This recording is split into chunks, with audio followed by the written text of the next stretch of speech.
दायो मोसागोन जों बिथांनि मोसानायखौ बिथांनि टेलेन्टखौ नायनोसै थैंक यू म्यूजिक प्लीज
वाव वाव दसेबा माबा बैबे जोंहा बाथौ धोरोमाव जे दौदिनि थायोना बिनि खानायखौ बेबायदिसो मोनलायलांबायमोन आङो गाज्रि दामोन दे बिनानाव बुंगार गारबाय आं गोसोआव जिबियो हेलिनायानो मोसाफैबाय नामा औ नोंगौ सिरियासलि एकेबारे गोबां मोजां मोसादों जोबोद मोजां बाब्राब मोसाथारदों स' लेडिज एन्ड जेन्टलमेन मिस रंजाली केरकाटारि बियो गोबां मोजां मोसाबाय जों नोंथांनि सोमोन्दै एसे मिन्थिना लानि नोंथाङा बुंदो खोन्थाना होदो खुलुमबाय आंनि मुङा रंजाली केरकाटारि आङो 14 बोसोर बैसोनि आं सालबारिनिफ्राय फैदों थेंक इउ बिनानाव नोंथांनि माखासे इनफरमेसनखौ होनायनि थाखाय रायजो राजाफ्रा जेसेबांखिनि मोजां मोनदों बिसोरो गावसोर भट होसिगोन दायो जोङो जाजेस बा नायबिजिरगिरि दोनखादों थिखानानै बिथांमोननिफ्राय जों मार्क मोनगोन मिथिबायना बे मार्कआ 10, 20, 30 स' दायो जों बिथांमोननिफ्राय मोनथिनोसै गिबियावनो आङो थांग्रोगोन जोंहा देंखो सारनिफ्रायनो थांग्रोसै आङो हेल' सार हेलौ जोबोद मोजां जादों थेंक इउ सार जे बडि फ्लेक्सिबिलिटिया मोजां आरो जों स्टेप्स बानायदों क्लिनार बानायदों आरो स्ट्रं जादों एनार्जिया थिगानो दं आरो जों मेथाइजों गोरोबनाय जे एक्सप्रेसन मोजां जादों थेंक इउ सो माच उनाव साबसिन खालामगोन थेंक इउ सार स' माइकेल सार गोबां पइन्ट लिरसोदों बायदि मोनदां हेल' सार माने आङो एसे गोबाव लानाया जाहैबाय आङो माने एक्सप्रेसनखौ रिकल खालामबाय थादोंमोन आरो माने आं मोनसे बुस्थुखौ बिराद मोजां मोनदों माने बियो गावनि खानायखौनो प्रप बायदि इउज खालामदों so that is one unique way of using this step so that's very creative dance was very good expression was very good I hope that I can see more from you in the future and all the best let's see how far you go in this show all right okay madam hello ma'am hello ma'am Michael sir होननाय बायदियानो गासिबो एक्सप्रेसना बिराद मोजां जादों एनार्जियाबो strong खालि आं मोनसेखौल' एसे लुगैबावदोंमोन नोंनि कस्टिउमा जुदि एसे जिगजाग जाबावोमोनब्ला गानजों आरो गाननि थाखाय बा आरो बांसिन साबसिन जाबावगौमोन नेक्स्टआव आरो साबसिन खालामबावदो नेक्स्टआव साबसिन खालामनो नाजागोन दे all the best thank you ma'am thank you Bodoland dance master season 1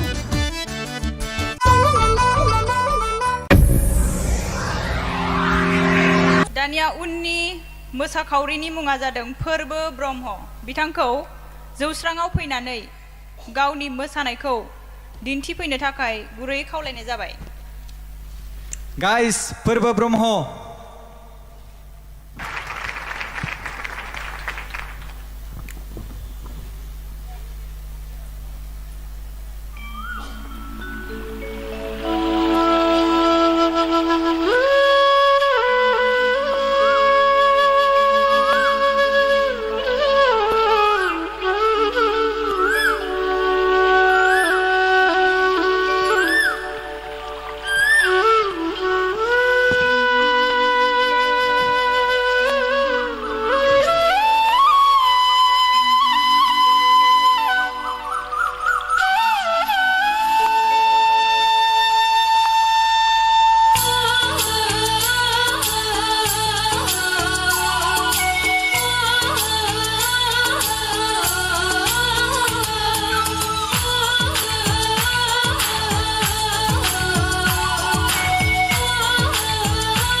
Bodoland dance master season 1 Bodoland dance master season 1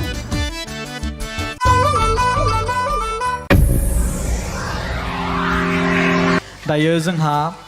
next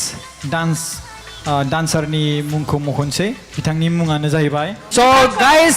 नोंथांमोनखौ बरायनो खावलायबाय मिस रंजालि केरकाटारि बिथाङा दायो मोसागोन जों बिथांनि मोसानायखौ बिथांनि टेलेन्टखौ नायनोसै थेंक इउ मिउजिक प्लिज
दसेबा माबा बे जोंहा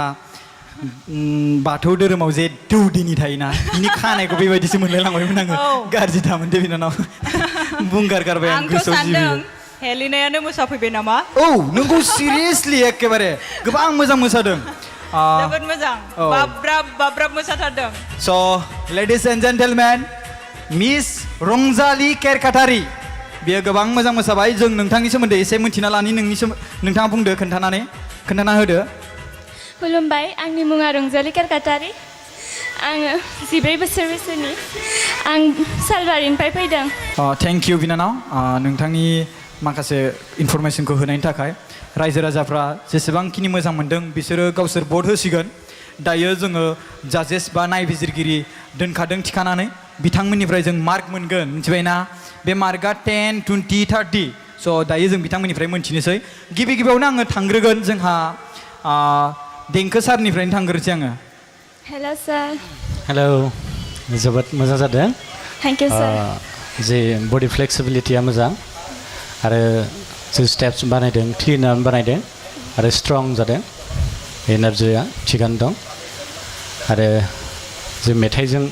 गोरोबनाय जे एक्सप्रेसन मोजां जादों थेंक इउ स' माच उनाव आरो साबसिन खालामगोन थेंक इउ सार स' माइकेल सार गोबां पइन्ट लिरसोदों बायदि मोनदां हेलौ हेल' सार माने आङो एसे गोबाव लानाया जाहैबाय आङो माने एक्सप्रेसनखौ रिकल खालामबाय थादोंमोन आरो माने आं मोनसे बुस्थुखौ बिराद मोजां मोनदों माने बियो गावनि खानायखौनो प्रप बायदि इउज खालामदों so that is one unique way of using this step so that's very creative dance was very good expression was very good I hope that I can see more from you in the future and all the best let's see how far you go in Thank this you, show sir. all right Okay. Madam? Hello' ma'am hello' ma'am Michael sir होननाय बायदियानो गासिबो एक्सप्रेसना बिराद मोजां जादों एनार्जियाबो strong खालि आं मोनसेखौल' एसे लुगैबावदोंमोन नोंनि कस्टिउमा जुदि एसे जिगजाग जाबावोमोनब्ला गाननि थाखाय बा आरो बांसिन साबसिन जाबावगौमोन नेक्स्टआव आरो साबसिन खालामनो नाजागोन दे all the best thank you ma'am Thank you. BODOLAND Dance Master Season 1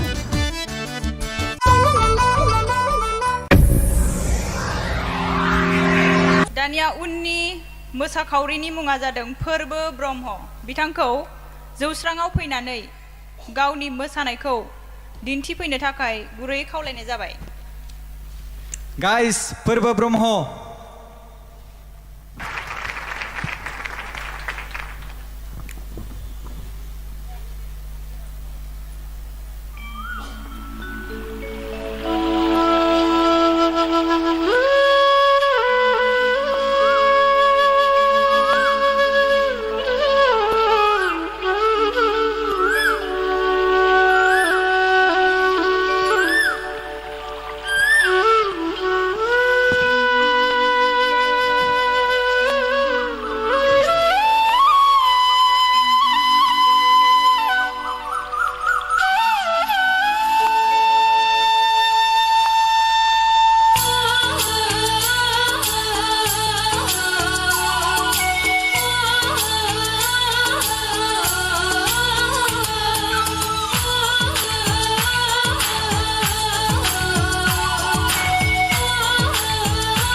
समायना सोमखोर गामि रमायना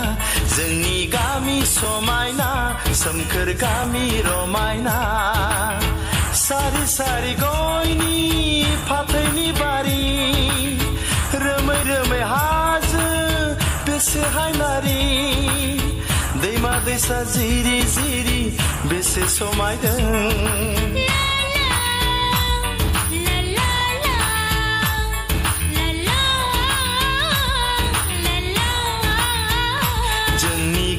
समायना सोमखोर सोमखोर गामि रमायना जोंनि गामि समायना सोमखोर गामि रमायना सारि सारि गयनि फाथैनि बारि रोमै रोमै हाजो बेसे हायनारि दैमा दैसा जिरि जिरि बेसे समायदों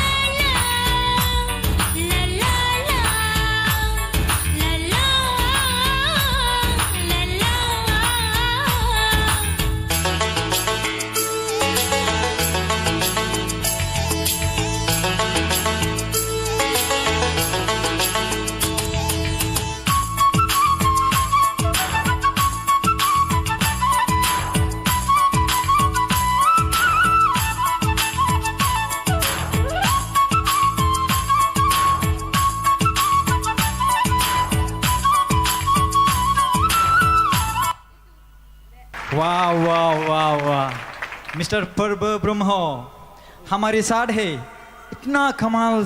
का डांस किया आपने वाह ये है लुक हमारी बोडो कम्युनिटीज का पूरा ड्रेस्ड ये ड्रेसिंग जो है ना ये हमारी बोडो कम्युनिटीज का ये आरोना यहाँ पे भी आरोना गामसा। ये राजकुमार राजा राजकुमार जैसा लग रहा है। राजकुमार जैसा लग रहा है यहाँ पे डांस करके कैसा लगा बहुत अच्छा लगा सो इसको भी बहुत अच्छा लगा और हमको भी बहुत अच्छा लगा इसके डांस देखते हुए है कि नहीं ऑडियंस कैसा लगा ओके तालियां। थैंक यू सो हम तो अच्छा लगा लेकिन हमारे से जो महान डांसर जो यहाँ पे है जो इसके डांस को एनालाइज करेगा हमारे साथ जो 3 जजेस है वो लोग अभी हमको बताएंगे कैसा लगा तो फर्स्ट पहला इंट्रोडक्शन ले लेते हैं पहला ओके ठीक है खुलुमबाय सार माबायदि मोनदों रिंकू मैम माबायदि मोनदों ओह रिंकू मैम को प्यार करते हैं क्या नहीं तो सीधा डायरेक्टली रिंकू मैम को क्यों ऐसा यहाँ पे हम नहीं था क्या हाँ हम भी तो था मैं मजाक कर रहा था अच्छा ठीक है मजाक है तो ठीक है अच्छा डांस तो ठीक ही है थैंक यू मैम अभी जैसे तुम स्माइल क्यूट से स्माइल कर रहे हो डांस में भी थोड़ा सा स्माइल क्यूटनेस लाना चाहिए था मतलब और एक्सप्रेशन थोड़ा सा और चाहिए था लेकिन डांस ठीक ही है तुम्हारा ऑल द बेस्ट वाओ so, माइकल सर मैं क्या बोलूँ मुझे लगता है कितना दिन प्रैक्टिस किया होगा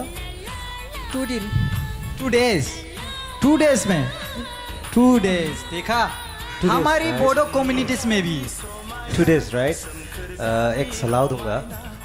अगली बार से जब गान सेलेक्ट करेंगे ना तो try to make it more catchy माने नायनायावनो बुजिखादों माने डान्स स्टेप्सफ्रा खम ना एसे सिमिलार जालांजोबदों जायगायाव आरो नों बिराद खमबो मोसाबाय स' डान्सखौ माने नों गान लादों ना 4x4 मेथाइ लादों ना नों दा that dance it has to be very powerful okay it is a big competition you know it's not like some Bwisagu program नङा there are so many competitive people so I am just saying for your future माने ना when you come to this kind of platform get more hardcore steps because you are competing with our really talented competitors so anyways very nice good expression and I hope all the best in your future thank you Mr. Michael sir now I would like to go Mr. Denke sir मोजां जादों thank you सर एक्सप्रेसना मोजां जादों खिन्थु माखासे स्टेपा एसे खम जादों दा साराबो बुंदों स्टेपा आरो नों बानायबावनो हागोन आरो माने सिमिलारिटि जादों आरो ना आरो लोगोसे नोंनि गाननाय जोमनायाथ' जोबोद मोजां जादों मेथाइजों खाब जादों आरो इयुनाव नों साबसिन मोसानो हागोन जों आसा खालामबाय थैंक यू thank you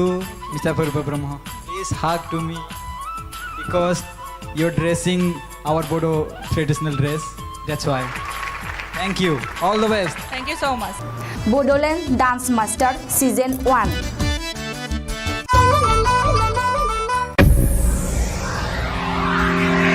दानिया जोंहा दङ Miss Rani Bosumotari so miss Rani बसुमतारीखौ जौस्राङाव फैनानै गावनि मोसानायखौ दिन्थिफैनो थाखाय गुरै खावलायबाय miss Rani Miss Rani Bosumotari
गोबां मोजां मोसाबाय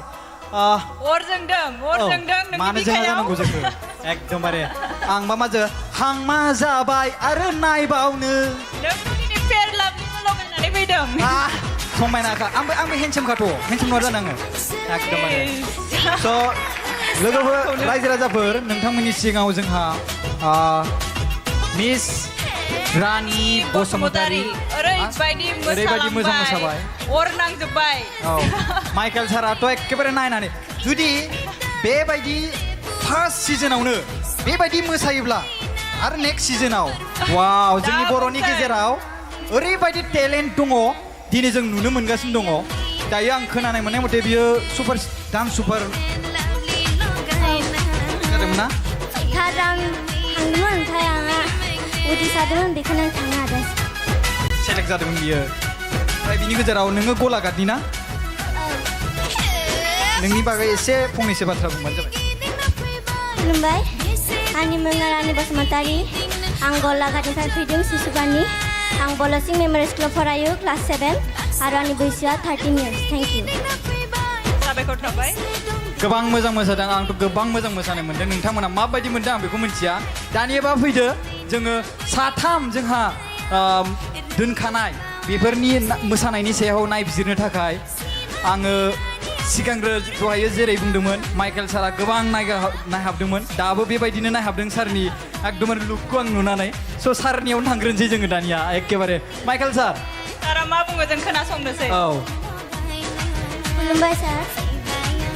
Hello. Hello sir, how are you? I'm fine. How are you? I'm good. So गोजाननिफ्राय फैदों Oh, दा डान्सनि बारै रायलायनोसै दे your performance very energetic performance thank you sir. very creative with your body very flexible nice Thank you sir. I'm giving you 10 marks extra for that rotation flip nung hodomon na that was a very good one okay nice Thank you, sir. nice acrobatic style contemporary jadeng arena boriya mondang be ma step ko mane beko jala malaya haya so it was a very nice step I'm try keep going keep all the best let's see how much you can do in the coming future Thank you so much sir. all right all the best थाबाय next जोङो रिंकुमनि मेडामनिफ्राय खोनासंनो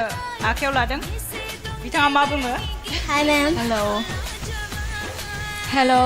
Hi ma'am. रानि Oh. मेंबाय Michael sir होननायाथ' गासिबो राइटआनो आरो मा बुंबावनो आंबो मोजां मोन्दों बिरादनो नोंनि मोसानायखौ एक्सप्रेसन गासिबो बडि फ्लेक्सिबिलिटि गासिबो स्टाना बिराद क्लियार जादों Thank you ma'am. Thank you so much. दे मोजां all the best Thank you sir. Next जों देंखो सारनिफ्राय खोनासंगोन बिथाङा मा बुङो रानि Hi sir. you are so cute Thank you so much sir. जोबोद मोजां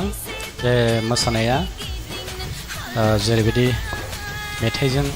गोरोबनाय माखासे एक्सप्रेसनफ्रा थिग जादों आरो फ्लेक्सिबिलिटियाबो थिगानो दङ आरो बडि कन्ट्रल थिगानो दङ आरो नोङो उनाव साबसिन खालामनो हागोन Thank you sir. आरो बेनिख्रुइ साबसिन खालामनो थाखाय नों हार्ड वार्क खालामनांगोन जाहाथे नोंनि साक्सेसफुलखौ जों नुनो मोनो thank you Thank you so much sir. Thank you sir साथाम नायबिजिरगिरिफोरनिफ्राय जोङो गोबां मोजां कमेन्ट मोन्दों बे हिसाबावथ' बे सेलेक्ट जाखासिगोन बायदि मोनदां आंबो बेखौनो लुबैदों thank you Rani Basumatary thank you Thank you so ladies and much. Gentlemen please आखाइ खबना हो गोबां मोजां मोसादों Bodoland dance master season 1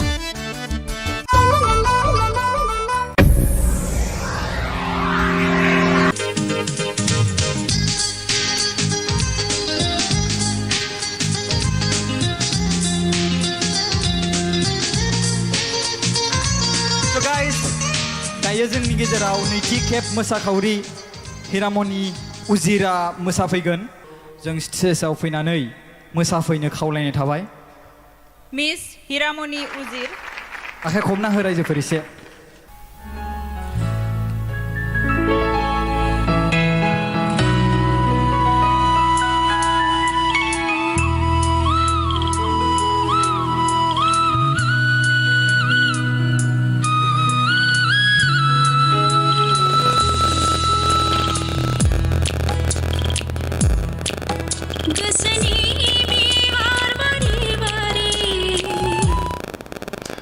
Bodoland इंखं टेलिभिजननि स्टुडिअ'आव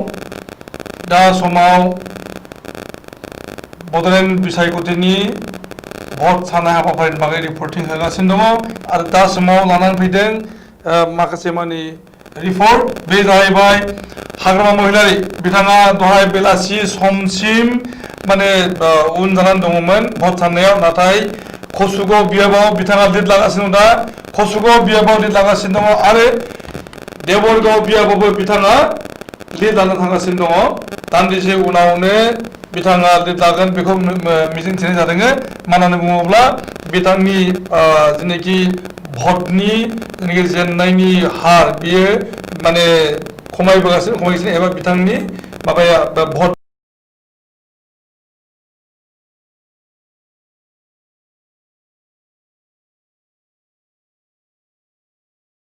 बड'लेण्डनि आगुनि चिफ हाग्रामा महिलारि एबा बिपिएफनि आफादगिरि हाग्रामा महिलारि बिथांनि देरहानाया मोननै बियाबाव जानो थांगासिनो दङ बे जाबाय देबरगाव बियाब आरो कसुगाव बियाब बेखौ नुनो मोननाय जादों आरो बावैसो सुलुङाव मोननाय जाबाय जे पर्बत जरा बियाबाव बिपिएफनि बिजाथि मुनुन ब्रह्म देरहाबाय लोगोसेनो सराइबोल बियाब बेयावबो देरहानो लागै थांबाय देरहाबाय मोननानै बुंनो हादों फोसावनायल' बाखि दंसै बेजों लोगोसेनो जमदुवार बियाबाव बिपिएफनि बिजाथि रेवरा नार्जारि बिथाङाबो देरहाबायानो नाथाय फोसावनो बाखि दं होननानै बुंनाय जादों आरो बिथांखौ फेजेननो हानाय गैलिया बिनिफ्राय कसुगाव बियाब हाग्रामा महिलारि बिथाङा कन्टेस्ट खालामदों बिथाङा देरहानो थाखाय लिड लागासिनो दङ बेनिफ्राय बावखुंग्रि बियाबाव बिपिएफनि बिपिएफनि बिजाथि गणेश्वर गयारि बिथाङा देरहानो थांगासिनो दङ आरो गुमा बियाब रहिन्द्र ब्रह्म एबा लांसार बिथाङाबो देरहानो थांगासिनो दङ देरहाबायानो नाथाय फोसावनो बाखि दङ बुंनो थाङोब्ला गसाइगाव महकुमायाव इउपिपिएलआ 0 जानो थांगासिनो दङ बेनिफ्राय श्रीरामपुरावबो फैगासिनो दङ कंग्रेसनि लिड लागासिनो दङ आरो देरहानो लामा थांगासिनो दङ बेखौ नोजोर होनानै माने दहाय फुंनि जेनाखि प्रग्रेस रिपर्ट बियो एकदम सोलायनाय जाहैबाय मानो होनोब्ला गसाइगाव इउपिपिएलआ आउट जानो थांगासिनो दङ आरो बिपिएफ लोगोसेनो कंग्रेसनि मोनसे देरहानो फैगासिनो दङ क'क्राझार महकुमायाव फकिरग्रामाव बिजेपि लिड लाबाय थादोंमोन नाथाय दा समावहाय एआइडिएफआ लिड लाफिनदों एआइडिएफनि थांगासिनो दङ बेखौ नोजोर होनाय जादों बन्दरगाव बियाबाव बिपिएफआ लिड लाबाय थादों बिपिएफनि बिजाथि आगु इएम राजीब ब्रह्म बिथाङा लिड लागासिनो दङ देबरगावआव इउपिपिएल आरो बिपिएफनि गेजेराव माने जुजिलायनाय जागासिनो दङ मोन 1600 डिफारेन्सआव दङमोन हाग्रामा महिलारिया उन जाना दङमोन बुद्धदेब मुसाहारि बिथांनिफ्राय नाथाय दा समाव बिथाङा आवगायगासिनो दं बुंनाय जादों बे हिसाबै देबरगावआवबो देरहानो लागै थांगासिनो दङ हाग्रामा महिलारि सालाकाथियाव देरहानो लागै थांगासिनो दङ बिपिएफनि बिजाथि देरहासार बसुमतारि देरहानाया फ्राय निश्चिन्त जानानै दङ अबयसे फुंबिलि समावहाय बिथाङा लिड लायाखैमोन बेनिफ्राय बावखुंग्रि बियाबनि बेलायाव दनेश्वर गयारि चिरां बियाबाव दा बावैसो सुलुं फैदों जे चिरां बियाबाव गिबि खेबनि थाखाय बिजेपिआ देरहाबाय थुरिबारि 19 थुरिबारि बियाबाव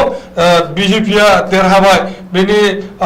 बिजाथि अबिराम महानायक बिजेपिनि बिजाथि अबिराम महानायकआ देरहाबाय आरो बेनो जाबाय बिजेपिनि गिबिसिन देरहाजानाय बिजाथि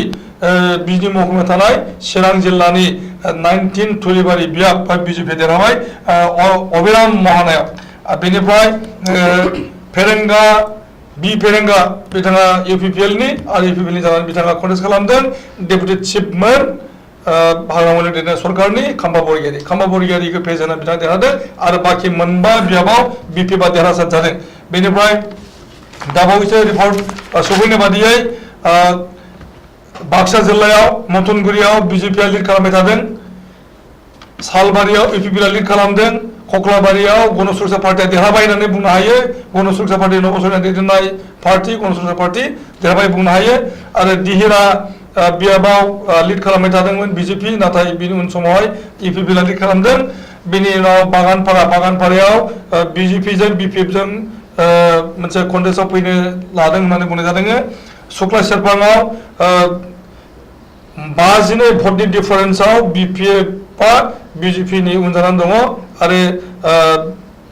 फैगौ समावहाय BPFनि दावगालांनायखौ नुबाय थादों होननानै बुंनाय जादों गरेस्वर बियाबाव BJPनि आवगायगासिनो दङ दरङाजुलियाव BPFनि बिजाथि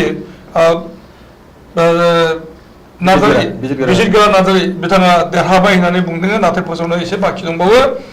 गयबारि बियाबाव प्रमद बरुवा लिड खालामगासिनो दङ अबयसे बिथाङाबो BJPनि केन्डिडेटजों जुजिनांगासिनो दङ बेनि उनावहाय EPPLनि बिजाथि मुसलपुराव लिड लागासिनो राकेश ब्रह्मआ अनसुमै खुंगुर बसुमतारी आगु BPFनि बिजाथि अनसुमै खुंगुर बसुमतारीखौ माने उन खालामगासिनो दङ नाग्रिजुलियाव BPFनि बिजाथिया आवगायगासिनो BPFनि बिजाथि बेयाव गैयामोन नाथाय रबिन बाला बिसास BPFनि मानसिमोन बिथाङा केन्डिडेट मोनैनि उदां बिजाथि महरै गसंदों आरो बिथाङा BPFखौ सापर्ट खालामनो सिगांनायाव उन समाव BPFखौ सहाय खालामदों आरो जिहेतु BJPजों आरो BPFजों सोमोन्दो मोजां जालायलायाखिसै बे हिसाबैनो रबिन बाला बिसासनो सापर्ट होनाय जादों BPFनिफ्राय आरो BPFनि रबिन बाला बिसासखौनो BPFनि बिजाथि होननानै फोसावनाय जादों बिथांमोना आरो बे देरहाना थांगासिनो दङ बे जाबाय बाक्सा डिस्ट्रिक्टनि रिपर्ट बेनि उनाव भेरगाव जिल्ला एबा भेरगाव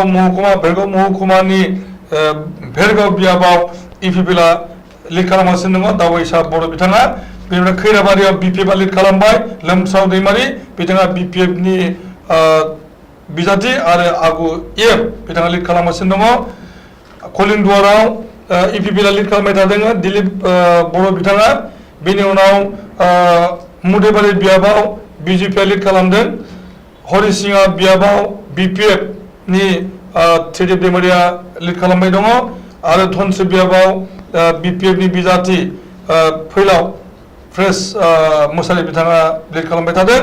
रौतायाव EPPLजों BPFजों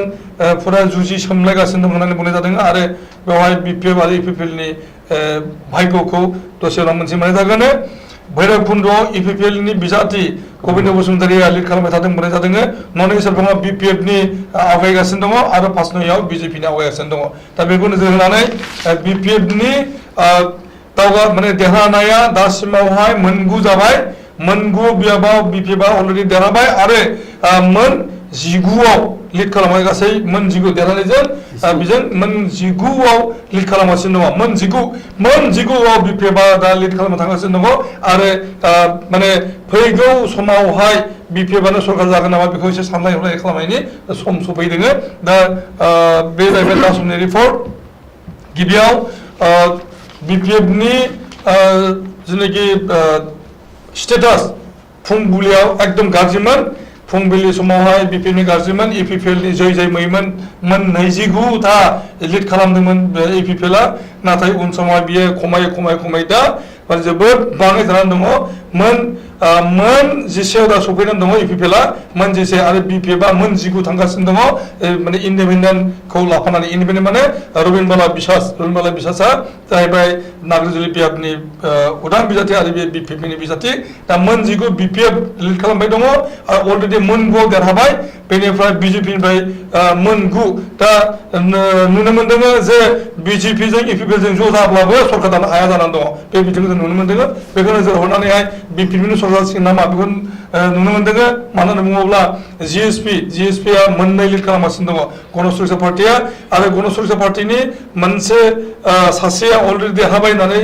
बुंनो थांनाय जादों फोसावनायल' बाखि दङ बे जाहैबाय कक्लाबारि बियाबाव आरो गुबुन मोनसे बियाबा जाहैबाय बे देरहानानै थांगासिनो दङ दा बे हिसाबैहाय BPFनि सरकार जागोन बेखौ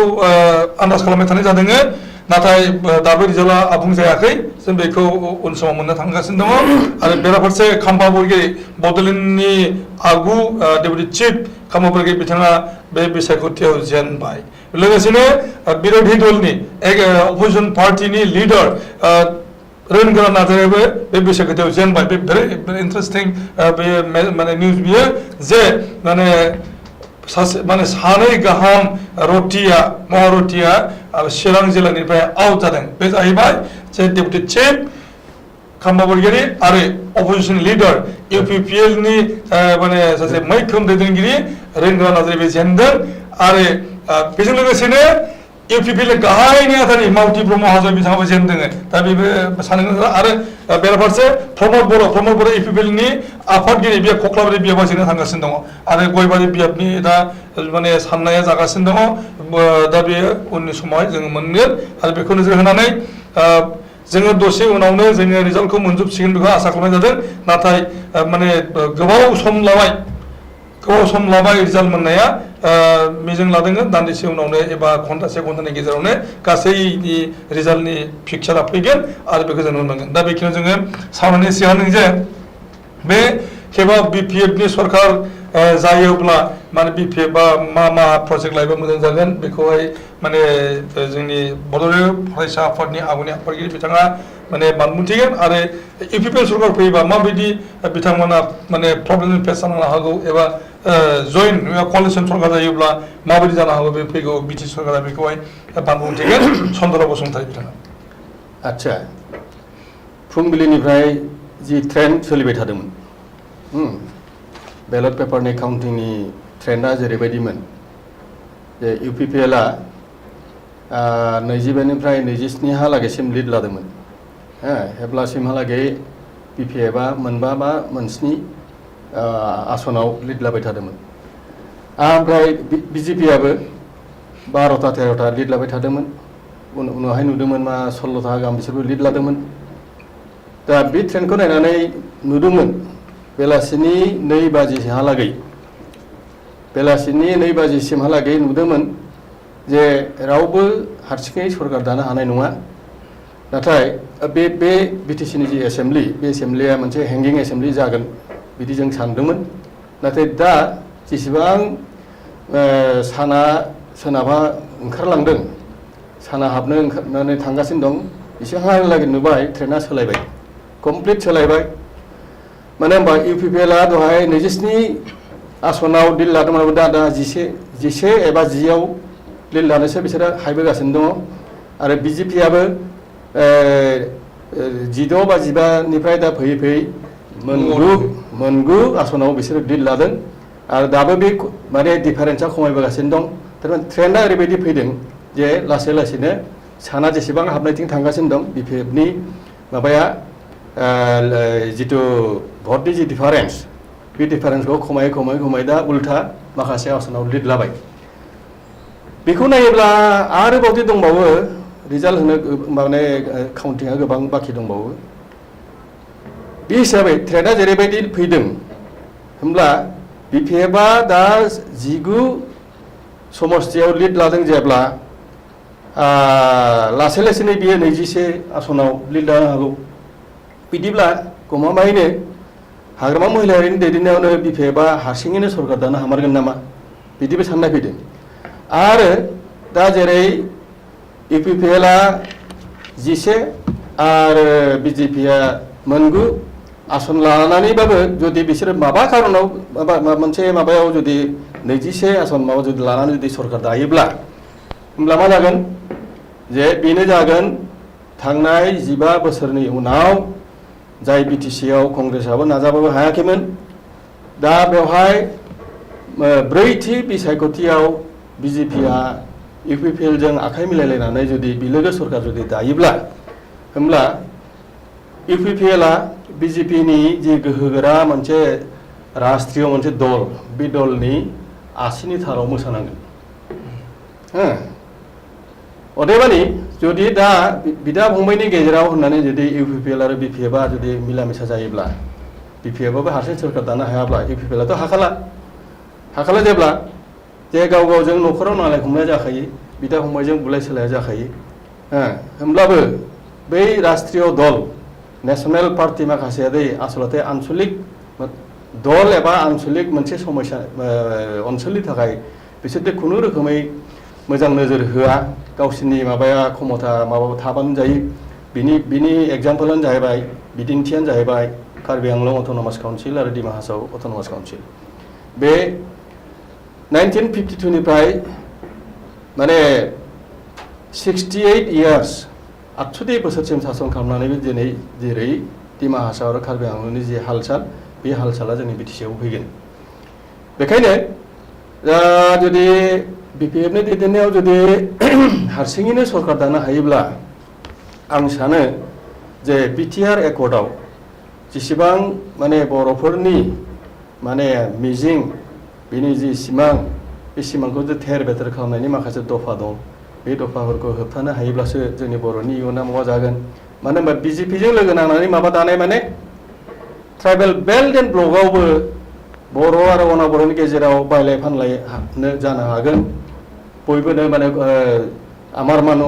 होनना बुङो जोंहा हिमन्त बिश्व शर्माया आमार मानु होननाय माने नन बर' आमार मानुहर अधिकार यादे हबो आमार मानुहर माथे अधिकार हबो होननानै बुंनाय माने मा बर'खौ थुब्ला अना बर'निफ्राय सिंखावनानै बेवहाय माने नन बर'नि आधिपत्यखौ फिर माबाफिननायनि लामा लादों आरो लागोन बिसोरो दा आंथ' दहाय बुंखादों जे BTR एकर्डखौ BJPआबो फैयोब्ला आखरे बिसोरो हांखोयै एखेबारे मागोन बिसोरो मावफुङोब्ला मानो होनबा नन बर'नि लाब जागोन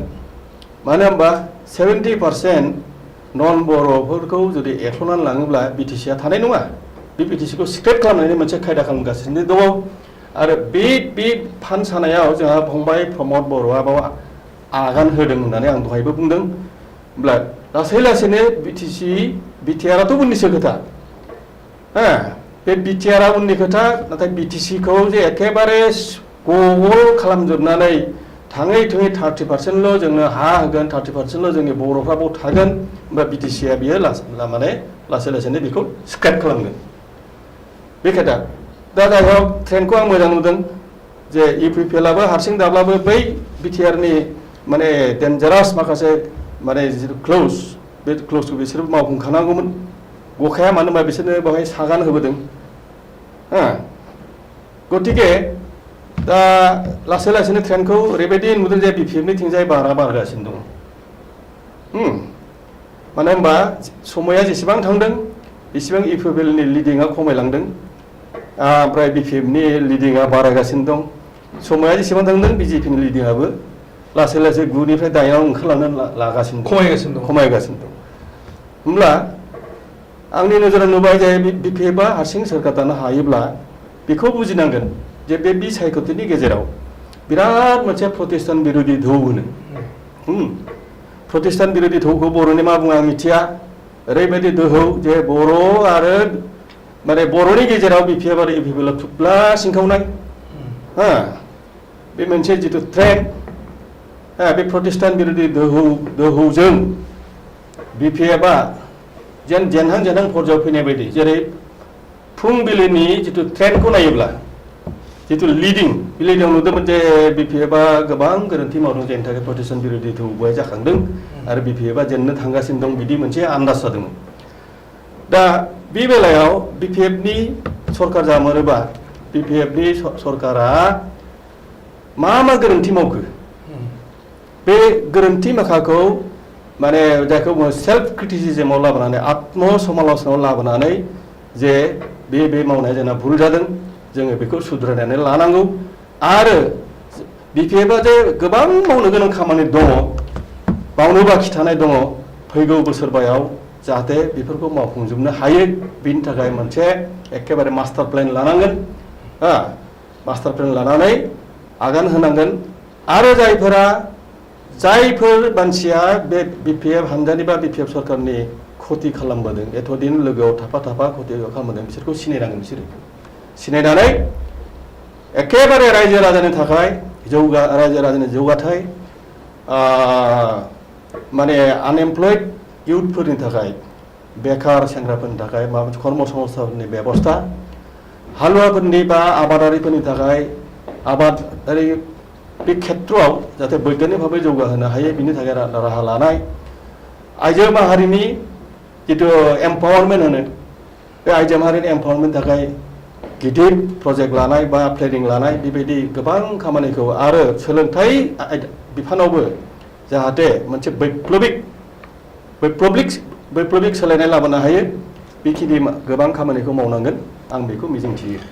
जोङो दा एसे लेटेस्ट माने रिपर्ट जे हाग्रा महिलारिया देबरगाव बिहाबालि खालामनो थांगासिनो दङ बे जाबाय लेटेस्ट रिपर्ट आरो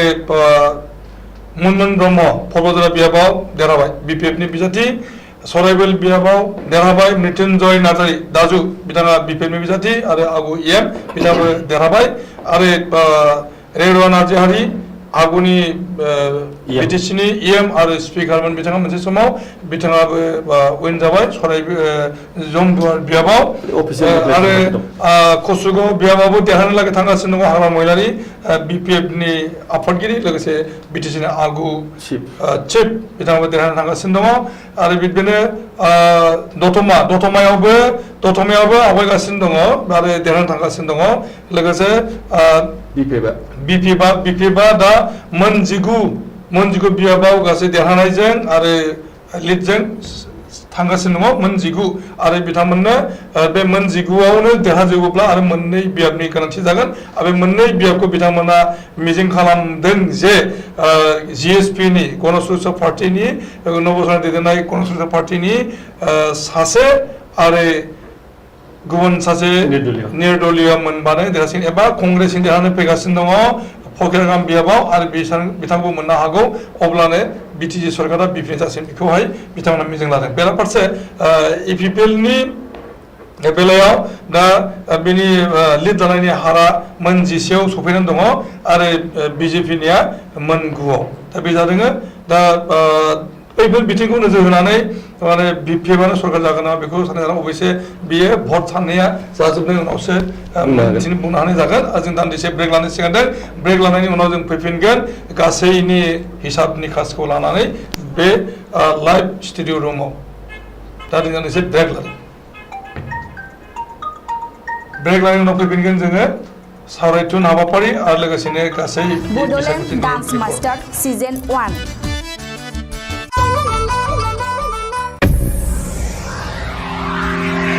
दायो जोंहा नेक्स्ट डान्सारनि मुंखौ मख'नोसै बिथांनि मुङानो जाहैबाय स' गाइस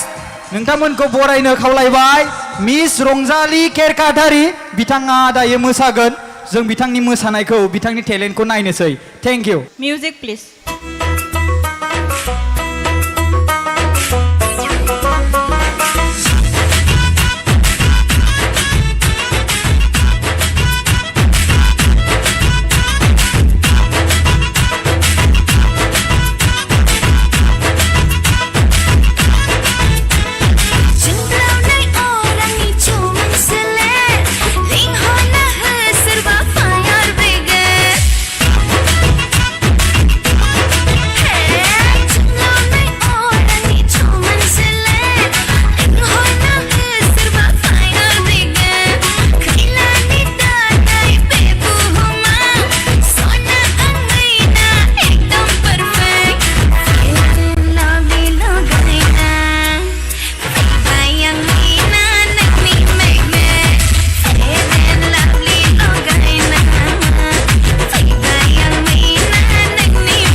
दसेबा माबा बे जोंहा बाथौ धोरोमाव जे दौदिनि थायोना बिनि खानायखौ बेबायदिसो मोनलाय लांबायमोन आङो गाज्रि दामोन दे बिनानाव बुंगार गारबाय आं गोसोआव जिबि हेलिनायानो मोसाफैबाय नामा? औ नोंगौ सिरियासलि एकेबारे गोबां मोजां मोसादों जोबोद मोजां औ। बाब्राब मोसाथारदों। स' लेडिज एन्ड जेन्टेलमेन मिस रंजालि केरकाटारि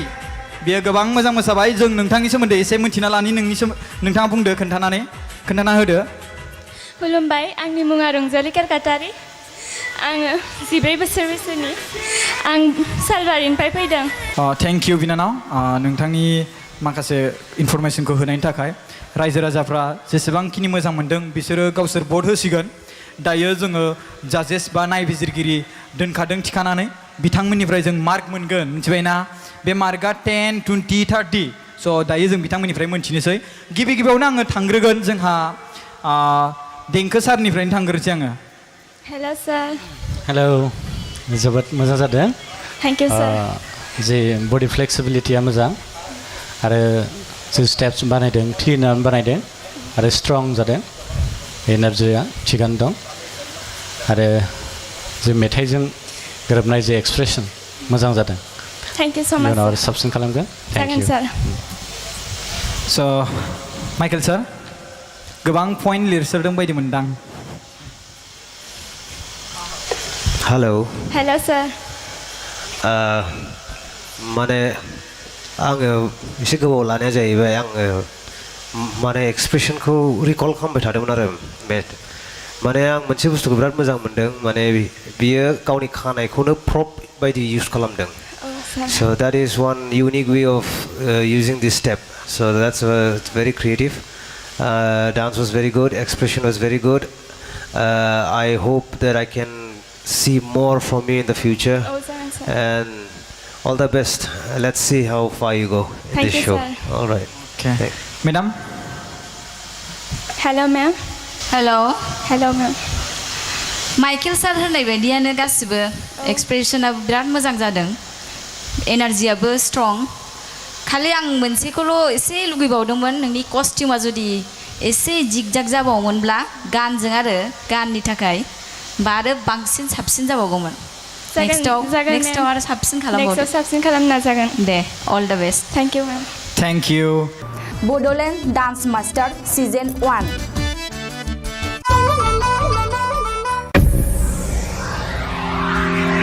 दानिया उननि मोसाखावरिनि मुङा जादों फोरबो ब्रह्म बिथांखौ जौस्राङाव फैनानै गावनि मोसानायखौ दिन्थिफैनो थाखाय गुरैयै खावलायनाय जाबाय। गाइस फोरबो ब्रह्म।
समायना सोमखोर गामि रमायना जोंनि गामि समायना सोमखोर गामि रमायना सारि सारि गयनि फाथैनि बारि रोमै रोमै हाजो बेसे हायनारि दैमा दैसा जिरि जिरि बेसे समायदों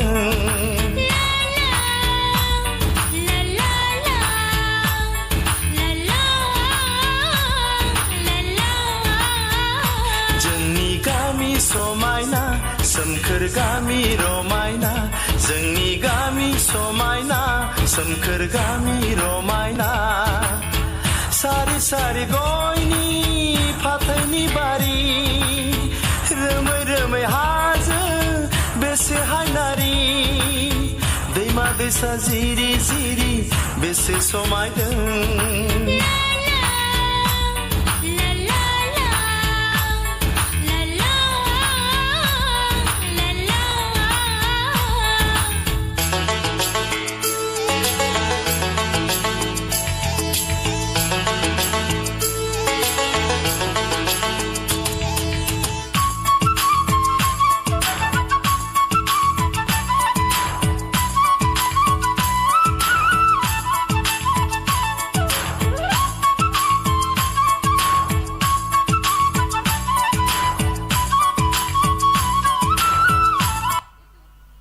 वाह वाह वाह वाह मिस्टर पर्व ब्रह्म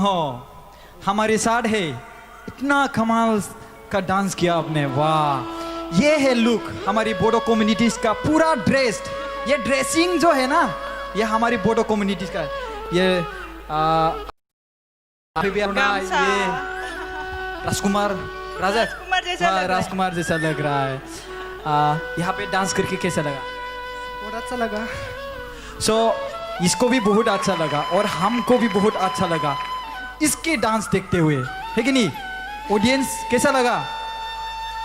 ओके थैंक यू सो हम तो अच्छा लगा लेकिन हमारे से जो महान डांसर जो यहाँ पे है जो इसके डांस को एनालाइज करेगा हमारे साथ जो 3 जजेस है वो लोग अभी हमको बताएंगे कैसा लगा तो फर्स्ट पहले इंट्रोडक्शन ले लेते हैं पहला ओके ठीक है खुलुमबाय सार माबायदि मोनदों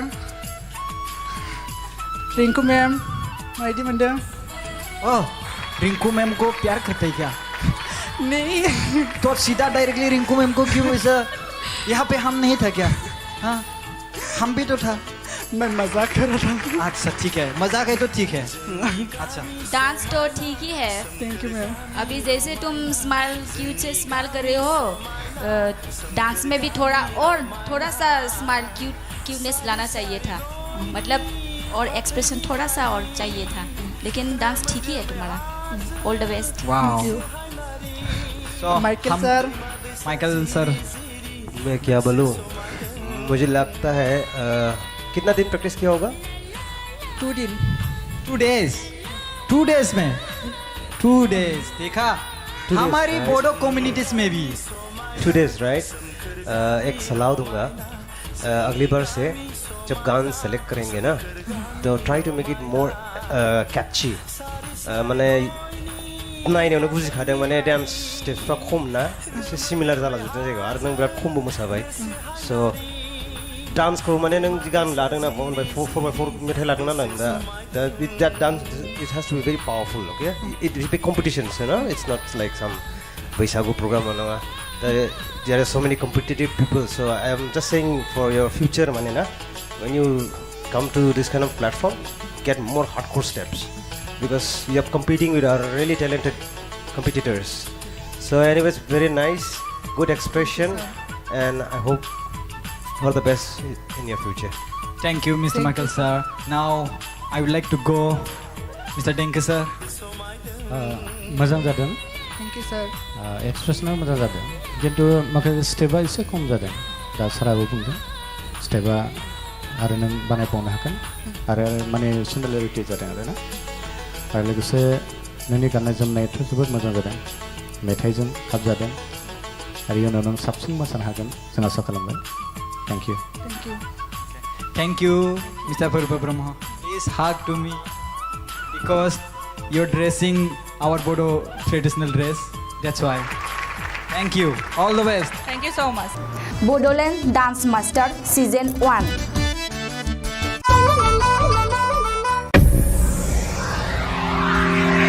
दानिया जोंहा दङ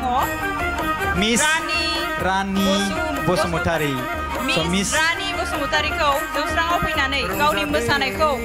दिन्थिफैनो थाखाय गुरै खावलायबाय miss Rani Miss Rani Bosumotari.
गोबां मोजां मोसाबाय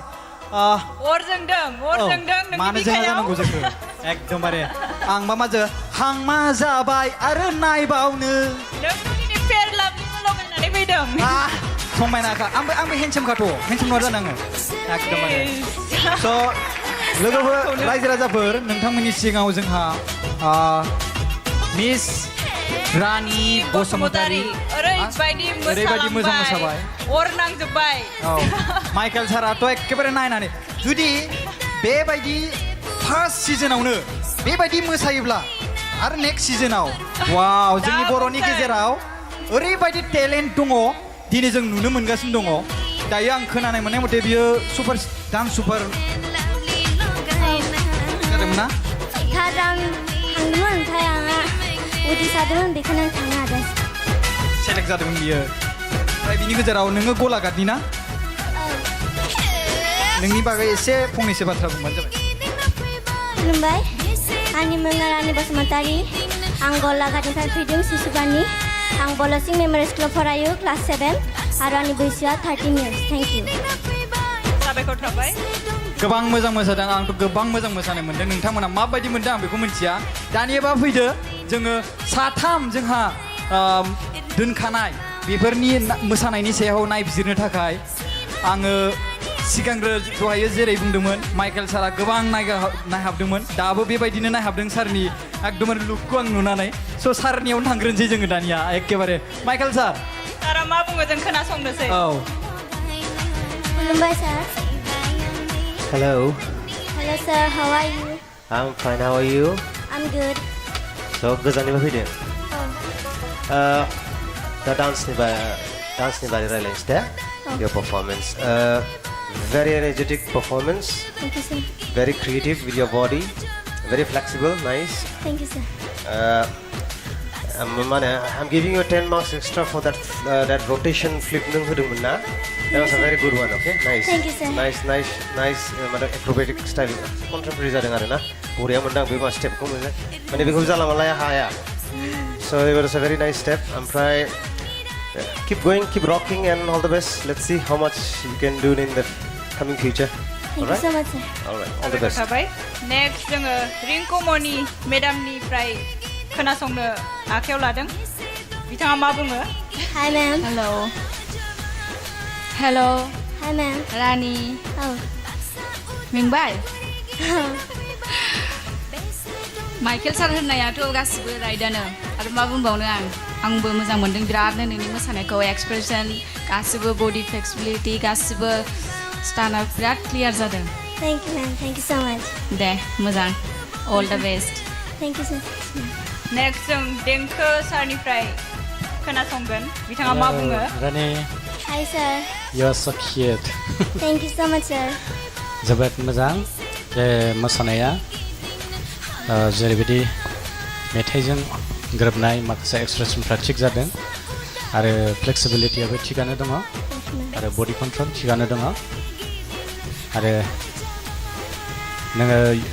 उनाव साबसिन खालामनो हागोन Thank you, sir. आरो बेनिख्रुइ साबसिन खालामनो थाखाय नों हार्ड वार्क खालामनांगोन जाहाथे नोंनि साक्सेसफुलखौ जों नुनो मोनो thank you Thank you so much, sir. Thank you sir साथाम नायबिजिरगिरिफोरनिफ्राय जोङो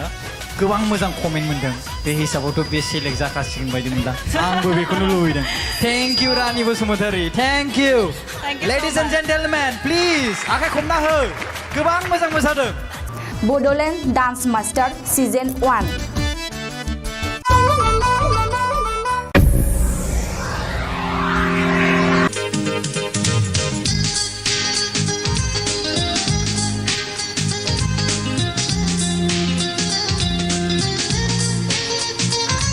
So guys,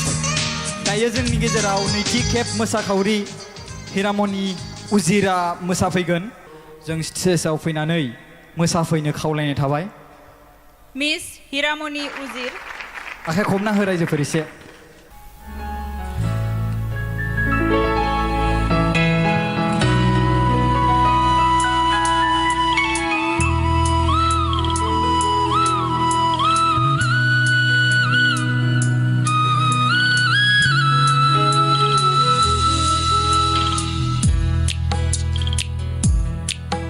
गोसोनि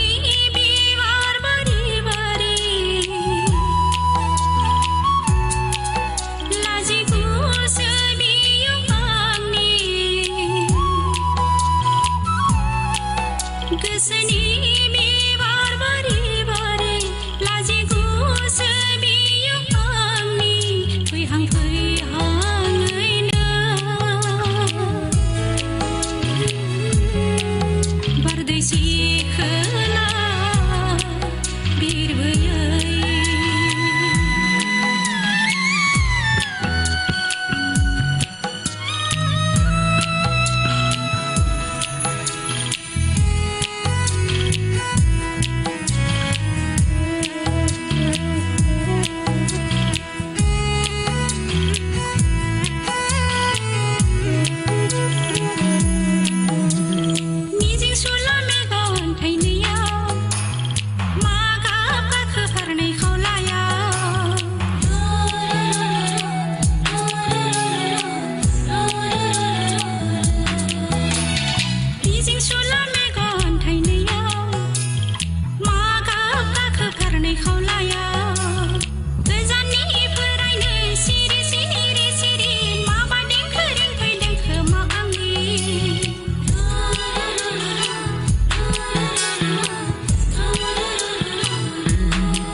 my god आखाइ खबना हो रायजोफोर गोबां मोजां मोसाबाय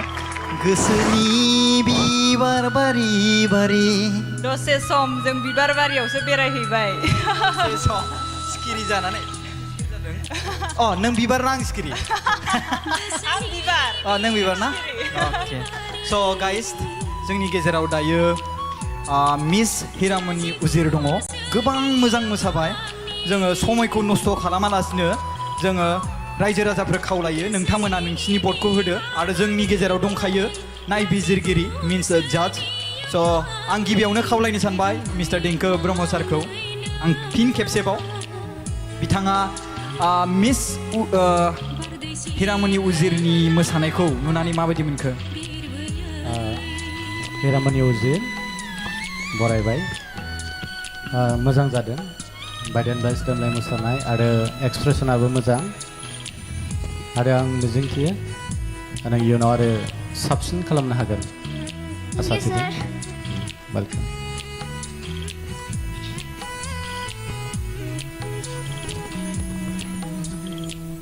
नेक्स्टआव रिंकुमनि मेडामखौ बिथांनि बानबुंथिखौ होनो थाखाय खावलायबाय बिथाङा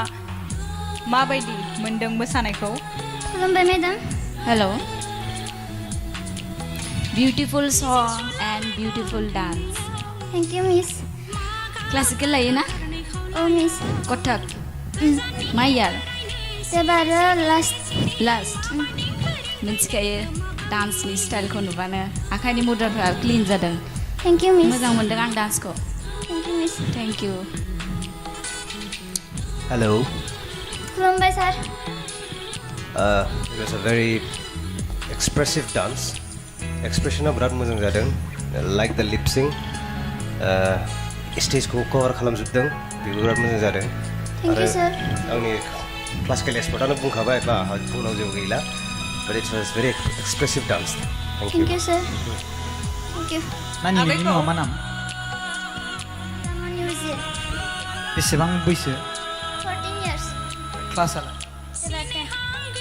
गोबां मोजां मोसादों दायो जोबथा बोसोर होन्दों नामा नोंना मोसानाय क्लास कचिंआ आচ্ছা गोबां मोजाङानो दे thank you Bodoland dance master season 1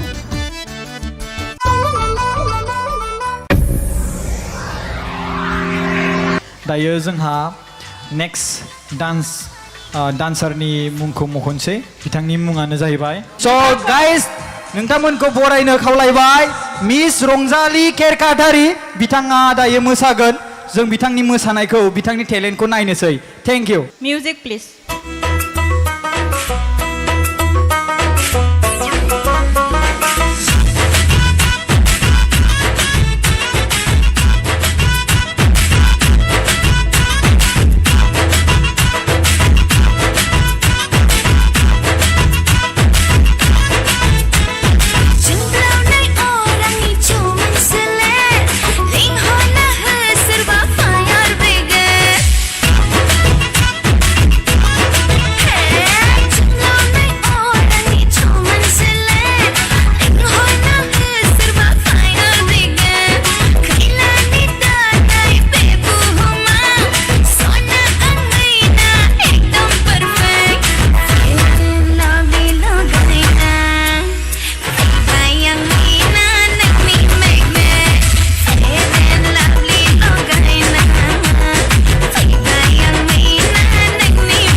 दसेबा माबा बे जोंहा बाथौ धोरोमाव जे दौदिनि थायोना बिनि खानायखौ बेबायदिसो मोनलायलांबायमोन आङो गाज्रि दामोन दे बिनानाव बुंगार गारबाय आं गोसोआव जिबियो हेलिनायानो मोसाफैबाय नामा औ नोंगौ सिरियासलि एकेबारे गोबां मोजां मोसादों जोबोद मोजां बाब्राब मोसाथारदों स' लेडिज एन्ड जेन्टेलमेन मिस रंजालि केरकाटारि बियो गोबां मोजां मोसाबाय जों नोंथांनि सोमोन्दै एसे मिन्थिना लानि नोंथाङा बुंदो खोन्थाना होदो खुलुमबाय आंनि मुङा रंजालि केरकाटारि आङो 14 बोसोर बैसोनि आं सालबारिनिफ्राय फैदों थेंक इउ बिनानाव नोंथांनि माखासे इनफरमेसनखौ होनायनि थाखाय रायजो राजाफ्रा जेसेबांखिनि मोजां मोनदों बिसोरो गावसोर भट होसिगोन दायो जोङो जाजेस बा नायबिजिरगिरि दोनखादों थिखानानै बिथांमोननिफ्राय जों मार्क मोनगोन मिथिबायना बे मार्कआ 10, 20, 30 स' दायो जों बिथांमोननिफ्राय मोनथिनोसै गिबियावनो आङो थांग्रोगोन जोंहा देंखो सारनिफ्रायनो थांग्रोसै आङो हेल' सार हेलौ जोबोद मोजां जादों थेंक इउ सार जे बडि फ्लेक्सिबिलिटिया मोजां आरो जों स्टेप्स बानायदों क्लिनार बानायदों आरो स्ट्रं जादों एनार्जिया थिगानो दं आरो जों मेथाइजों गोरोबनाय जे एक्सप्रेसन मोजां जादों थेंक इउ स' माच उनाव साबसिन खालामगोन थेंक इउ स' माइकेल सार गोबां पइन्ट लिरसोदों बायदि मोनदां हेल' सार माने आङो एसे गोबाव लानाया जाहैबाय आङो माने एक्सप्रेसनखौ रिकल खालामबाय थादोंमोन आरो माने आं मोनसे बुस्थुखौ बिराद मोजां मोनदों माने बियो गावनि खानायखौनो प्रप बायदि इउज खालामदों so that is one unique way of using this step so that's very creative dance was very good expression was very good I hope that I can see more from you in the future and all the best let's see how far you go in this show all right okay madam hello ma'am hello ma'am Michael sir होननाय बायदियानो गासिबो एक्सप्रेसनाबो बिराद मोजां जादों एनार्जियाबो strong खालि आं मोनसेखौल' एसे लुगैबावदोंमोन नोंनि कस्टिउमा जुदि एसे जिगजाग जाबावोमोनब्ला गाननि थाखाय बा आरो बांसिन साबसिन जाबावगौमोन नेक्स्टआव आरो साबसिन खालामनो नाजागोन दे all the best thank you ma'am thank you Bodoland dance master season 1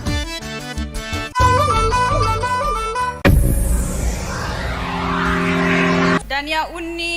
मोसाखावरिनि मुङा जादों फोरबो ब्रह्म बिथांखौ जौस्राङाव फैनानै गावनि मोसानायखौ दिन्थिफैनो थाखाय गुरै खावलायनाय जाबाय गाइस फोरबो ब्रह्म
समायना सोमखोर गामि रमायना जोंनि गामि समायना सोमखोर गामि रमायना सारि सारि गयनि फाथैनि बारि रोमै रोमै हाजो बेसेहाय नारि दैमा दैसा जिरि जिरि बेसे समायदों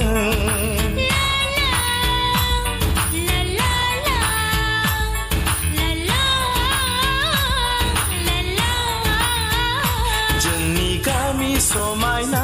सोमखोर गामि रमायना जोंनि गामि समायना सोमखोर गामि रमायना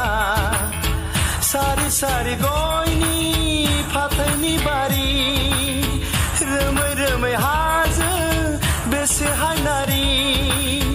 दैमा दैसा जिरि जिरि बेसे समायदों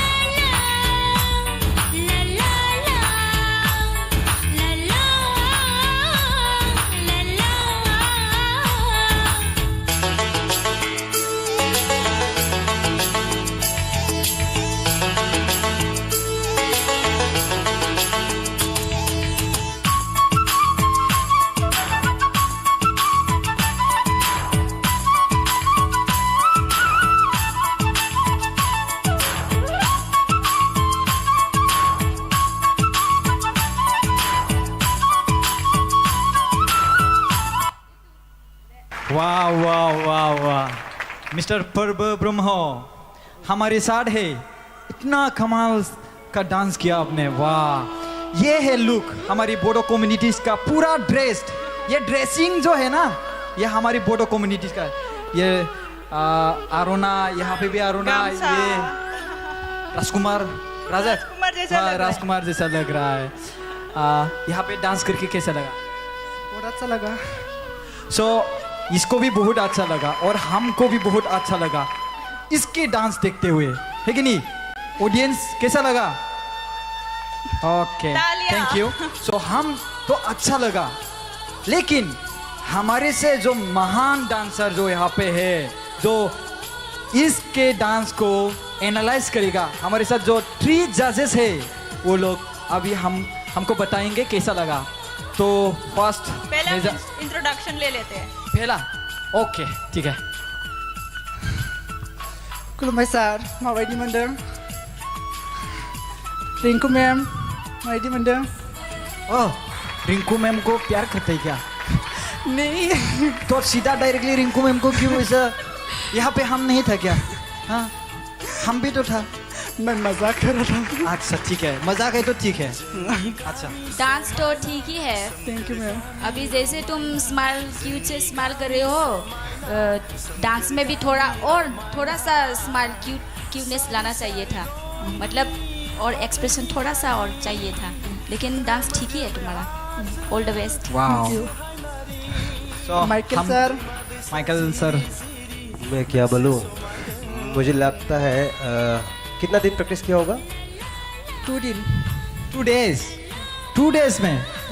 2 डेज देखा हमारी बोडो कम्युनिटीज में भी 2 डेज राइट एक सलाह दूंगा अगली बार से जब गान सेलेक्ट करेंगे ना तो try to make it more catchy माने नायनायावनो बुजिखादों माने डान्स स्टेप्सफ्रा खम ना एसे सिमिलार जालाजोबदों जायगायाव आरो नों बिराद खमबो मोसाबाय स' डान्सखौ माने नों गान लादों ना 4x4 मेथाइ लादों ना नों that dance it has to be very powerful okay it is a big competition you know it's not like some Bwisagu program नङा there are so many competitive people so I am just saying for your future माने ना when you come to this kind of platform get more hardcore steps because you are competing with our really talented competitors so anyways very nice good expression and I hope all the best in your future. Thank you, Mr. Michael sir. Now I would like to go, Mr. Denke sir. मोजां जादों thank you सर एक्सप्रेसना मोजां जादों किन्तु माखासे स्टेपा एसे खम जादों दा साराबो बुंदों स्टेपा आरो नों बानायबावनो हागोन आरो माने सिमिलारिटि जादों आरो ना आरो लोगोसे नोंनि गाननाय जोमनायाथ' जोबोद मोजां जादों मेथाइजों खाबजादों आरो इयुनाव नों साबसिन मोसानो हागोन जों आसा खालामबाय Thank you. Thank you, Mr. Purba Brahma. Please hug to me because you're dressing our Bodo traditional dress. That's why. Thank you. All the best. Thank you so much. Bodoland Dance Master Season 1.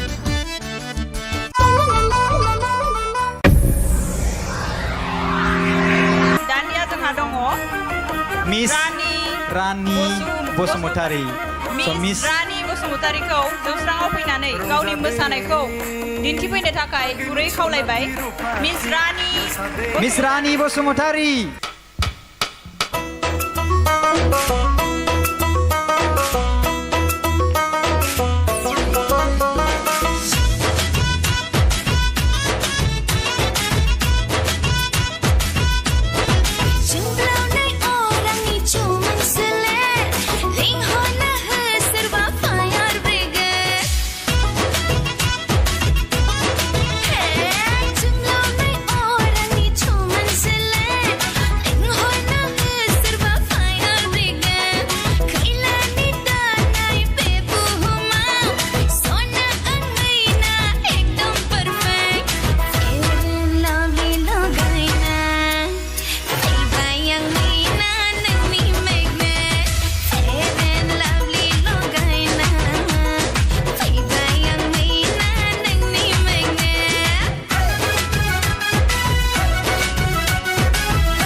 वाव गोबां मोजां मोसाबाय अर जोंदों नोंनि मानो जोंहा बिखायाव जानांगौ जोंखौ एकदमबारे आंबा माजो हांमा जाबाय आरो नायबावनो नोंनि फेर लाभलिखौ लगायनानै फैदों समायनाखा आंबो हेन्डसामखाथ' हेन्डसाम नङा जानाङो एकदमबारे स' लोगोफोर रायजो राजाफोर नोंथांमोननि सिगाङाव जोंहा मिस रानि बसुमतारी ओरैबायदि मोजां मोसाबाय अर नांजोब्बाय माइकेल साराथ' एखेबारे नायनानै जुदि बेबायदि फार्स्ट सिजोनावनो बेबायदि मोसायोब्ला आरो नेक्स्ट सिजोनाव वाव जोंनि बर'नि गेजेराव ओरैबायदि टेलेन्ट दङ दिनै जों नुनो मोनगासिनो दङ दायो आं खोनानाय मोननाय मथे बियो सुपार डान्स सुपार जादोंमोन ना थार आं थांदोंमोन ओमफ्राय आंहा उदै सादोंमोन बेखौनो आं थांनो हादों सेलेक्ट जादोंमोन बियो ओमफ्राय बिनि गेजेराव नोङो गलाघाटनि ना नोंनि बागै एसे फंनैसो बाथ्रा बुंबानो जाबाय खुलुमबाय आंनि मुङा रानि बसुमतारी आं गलाघाटनिफ्राय फैदों सिसुबानि आं बलसिं मेम'रियेल स्कुलाव फरायो क्लास 7 आरो आंनि बैसोआ 13 इयार्स थेंक इउ साबायखर थाबाय गोबां मोजां मोसादों आंथ' गोबां मोजां मोसानाय मोन्दों नोंथांमोना माबायदि मोन्दों आं बेखौ मिथिया दानियाबा फैदो जोङो साथाम जोंहा दोनखानाय बेफोरनि मोसानायनि सायाव नायबिजिरनो थाखाय आङो सिगांग्रो दहायो जेरै बुंदोंमोन माइकेल सारा गोबां नायहाबदोंमोन दाबो बेबायदिनो नायहाबदों सारनि एकदमबारे लुकखौ आं नुनानै स' सारनियावनो थांग्रोनोसै जोङो दानिया एखेबारे माइकेल सारा मा बुङो जों खोनासंनोसै औ खुलुमबाय sir Hello. Hello sir, how are you? I'm fine. How are you? I'm good. So गोजाननिफ्राय फैदों दा डान्सनि बारै रायलायनोसै दे your performance very energetic performance Thank you sir. very creative with your body very flexible nice Thank you sir. I'm giving you 10 marks extra for that rotation flip नों होदोंमोन ना that was a very good one okay nice Thank you sir. nice acrobatic style contemporary जादों आरो ना बरिया मोनदां बे मा स्टेपखौ माने बेखौ जाला मालाया हाया so it was a very nice step ओमफ्राय keep going keep rocking and all the best let's see how much you can do in the coming future Thank you so much sir. all right all the best next जोङो रिंकुमनि मेडामनिफ्राय खोनासंनो आखायाव लादों बिथाङा मा बुङो Hi ma'am. Hello Hi ma'am. रानि Oh. मेंबाय Michael sir होननायाथ' गासिबो राइटआनो आरो मा बुंबावनो आंबो मोजां मोनदों बिरादनो नोंनि मोसानायखौ एक्सप्रेसन गासिबो बडि फ्लेक्सिबिलिटि गासिबो स्टाना बिराद क्लियार जादों Thank you ma'am. Thank you so much. दे मोजां all the best Thank you sir. Next जों देंखो सारनिफ्राय खोनासंगोन बिथाङा मा बुङो रानि Hi sir. you are so cute Thank you so much sir. जोबोद मोजां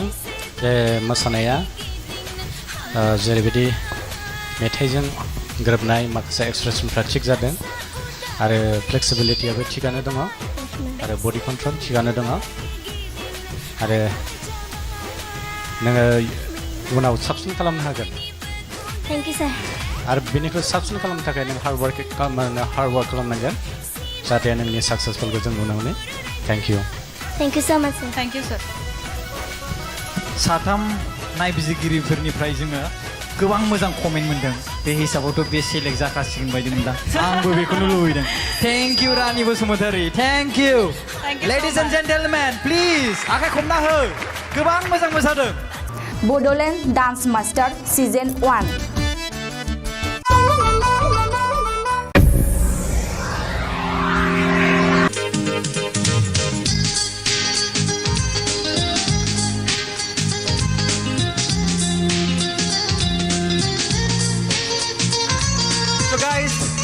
दायो जोंनि गेजेराव नैथि खेब मोसाखावरि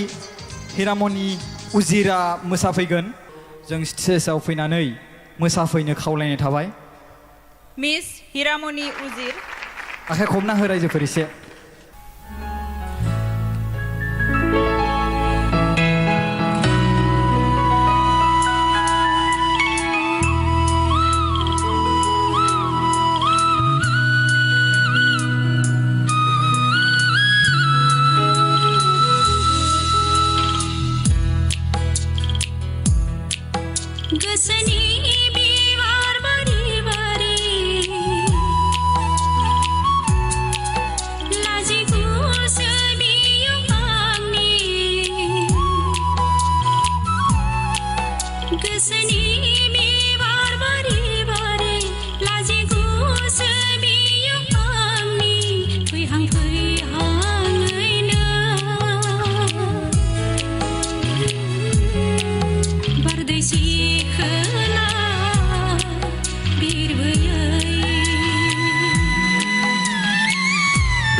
माय गड आखाइ खबना हो रायजोफोर गोबां मोजां मोसाबाय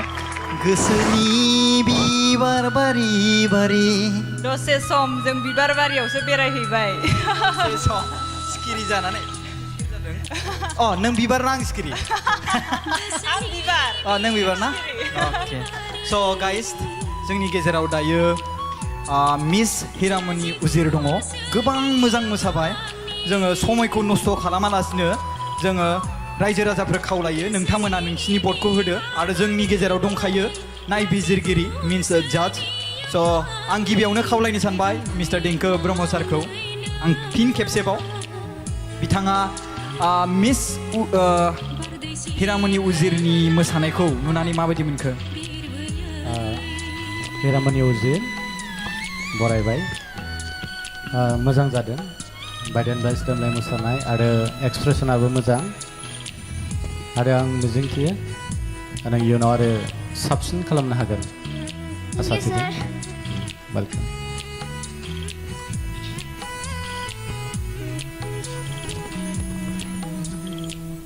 नेक्स्टआव रिंकुमनि मेडामखौ बिथांनि बानबुंथिखौ होनो थाखाय खावलायबाय बिथाङा माबायदि मोनदों मोसानायखौ खुलुमबाय madam Hello. Beautiful song and beautiful dance. Thank you miss Classical लायो ना? औ मिस Kothak. My year. एबार लास्ट Last. मिथिखायो डान्सनि स्टाइलखौ नुबानो आखाइनि मुद्राफोरा क्लिन जादों थेंक इउ मिस मोजां मोनदों आं डान्सखौ thank you miss thank you Hello. खुलुमबाय सार It was a very expressive dance. Expression बिराद मोजां जादों. Like the lip sync. स्टेजखौ कभार खालामजोबदों बेबो बिराद मोजां जादों. थेंक इउ सार आंनि क्लासिकेल एक्सपार्टआनो बुंखाबाय बा बुंनाव जेबो गैला. But it was very expressive dance. Thank you. Thank you sir thank you नानि नोंनि मुङा मा नाम हिरामनि उजिर बेसेबां बैसो 14 years क्लासआ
BODOLAND Dance Master Season 1.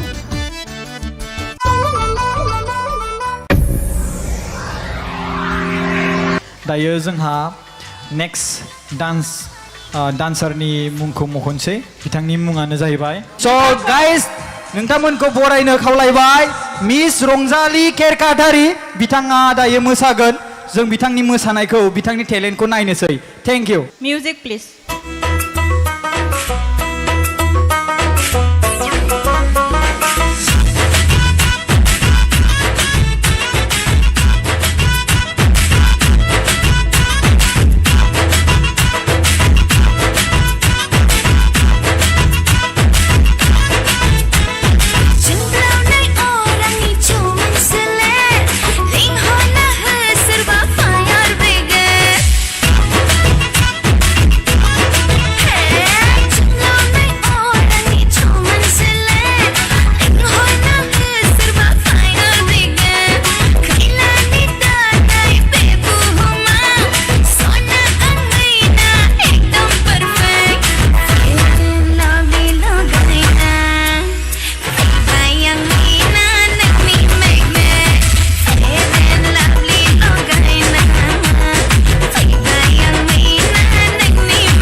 वाव आङो दसेबा माबा बे जोंहा बाथौ धोरोमाव जे दौदिनि थायोना बिनि खानायखौ बेबायदिसो मोनलायलांबायमोन आङो गाज्रि दामोन दे बिनानाव बुंगार गारबाय आं गोसोआव जिबियो हेलिनायानो मोसाफैबाय नामा औ नोंगौ सिरियासलि एकेबारे गोबां मोजां मोसादों जोबोद मोजां बाब्राब मोसाथारदों स' लेडिज एन्ड जेन्टेलमेन मिस रंजालि केरकाटारि बियो गोबां मोजां मोसाबाय जों नोंथांनि सोमोन्दै एसे मिन्थिना लानि नोंथाङा बुंदो खोन्थाना होदो खुलुमबाय आंनि मुङा रंजालि केरकाटारि आङो 14 बोसोर बैसोनि आं सालबारिनिफ्राय फैदों थेंक इउ बिनानाव नोंथांनि माखासे इनफरमेसनखौ होनायनि थाखाय रायजो राजाफ्रा जेसेबांखिनि मोजां मोनदों बिसोरो गावसोर भट होसिगोन दायो जोङो जाजेस बा नायबिजिरगिरि दोनखादों थिखानानै बिथांमोननिफ्राय जों मार्क मोनगोन मिथिबायना बे मार्कआ 10, 20, 30 स' दायो जों बिथांमोननिफ्राय मोनथिनोसै गिबियावनो आङो थांग्रोगोन जोंहा देंखो सारनिफ्रायनो थांग्रोसै आङो हेल' सार हेलौ जोबोद मोजां जादों थेंक इउ सार जे बडि फ्लेक्सिबिलिटिया मोजां आरो जे स्टेप्स बानायदों क्लिनार बानायदों आरो स्ट्रं जादों एनार्जिया थिगानो दं आरो जे मेथाइजों गोरोबनाय जे एक्सप्रेसन मोजां जादों थेंक इउ सो माच उनाव आरो साबसिन खालामगोन थेंक इउ सार स' माइकेल सार गोबां पइन्ट लिरसोदों बायदि मोनदां हेल' सार माने आङो माने एक्सप्रेसनखौ रिकल खालामबाय थादोंमोन आरो माने आं मोनसे बुस्थुखौ बिराद मोजां मोनदों माने बियो गावनि खानायखौनो प्रप बायदि इउज खालामदों so that is one unique way of using this step so that's very creative dance was very good expression was very good I hope that I can see more from you in the future and All the best. Let's see how far you go in Thank this you, show. sir. All right. Okay. Madam, Hello, ma'am. Hello' Hello, ma'am. Michael sir होननाय बायदियानो गासिबो एक्सप्रेसनाबो बिराद मोजां जादों एनार्जियाबो strong खालि आं मोनसेखौल' एसे लुगैबावदोंमोन नोंनि कस्टिउमा जुदि एसे जिगजाग जाबावोमोनब्ला गानजों आरो गाननि थाखाय बा आरो बांसिन साबसिन जाबावगौमोन नेक्स्टआव आरो साबसिन खालामबावदो साबसिन खालामनो नाजागोन दे all the best thank you ma'am thank you. Bodoland dance master season 1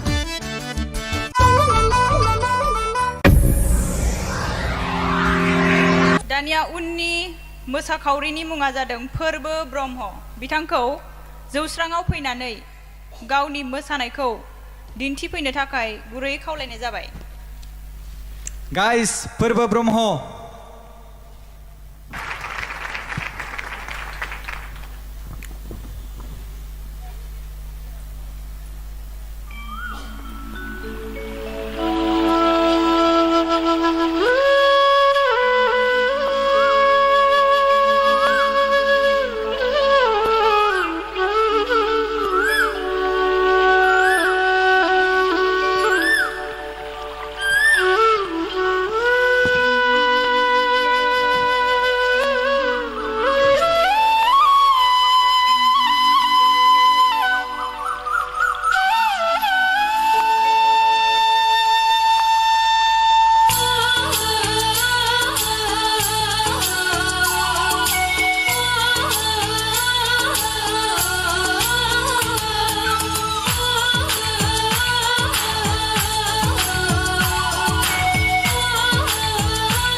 जोंनि गामि समायना सोमखोर गामि रमायना जोंनि गामि समायना सोमखोर गामि रमायना सारि सारि गयनि फाथैनि बारि रोमै रोमै हाजो बेसे हायनारि दैमा दैसा जिरि जिरि बेसे समायदों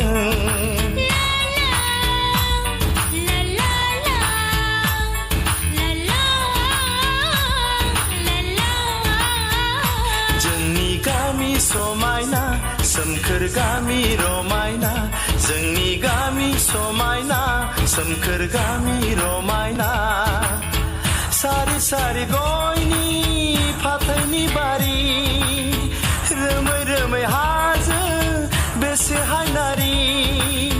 दैमा दैसा जिरि जिरि बेसे समायदों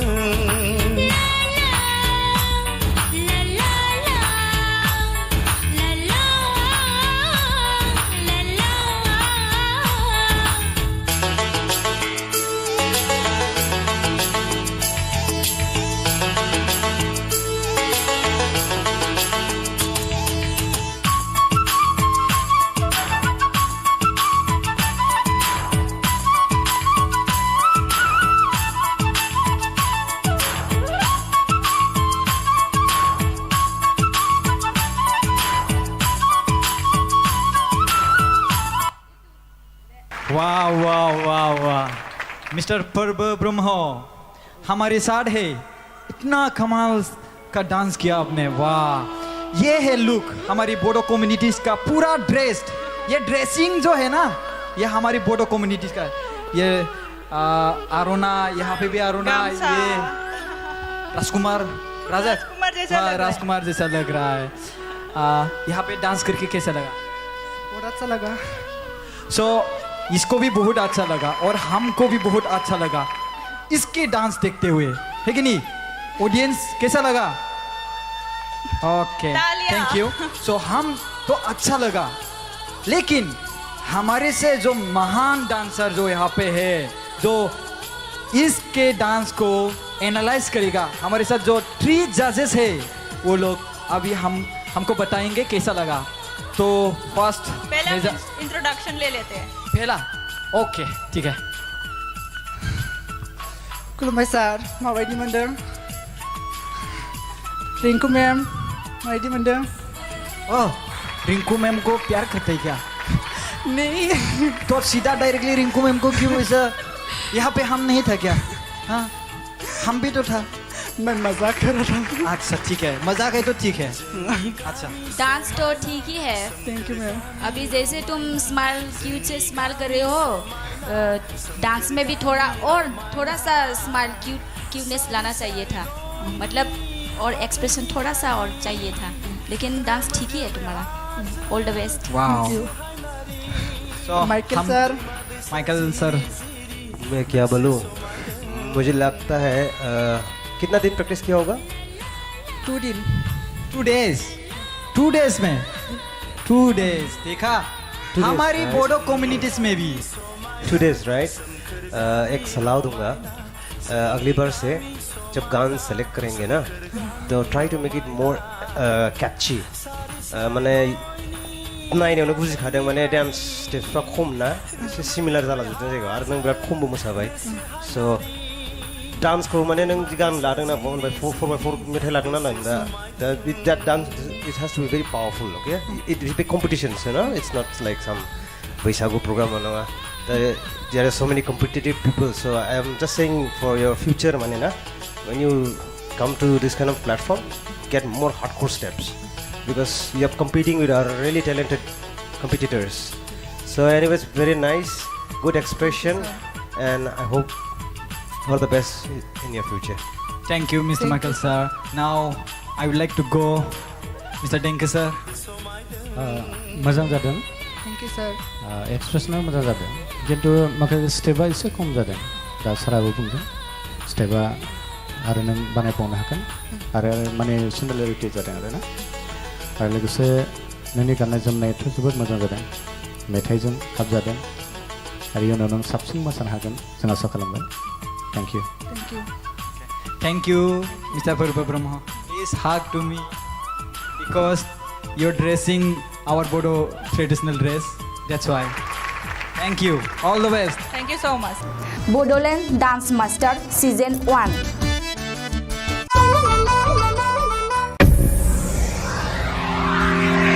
दानिया जोंहा दङ Miss Rani Bosumotari miss Rani बसुमतारीखौ जौस्राङाव फैनानै गावनि मोसानायखौ दिन्थिफैनो थाखाय गुरै खावलायबाय Miss Rani Bosumotari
wow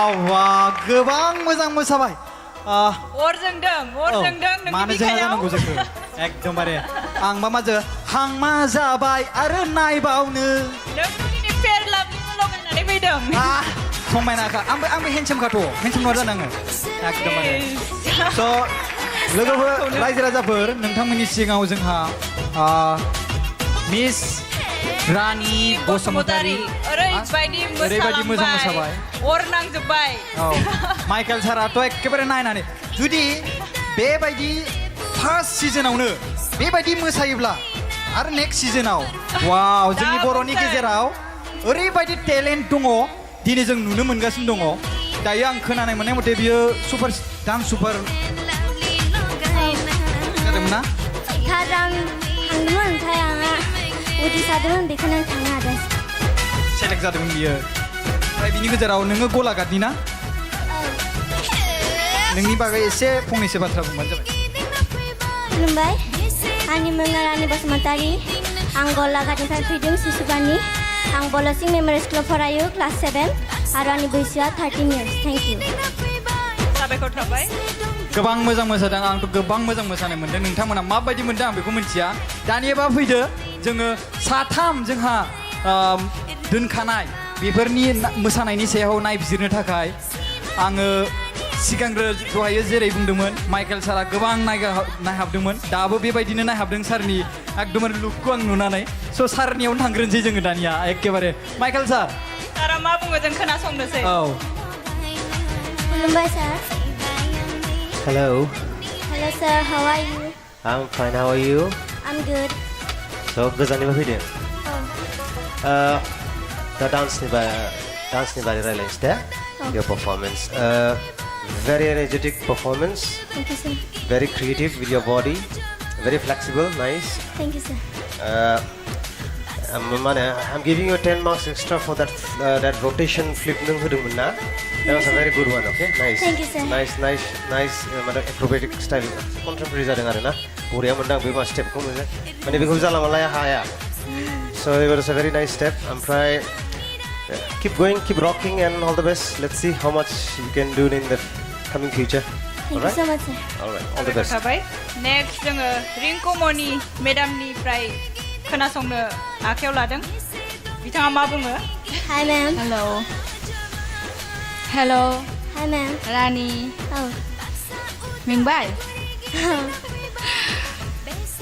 Michael sir होननायाथ' गासिबो राइटआनो आरो मा बुंबावनो आंबो मोजां मोनदों बिरादनो नोंनि मोसानायखौ एक्सप्रेसन गासिबो बडि फ्लेक्सिबिलिटि गासिबो स्टाना बिराद क्लियार जादों Thank you ma'am. Thank you so much. दे मोजां all the best Thank you sir. Next जों देंखो सारनिफ्राय खोनासंगोन बिथाङा मा बुङो रानि Hi sir. you are so cute Thank you so much sir. जोबोद मोजां बे मोसानाया जेरैबायदि मेथाइजों गोरोबनाय माखासे एक्सप्रेसनफ्रा थिग जादों आरो फ्लेक्सिबिलिटियाबो थिगानो दङ आरो बडि कन्ट्रल थिगानो दङ आरो नोङो उनाव साबसिन खालामनो हागोन Thank you sir. आरो बेनिख्रुइ साबसिन खालामनो थाखाय नों हार्ड वार्क खालामनांगोन जाहाथे नोंनि साक्सेसफुलखौ जों नुनो मोनो thank you Thank you so much sir. Thank you sir साथाम नायबिजिरगिरिफोरनिफ्राय जोङो गोबां मोजां कमेन्ट मोन्दों बे हिसाबावथ' बे सेलेक्ट जाखासिगोन बायदि मोनदां आंबो बेखौनो लुबैदों thank you Rani Basumatary thank U ladies and gentlemen please आखाइ खबना हो गोबां मोजां मोसादों BODOLAND Dance Master Season 1.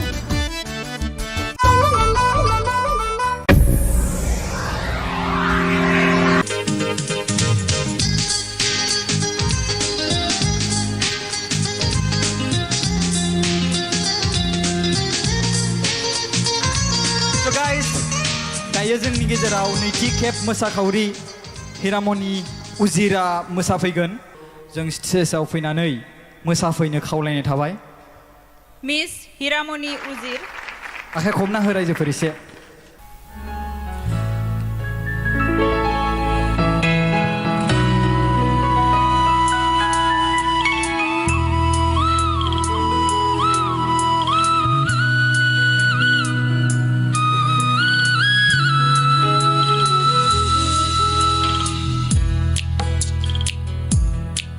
गोसोनि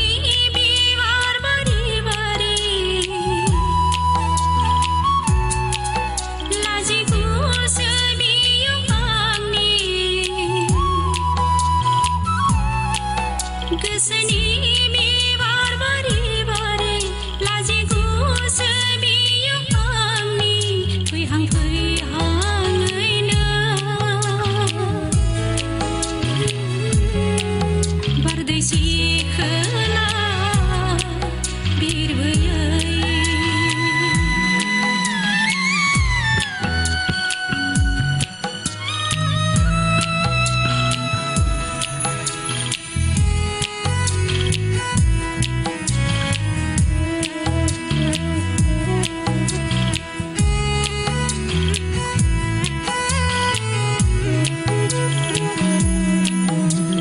मिजिं सुला मेगन थाइनैयाव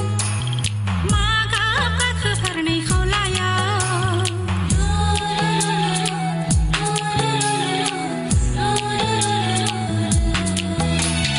मिजिं सुला मेगन थाइनैयाव मा गाब गाखो फारनै खावलायाव गोजाननिफ्रायनो सिरि सिरि सिरि माबा देंखो रिंफैदों खोमा आंनि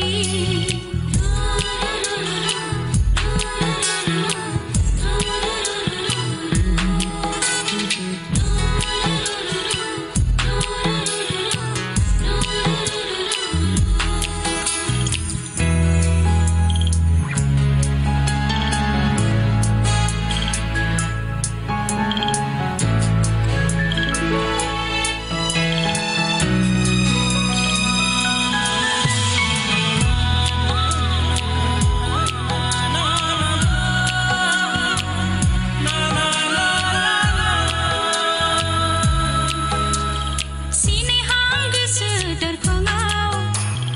मिथियामोन फाग्ला आंनि गोसो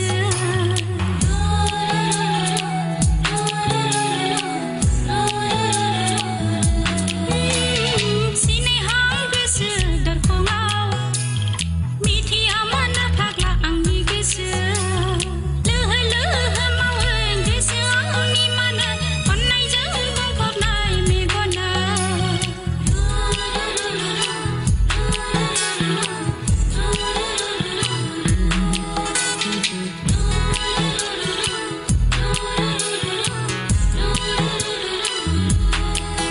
गोसोनि बिबार बारि बारि लाजिगुसो बियुं आंनि गोसोनि बिबार बारि बारि लाजिगुसो बियुं आंनि फैहां फैहाङैनो बारदैसि खोला बिरबोयै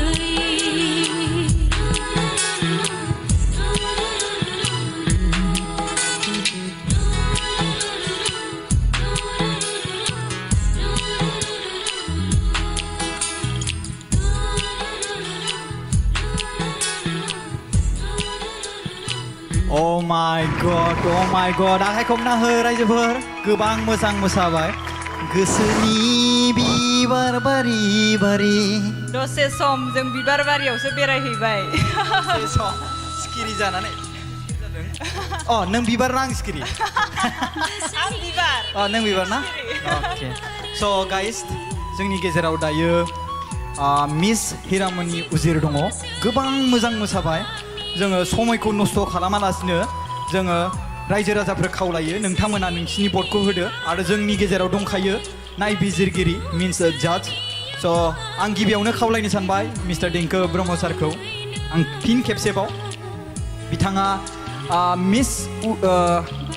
हिरामनि उजिरनि मोसानायखौ नुनानै माबायदि मोनखो हिरामनि उजिर बरायबाय मोजां जादों बायदेनबाय स्टेमलाय मोसानाय आरो एक्सप्रेसनाबो मोजां आरो आं मिजिंथियो नों इयुनाव आरो साबसिन खालामनो हागोन आसा थिदों वेलकाम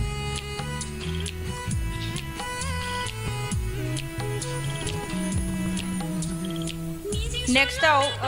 रिंकुमनि मेडामखौ बिथांनि बानबुंथिखौ होनो थाखाय खावलायबाय बिथाङा माबायदि मोनदों मोसानायखौ खुलुमबाय madam Hello. Beautiful song and beautiful dance. Thank you miss Classical लायो ना? औ मिस Kothak. मा year? एबार लास्ट Last. मिथिखायो डान्सनि स्टाइलखौ नुबानो आखाइनि मुद्राफोरा क्लिन जादों थेंक इउ मिस मोजां मोनदों आं डान्सखौ thank you miss thank you Hello. खुलुमबाय सार It was a very expressive dance. Expression बिराद मोजां जादों. Like the lip sync.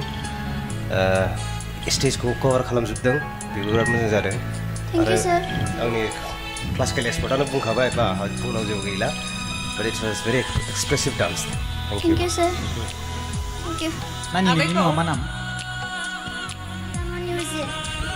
बेसेबां बैसो 14 years क्लासआ एबार 10 गोबां मोजां मोसादों दायो जोबथा बोसोर होन्दों नामा नोंना मोसानाय क्लास कचिंआ आदसा गोबां मोजाङानो दे thank you BODOLAND Dance Master Season 1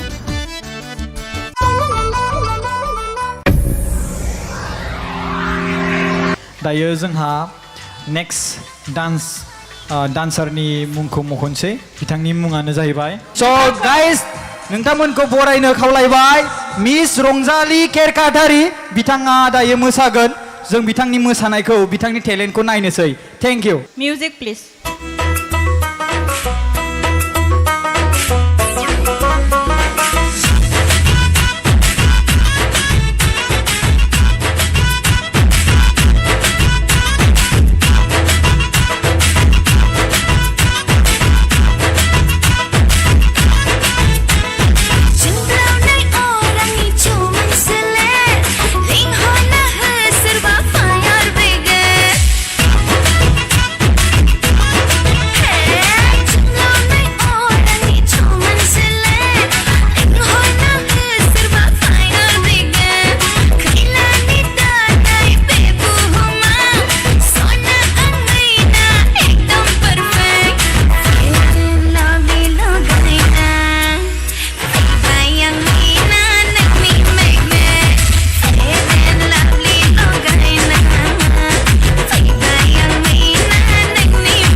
दसेबा माबा बे जोंहा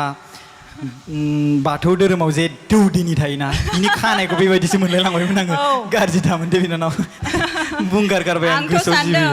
हेलिनायानो मोसाफैबाय नामा औ नोंगौ सिरियासलि एकेबारे गोबां मोजां मोसादों जोबोद मोजां बाब्राब मोसाथारदों स' लेडिज एन्ड जेन्टेलमेन मिस रंजालि केरकाटारि बेयो गोबां मोजां मोसाबाय जों नोंथांनि सोमोन्दै एसे मिन्थिना लानि नोंथाङा बुंदो खोन्थाना होदो खुलुमबाय आंनि मुङा रंजालि केरकाटारि आङो 14 बोसोर बैसोनि आं सालबारिनिफ्राय फैदों थेंक इउ बिनानाव नोंथांनि माखासे इनफरमेसनखौ होनायनि थाखाय रायजो राजाफ्रा जेसेबांखिनि मोजां मोनदों बिसोरो गावसोर भट होसिगोन दायो जोङो जाजेस बा नायबिजिरगिरि दोनखादों थिखानानै बिथांमोननिफ्राय जों मार्क मोनगोन मिथिबायना बे मार्कआ 10, 20, 30 स' दायो जों बिथांमोननिफ्राय मोनथिनोसै गिबियावनो आङो थांग्रोगोन जोंहा देंखो सारनिफ्रायनो थांग्रोसै आङो हेल' सार हेलौ जोबोद मोजां जादों थेंक इउ सार जे बडि फ्लेक्सिबिलिटिया मोजां आरो जे स्टेप्स बानायदों क्लिनार बानायदों आरो स्ट्रं जादों एनार्जिया थिगानो दं आरो जे मेथाइजों गोरोबनाय जे एक्सप्रेसन मोजां जादों थेंक इउ स' माच उनाव आरो साबसिन खालामगोन थेंक इउ सार स' माइकेल सार गोबां पइन्ट लिरसोदों बायदि मोनदां हेल' सार माने आङो एसे गोबाव लानाया जाहैबाय आङो माने एक्सप्रेसनखौ रिकल खालामबाय थादोंमोन आरो माने आं मोनसे बुस्थुखौ बिराद मोजां मोनदों माने बियो गावनि खानायखौनो प्रप बायदि इउज खालामदों so that is one unique way of using this step so that's very creative dance was very good expression was very good I hope that I can see more from you in the future and all the best let's see how far you go in Thank this you, show sir. all right okay madam hello' ma'am hello' ma'am Michael sir होननाय बायदियानो गासिबो एक्सप्रेसनाबो बिराद मोजां जादों एनार्जियाबो strong खालि आं मोनसेखौल' एसे लुगैबावदोंमोन नोंनि कस्टिउमा जुदि एसे जिगजाग जाबावोमोनब्ला गानजों आरो गाननि थाखाय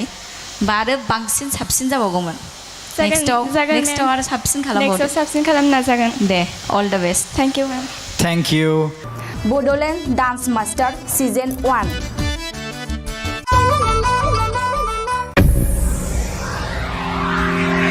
दानिया उननि मोसाखावरिनि मुङा जादों फोरबो ब्रह्म बिथांखौ जौस्राङाव फैनानै गावनि मोसानायखौ दिन्थिफैनो थाखाय गुरैयै खावलायनाय जाबाय गाइस फोरबो ब्रह्म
समायना सोमखोर गामि रमायना जोंनि गामि समायना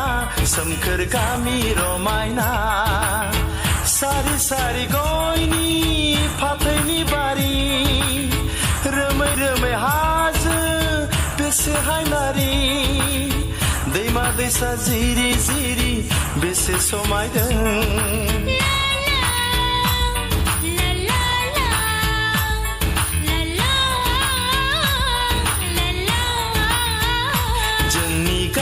समायना सोमखोर गामि रमायना जोंनि गामि समायना सोमखोर गामि रमायना सारि सारि गयनि फाथैनि बारि रोमै रोमै हाजो बेसे हायनारि दैमा दैसा जिरि जिरि बेसे समायदों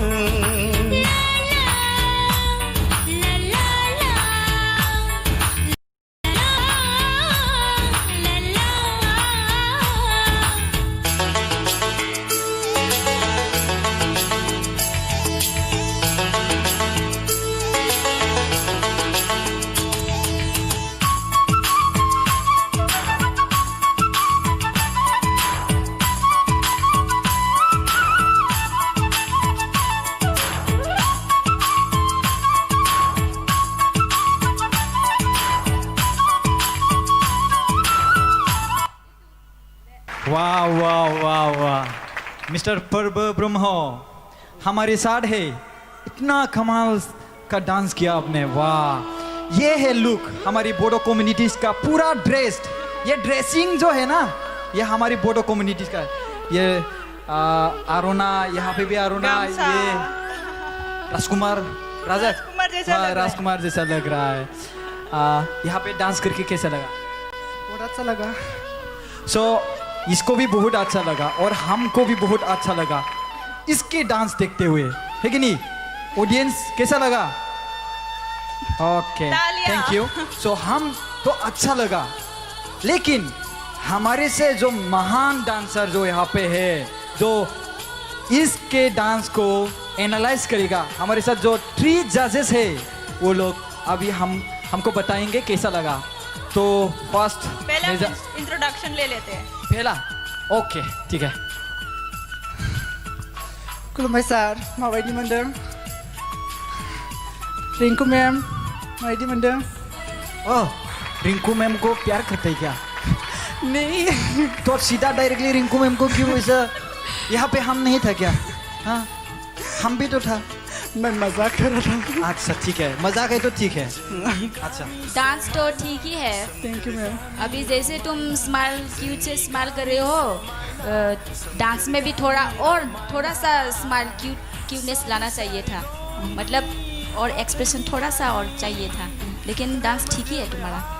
ऑल द बेस्ट माइकल सर मैं क्या बोलूँ मुझे लगता है कितना दिन प्रैक्टिस किया होगा 2 दिन 2 डेज में 2 डेज देखा हमारी बोडो कम्युनिटीज में भी 2 डेज राइट एक सलाह दूंगा अगली बार से जब गान सेलेक्ट करेंगे ना तो try to make it more catchy माने नायनायावनो बुजिखादों माने डान्स स्टेप्सफ्रा खम ना एसे सिमिलार जालांजोबदों जायगायाव आरो नों बिराद खमबो मोसाबाय स' डान्सखौ माने नों गान लादों ना 4x4 मेथाइ लादों ना नों दा that dance it has to be very powerful okay it is a big competition you know it's not like some Bwisagu program or नङा there are so many competitive people so I am just saying for your future माने ना when you come to this kind of platform get more hardcore steps because you are competing with our really talented competitors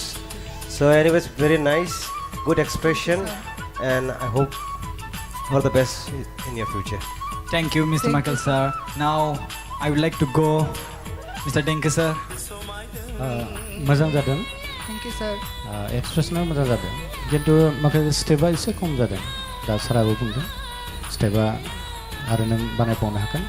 आरो माने similarity जादों आरोना आरो लोगोसे नोंनि गाननाय जोमनायाथ' जोबोद मोजां जादों मेथाइजों हाबजादों आरो इयुनाव नों साबसिन मोसानो हागोन जों आसा खालामबाय Thank you. Thank you Thank you, Mr. Purva Brahma. Please hug to me because you're dressing our Bodo traditional dress. That's why. Thank you. All the best. Thank you so much. BODOLAND Dance Master Season 1.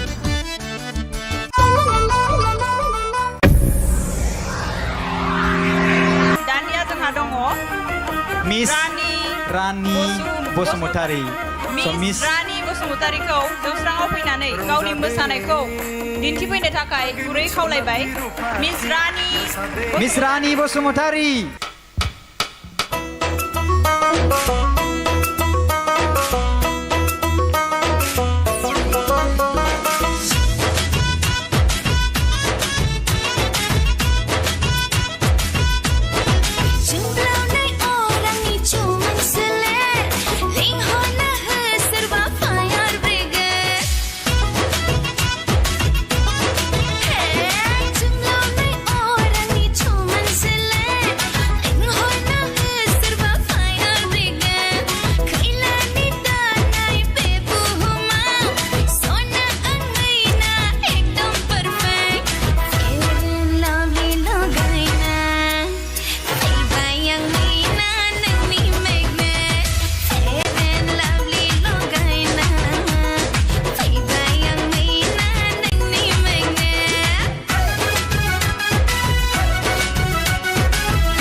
गोबां मोजां मोसाबाय अर जोंदों नोंनि मानो जोंहा बिखायाव जानांगौ जोंखो एकदमबारे आंबा माजो हांमा जाबाय आरो नायबावनो नों दिनै फेर लाभलिखौ लगायनानै फैदों समायनाखा आंबो हेन्डसामखाथ' हेन्डसाम नङा जानाङो एकदमबारे स' लोगोफोर रायजो राजाफोर नोंथांमोननि सिगाङाव जोंहा मिस रानि बसुमतारी ओरैबायदि मोजां मोसाबाय अर नांजोब्बाय माइकेल साराथ' एखेबारे नायनानै जुदि बेबायदि फार्स्ट सिजोनावनो बेबायदि मोसायोब्ला आरो नेक्स्ट सिजोनाव वाव जोंनि बर'नि गेजेराव ओरैबायदि टेलेन्ट दङ दिनै जों नुनो मोनगासिनो दङ दायो आं खोनानाय मोननाय मथे बियो सुपार डान्स सुपार जादोंमोन ना थार आं थांदोंमोन ओमफ्राय आंहा उदै सादोंमोन बेखौनो आं थांनो हादों सेलेक्ट जादोंमोन बियो ओमफ्राय बिनि गेजेराव नोङो गलाघाटनि ना नोंनि बागै एसे फंनैसो बाथ्रा बुंबानो जाबाय खुलुमबाय आंनि मुङा रानि बसुमतारी आं गलाघाटनिफ्राय फैदों सिसुबानि आं बलसिं मेम'रियेल स्कुलाव फरायो क्लास 7 आरो आंनि बैसोआ 13 इयार्स थेंक इउ साबायखर थाबाय गोबां मोजां मोसादों आंथ' गोबां मोजां मोसानाय मोन्दों नोंथांमोना माबायदि मोन्दों आं बेखौ मिथिया दानियाबा फैदो जोङो साथाम जोंहा दोनखानाय बेफोरनि मोसानायनि सायाव नायबिजिरनो थाखाय आङो सिगांग्रो दहायो जेरै बुंदोंमोन माइकेल सारा गोबां नायहाबदोंमोन दाबो बेबायदिनो नायहाबदों सारनि एकदमबारे लुकखौ आं नुनानै स' सारनियावनो थांग्रोनोसै जोङो दानिया एखेबारे माइकेल सारा मा बुङो जों खोनासंनोसै औ खुलुमबाय sir Hello. Hello sir, how are you? I'm fine. How are you? I'm good. So गोजाननिफ्राय फैदों Oh. दा डान्सनि बारै रायलायनोसै दे your performance very energetic performance Thank you sir. very creative with your body very flexible nice Thank you sir. I'm giving you 10 marks extra for that rotation flip नों होदोंमोन ना that was a very good one okay nice Thank you, sir. nice acrobatic style contemporary जादों आरो ना बरिया मोनदां बे मा स्टेपखौ मोजां माने बेखौ जाला मालाया हाया so it was a very nice step ओमफ्राय keep going keep rocking and all the best let's see how much you can do in the coming future Thank you so much sir. all right all the best थाबाय next जोङो रिंकुमनि मेडामनिफ्राय खोनासंनो आखायाव लादों बिथाङा मा बुङो Hi ma'am. हेल' Hi ma'am. रानि Oh. मेंबाय Michael sir होननायाथ' गासिबो राइटआनो आरो मा बुंबावनो आंबो मोजां मोन्दों बिरादनो नोंनि मोसानायखौ एक्सप्रेसन गासिबो बडि फ्लेक्सिबिलिटि गासिबो स्टाना बिराद क्लियार जादों Thank you ma'am. Thank you so much. दे मोजां all the best Thank you sir. Next जों देंखो सारनिफ्राय खोनासंगोन बिथाङा मा बुङो रानि Hi sir. you are so cute Thank you so much sir. जोबोद मोजां बे मोसानाया जेरैबायदि मेथाइजों गोरोबनाय माखासे एक्सप्रेसनफ्रा थिग जादों आरो फ्लेक्सिबिलिटियाबो थिगानो दङ आरो बडि कन्ट्रल थिगानो दङ आरो नोङो उनाव साबसिन खालामनो हागोन Thank you sir. आरो बेनिख्रुइ साबसिन खालामनो थाखाय नों हार्ड वार्क खालामनांगोन जाहाथे नोंनि साक्सेसफुलखौ जों नुनो मोनो thank you Thank you so much sir. Thank you sir साथाम नायबिजिरगिरिफोरनिफ्राय जोङो गोबां मोजां कमेन्ट मोन्दों बे हिसाबावथ' बे सेलेक्ट जाखासिगोन बायदि मोनदां आंबो बेखौनो लुबैदों thank you Rani Basumatary thank U ladies and gentlemen please आखाइ खबना हो गोबां मोजां मोसादों बड'लेण्ड डान्स मास्टार सिजन 1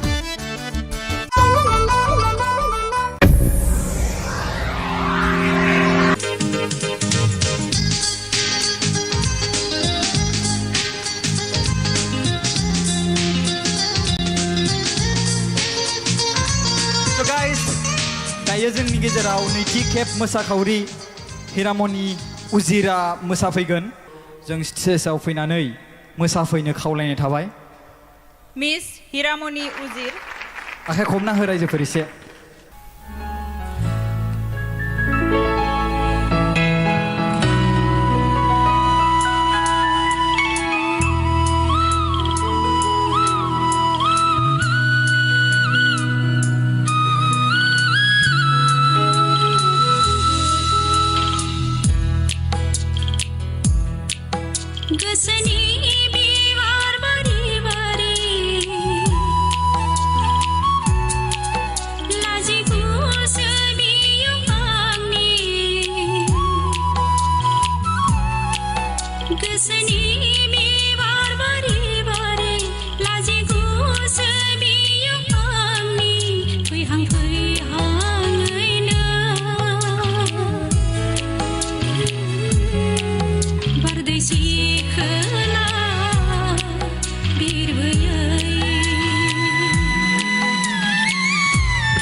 गोसोनि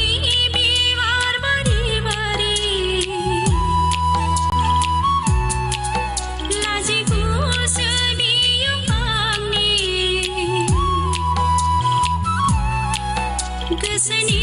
बिबार बारि बारि लाजिगुसो बियो आंनि फैहां फैहाङैनो बारदैसि खोला बिरबोयै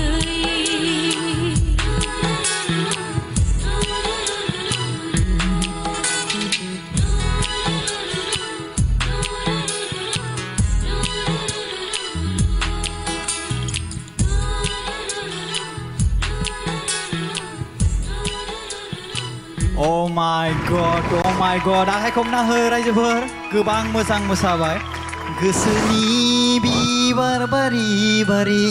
दसे सम जों बिबार बारियावसो बेरायहैबाय सिखिरि जानानै अ नों बिबार ना आं सिखिरि आं बिबार नों बिबार ना अके स' गाइस जोंनि गेजेराव दायो मिस हिरामनि उजिर दङ गोबां मोजां मोसाबाय जोङो समायखौ नस्थ' खालामालासिनो जोङो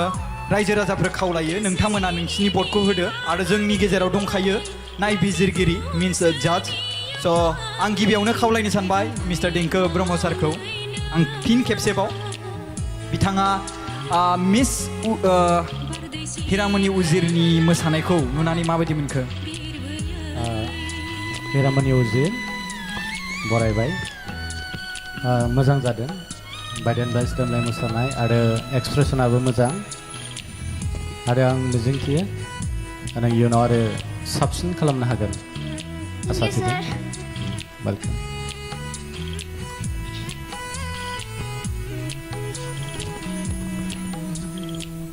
नेक्स्टआव रिंकुमनि मेडामखौ बिथांनि बानबुंथिखौ होनो थाखाय खावलायबाय बिथाङा माबायदि मोनदों मोसानायखौ खुलुमबाय madam Hello. Beautiful song and beautiful dance. Thank you miss Classical लायो ना? औ मिस कथक. मा यार? एबारो लास्ट Last. मिन्थिखायो डान्सनि स्टाइलखौ नुबानो आखाइनि मुद्राफ्रा क्लिन जादों. थेंक इउ मिस मोजां मोनदों आं डान्सखौ. Thank you miss Thank you. Hello. खुलुमबाय सार It was a very expressive dance. Expressionआ बिराद मोजां जादों. Like the lip sync. स्टेजखौ कभार खालामजोबदों बेबो बिराद मोजां जादों. थेंक इउ सार आंनि क्लासिकेल एक्सपर्टआनो बुंखाबाय बा बुंनांगौ जेबो गैला. But it was very expressive dance. Thank you. Thank you sir thank you नानि नोंनि मुङा मा नाम हिरामनि उजिर बेसेबां बैसो 14 years क्लासआ एबार 10 गोबां मोजां मोसादों दायो जोबथा बोसोर होन्दों नामा नोंना मोसानाय क्लास कचिंआ आচ্ছা गोबां मोजाङानो दे thank you Bodoland dance master season 1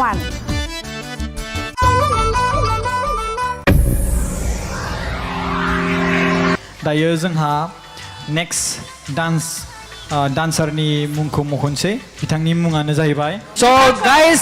नोंथांमोनखौ बरायनो खावलायबाय मिस रंजालि केरकाटारि बिथाङा दायो मोसागोन जों बिथांनि मोसानायखौ बिथांनि टेलेन्टखौ नायनोसै थेंक इउ मिउजिक प्लिज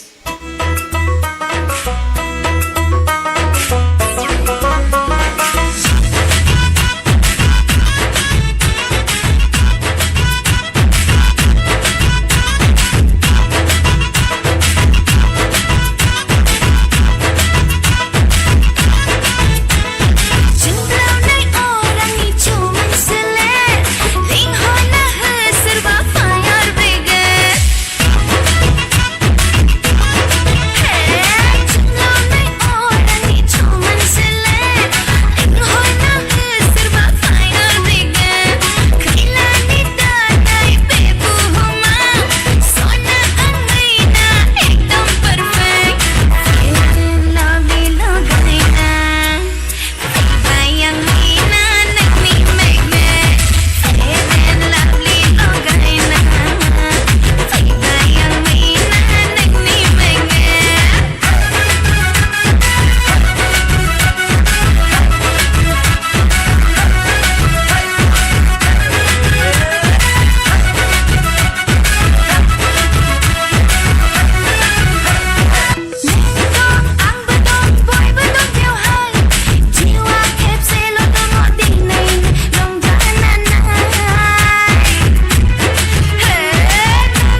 वाव वाव आङो दसेबा माबा बे जोंहा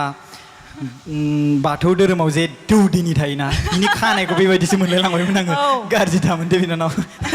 बुंगार गारबाय आं गोसोआव सानदों हेलिनायानो मोसाफैबाय नामा औ नोंगौ सिरियासलि एकेबारे गोबां मोजां मोसादों जोबोद मोजां बाब्राब मोसाथारदों स' लेडिज एन्ड जेन्टेलमेन मिस रंजालि केरकाटारि बियो गोबां मोजां मोसाबाय जों नोंथांनि सोमोन्दै एसे मिन्थिना लानि नोंथाङा बुंदो खोन्थाना होदो खुलुमबाय आंनि मुङा रंजालि केरकाटारि आङो 14 बोसोर बैसोनि आं सालबारिनिफ्राय फैदों थेंक इउ बिनानाव नोंथांनि माखासे इनफरमेसनखौ होनायनि थाखाय रायजो राजाफ्रा जेसेबांखिनि मोजां मोनदों बिसोरो गावसोर भट होसिगोन दायो जोङो जाजेस बा नायबिजिरगिरि दोनखादों थिखानानै बिथांमोननिफ्राय जों मार्क मोनगोन मिथिबायना बे मार्कआ 10, 20, 30 स' दायो जों बिथांमोननिफ्राय मोनथिनोसै गिबियावनो आङो थांग्रोगोन जोंहा देंखो सारनिफ्रायनो थांग्रोसै आङो हेल' सार हेलौ जोबोद मोजां जादों थेंक इउ सार जे बडि फ्लेक्सिबिलिटिया मोजां आरो जों स्टेप्स बानायदों क्लिनार बानायदों आरो स्ट्रं जादों एनार्जिया थिगानो दं आरो जों मेथाइजों गोरोबनाय जे एक्सप्रेसन मोजां जादों थेंक इउ स' माच उनाव आरो साबसिन खालामगोन थेंक इउ सार स' माइकेल सार गोबां पइन्ट लिरसोदों बायदि मोनदां हेलौ हेल' सार माने आङो एसे गोबाव लानाया जाहैबाय आङो माने एक्सप्रेसनखौ रिकल खालामबाय थादोंमोन आरो माने आं मोनसे बुस्थुखौ बिराद मोजां मोनदों माने बियो गावनि खानायखौनो प्रप बायदि इउज खालामदों so that is one unique way of using this step so that's very creative dance was very good expression was very good I hope that I can see more from you in the future and all the best let's see how far you go in this show all right okay madam hello ma'am hello ma'am Michael sir होननाय बायदियानो गासिबो एक्सप्रेसनाबो बिराद मोजां जादों एनार्जियाबो strong खालि आं मोनसेखौल' एसे लुगैबावदोंमोन नोंनि कस्टिउमा जुदि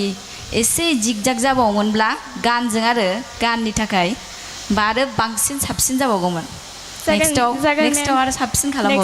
खालामनो नाजागोन दे all the best thank you ma'am thank you Bodoland dance master season 1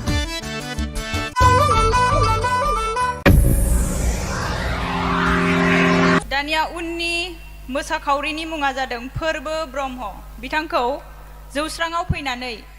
गावनि मोसानायखौ दिन्थिफैनो थाखाय गुरै खावलायनाय जाबाय गाइस फोरबो ब्रह्म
समायना सोमखोर गामि रमायना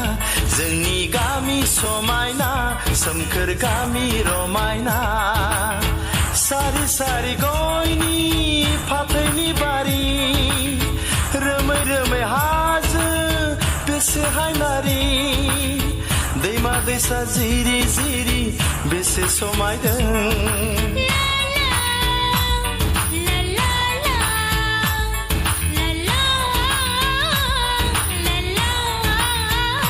जोंनि गामि समायना सोमखोर गामि रमायना जोंनि गामि समायना सोमखोर गामि रमायना सारि सारि गयनि फाथैनि बारि रोमै रोमै हाजो बेसे हायनारि दैमा दैसा जिरि जिरि बेसे समायदों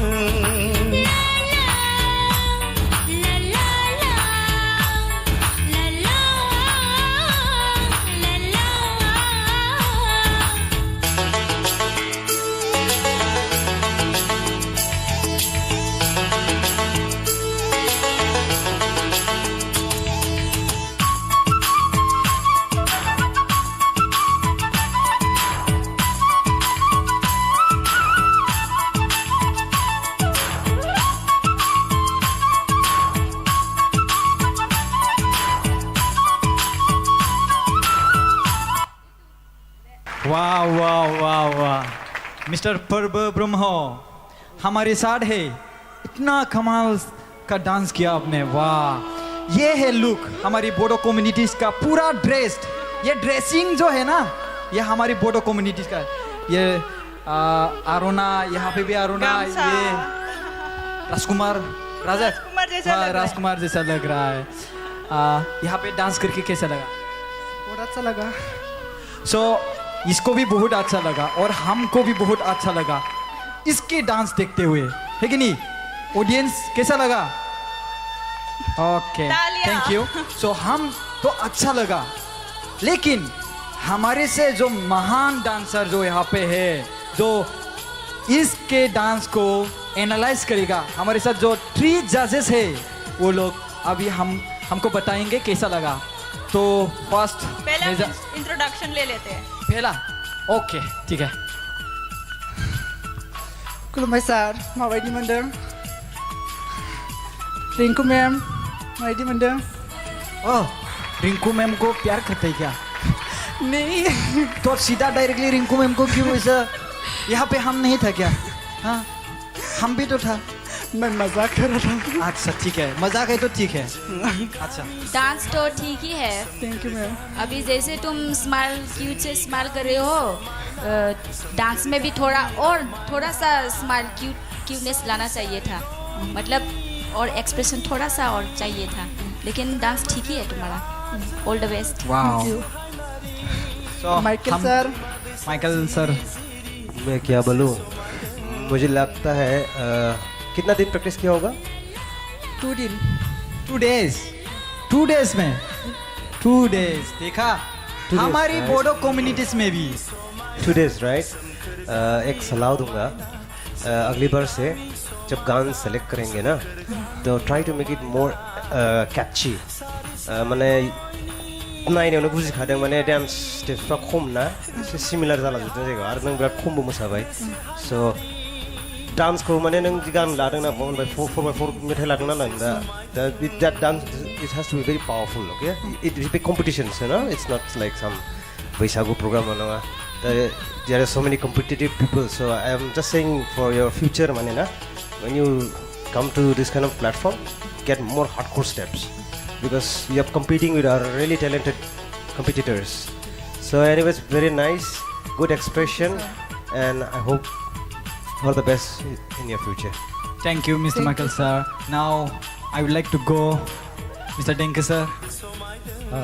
मोजां जादों थैंक यू सर एक्सप्रेसना मोजां जादों किन्तु माखासे स्टेपा एसे खम जादों दा साराबो बुंदों स्टेपा आरो नों बानायबावनो हागोन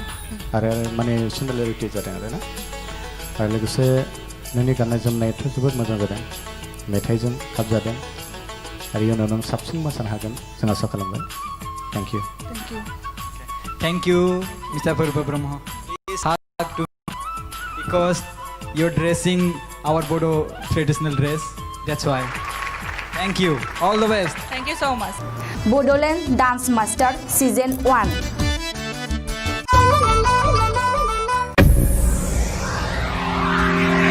दानिया जोंहा दङ Miss Rani Bosumotari. So miss Rani बसुमतारीखौ जौस्राङाव फैनानै गावनि मोसानायखौ दिन्थिफैनो थाखाय गुरै खावलायबाय Miss Rani Bosumotari.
Wow, गोबां मोजां मोसाबाय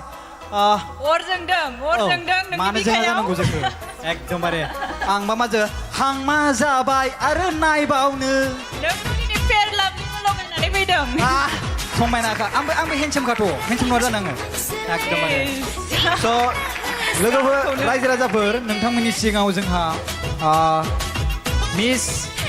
रानि बसुमतारी ओरैबायदि मोजां मोसाबाय अर नांजोब्बाय माइकेल साराथ' एखेबारे नायनानै जुदि बेबायदि फार्स्ट सिजोनावनो बेबायदि मोसायोब्ला आरो नेक्स्ट सिजोनाव वाव जोंनि बर'नि गेजेराव ओरैबायदि टेलेन्ट दङ दिनै जों नुनो मोनगासिनो दङ दायो आं खोनानाय मोननाय मथे बियो सुपार डान्स सुपार जादोंमोन ना थांदोंमोन ओमफ्राय आंहा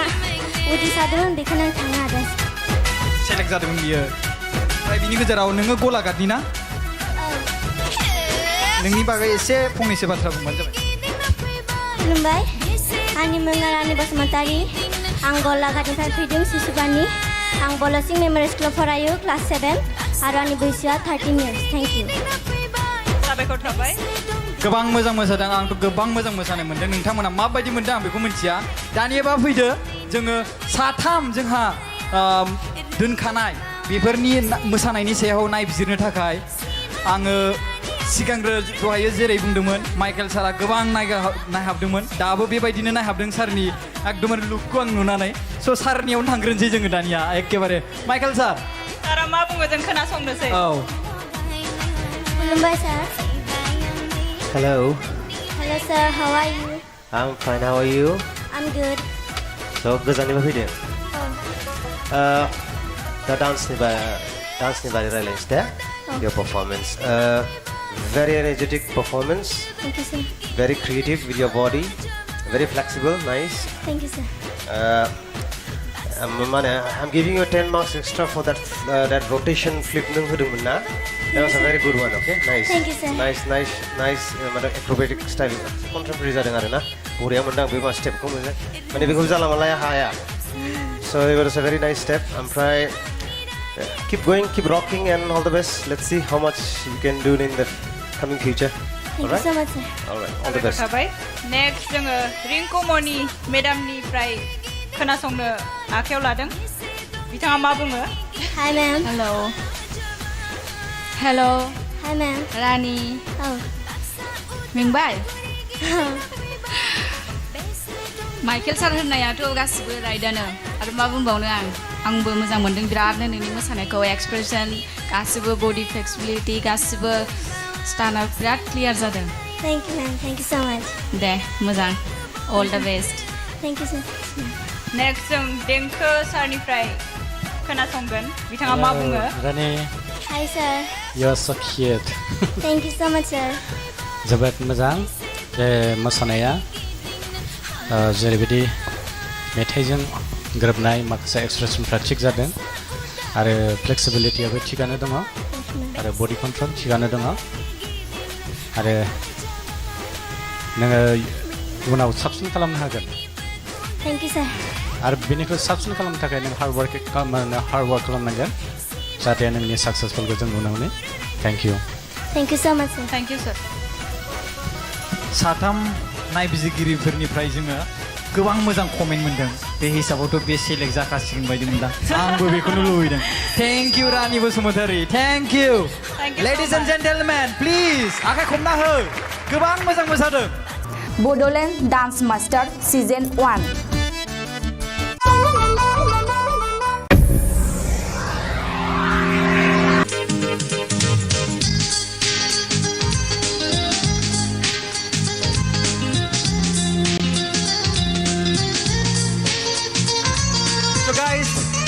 दायो जोंनि गेजेराव नैथि खेब मोसाखावरि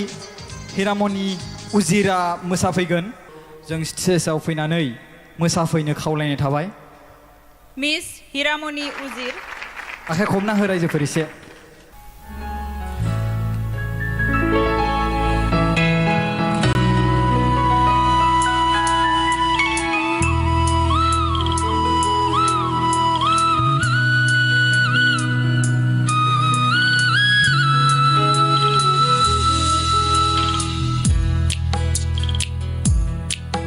गोसोनि बिबार बारि बारि लाजिगुसो बियो आंनि गोसोनि बिबार बारि बारि लाजिगुसो बियो आंनि फैहां फैहाङैनो बारदैसि खोला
माय गड आखाइ खबना हो रायजोफोर गोबां मोजां मोसाबाय गोसोनि बिबार बारि बारि दसे सम जों बिबार बारियावसो बेरायहैबाय सिखिरि जानानै अ नों बिबार ना आं सिखिरि आं बिबार नों बिबार ना अके स' गाइस जोंनि गेजेराव दायो मिस हिरामनि उजिर दङ गोबां मोजां मोसाबाय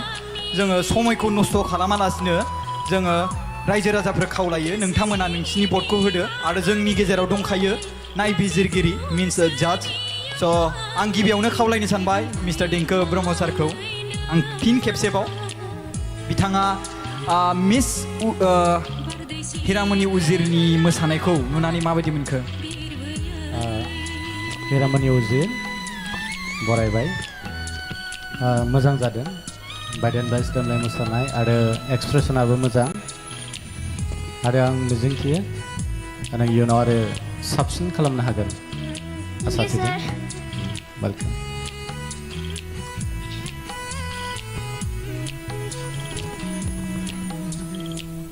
नेक्स्टआव रिंकुमनि मेडामखौ बिथांनि बानबुंथिखौ होनो थाखाय खावलायबाय बिथाङा माबायदि मोनदों मोसानायखौ खुलुमबाय madam Hello. Beautiful song and beautiful dance. Thank you miss Classical लायो ना? औ मिस Kotak. मा year? एबार लास्ट Last. मिथिखायो डान्सनि स्टाइलखौ नुबानो आखाइनि मुद्राफोरा क्लिन जादों थेंक इउ मिस मोजां मोनदों आं डान्सखौ thank you miss thank you Hello. खुलुमबाय सार It was a very expressive dance. Expression बिराद मोजां जादों. Like the lip sync. स्टेजखौ कभार खालामजोबदों बेबो बिराद मोजां जादों. थेंक इउ सार आंनि क्लासिकेल एक्सपर्टआनो बुंखाबाय बा बुंनाव जेबो गैला. But it was very expressive dance. Thank you. Thank you sir thank you नानि नोंनि मुङा मा नाम हिरामनि उजिर बेसेबां बैसो 14 years क्लासआ एबार 10 गोबां मोजां मोसादों दायो जोबथा बोसोर होन्दों नामा नोंना मोसानाय क्लास कचिंआ आदसा गोबां मोजाङानो दे thank you Bodoland dance master season 1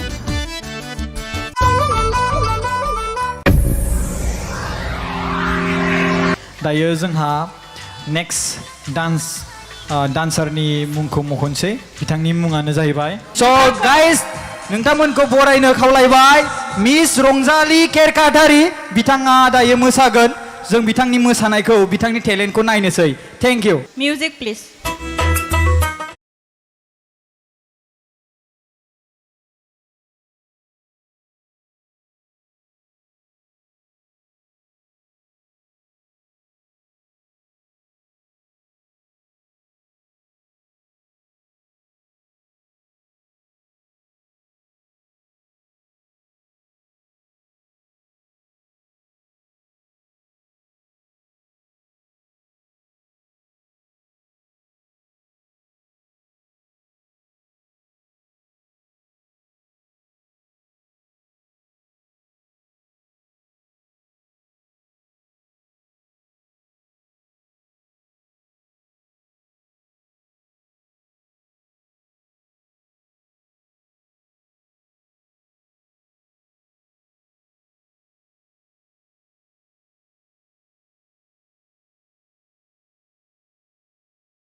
BODOLAND Dance Master Season 1.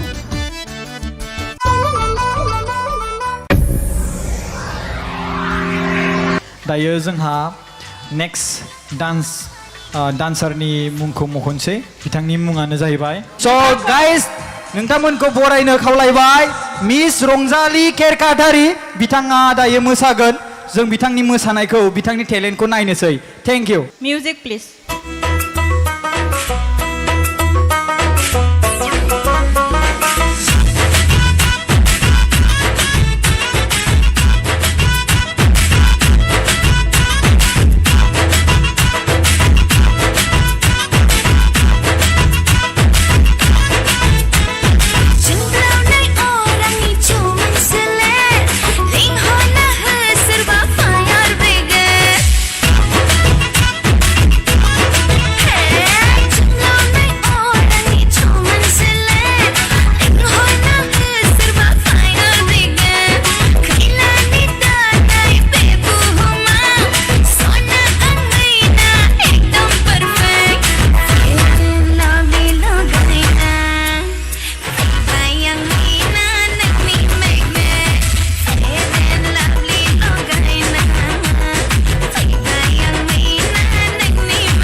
वाव वाव दसेबा माबा बे जोंहा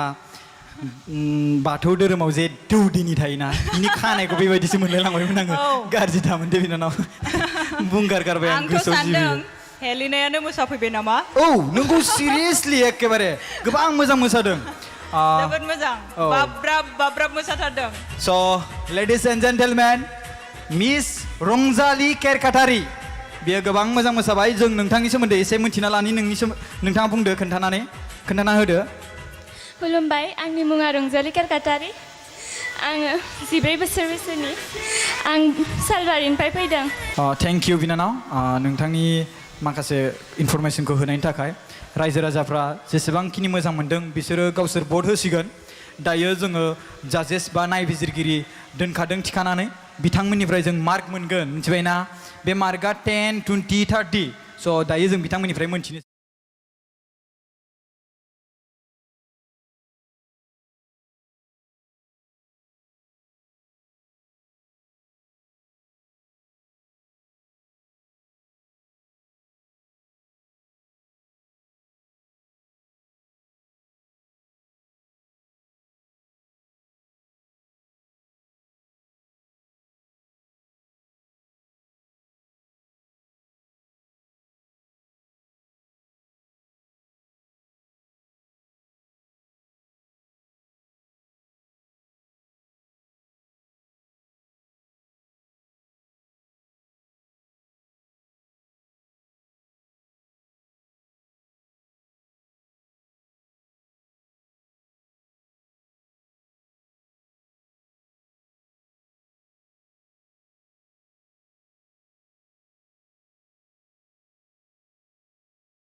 BODOLAND Dance Master Season 1.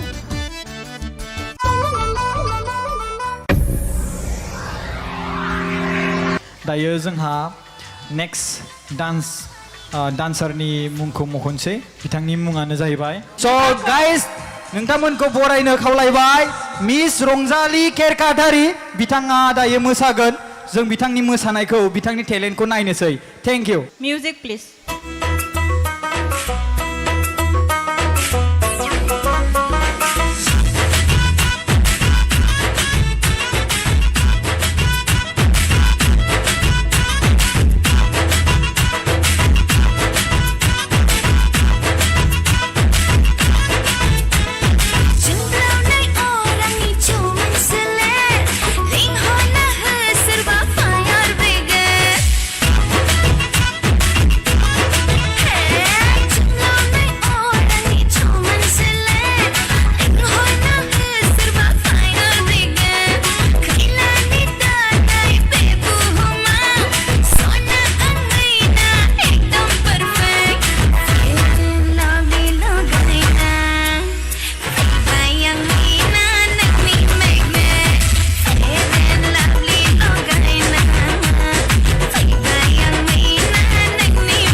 वाव वाव आङो दसेबा माबा बे जोंहा बाथौ धोरोमाव जे दौदिनि थायोना बिनि खानायखौ बेबायदिसो मोनलायलांबायमोन आङो गाज्रि दामोन दे बिनानाव बुंगार गारबाय आं आंथ' गोसोआव सानदों जिबि हेलिनायानो मोसाफैबाय नामा औ नोंगौ सिरियासलि एखेबारे गोबां मोजां मोसादों जोबोद मोजां बाब्राब मोसाथारदों स' लेडिज एन्ड जेन्टेलमेन मिस रंजालि केरकाटारि बियो गोबां मोजां मोसाबाय जों नोंथांनि सोमोन्दै एसे मिन्थिना लानि नोंथाङा बुंदो खोन्थाना होदो खुलुमबाय आंनि मुङा रंजालि केरकाटारि आङो 14 बोसोर बैसोनि आं सालबारिनिफ्राय फैदों थेंक इउ बिनानाव नोंथांनि माखासे इनफरमेसनखौ होनायनि थाखाय रायजो राजाफ्रा जेसेबांखिनि मोजां मोनदों बिसोरो गावसोर भट होसिगोन दायो जोङो जाजेस बा नायबिजिरगिरि दोनखादों थिखानानै बिथांमोननिफ्राय जों मार्क मोनगोन मिथिबायना बे मार्कआ 10, 20, 30 स' दायो जों बिथांमोननिफ्राय मोनथिनोसै गिबियावनो आङो थांग्रोगोन जोंहा देंखो सारनिफ्रायनो थांग्रोसै आङो हेल' सार हेलौ जोबोद मोजां जादों थेंक इउ सार जे बडि फ्लेक्सिबिलिटिया मोजां आरो जों स्टेप्स बानायदों क्लिनार बानायदों आरो स्ट्रं जादों एनार्जिया थिगानो दं आरो जों मेथाइजों गोरोबनाय जे एक्सप्रेसन मोजां जादों थेंक इउ सो माच उनाव आरो साबसिन खालामगोन थेंक इउ सार स' माइकेल सार गोबां पइन्ट लिरसोदों बायदि मोनदां हेल' सार माने आङो एसे गोबाव लानाया जाहैबाय आङो माने एक्सप्रेसनखौ रिकल खालामबाय थादोंमोन आरो माने आं मोनसे बुस्थुखौ बिराद मोजां मोनदों माने बियो गावनि खानायखौनो प्रप बायदि इउज खालामदों so that is one unique way of using this step so that's very creative dance was very good expression was very good I hope that I can see more from you in the future and All the best. Let's see how far you go in Thank this you, show. sir. All right. Okay. Madam? Hello, ma'am. Hello' Hello, ma'am. Michael sir होननाय बायदियानो गासिबो एक्सप्रेसनाबो बिराद मोजां जादों एनार्जियाबो strong खालि आं मोनसेखौल' एसे लुगैबावदोंमोन नोंनि कस्टिउमा जुदि एसे जिगजाग जाबावोमोनब्ला गानजों आरो गाननि थाखाय बा आरो बांसिन साबसिन जाबावगौमोन नेक्स्टआव आरो साबसिन खालामबावदो नेक्स्टआव साबसिन खालामनो नाजागोन दे all the best thank you ma'am Thank you. Bodoland dance master season 1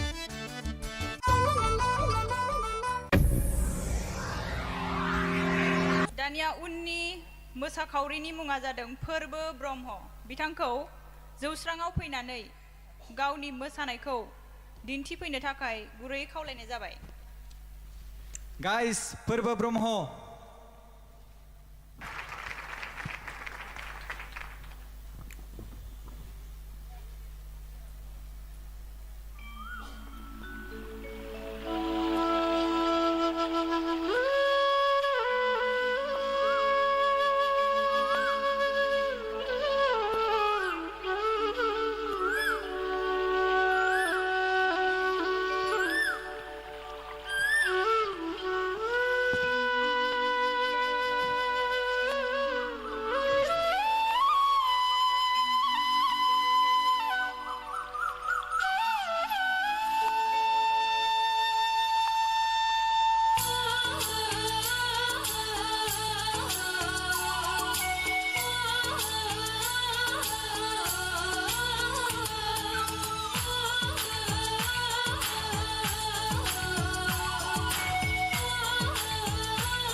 जोंनि गामि समायना सोमखोर गामि रमायना जोंनि गामि समायना सोमखोर गामि रमायना सारि सारि गयनि फाथैनि बारि रोमै रोमै हाजो बेसे हायनारि दैमा दैसा जिरि जिरि बेसे समायदों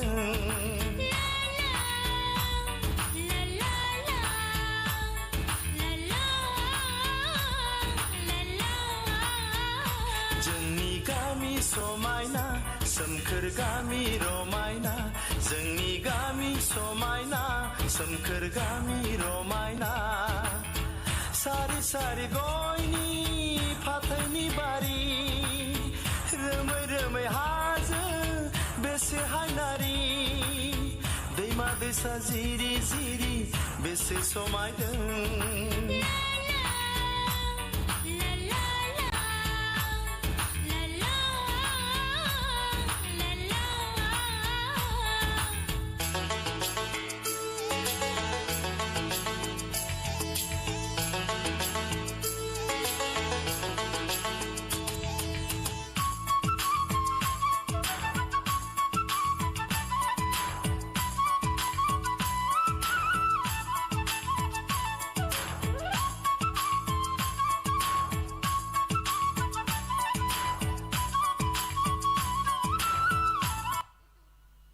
वाह वाह वाह वाह मिस्टर पर्व ब्रह्म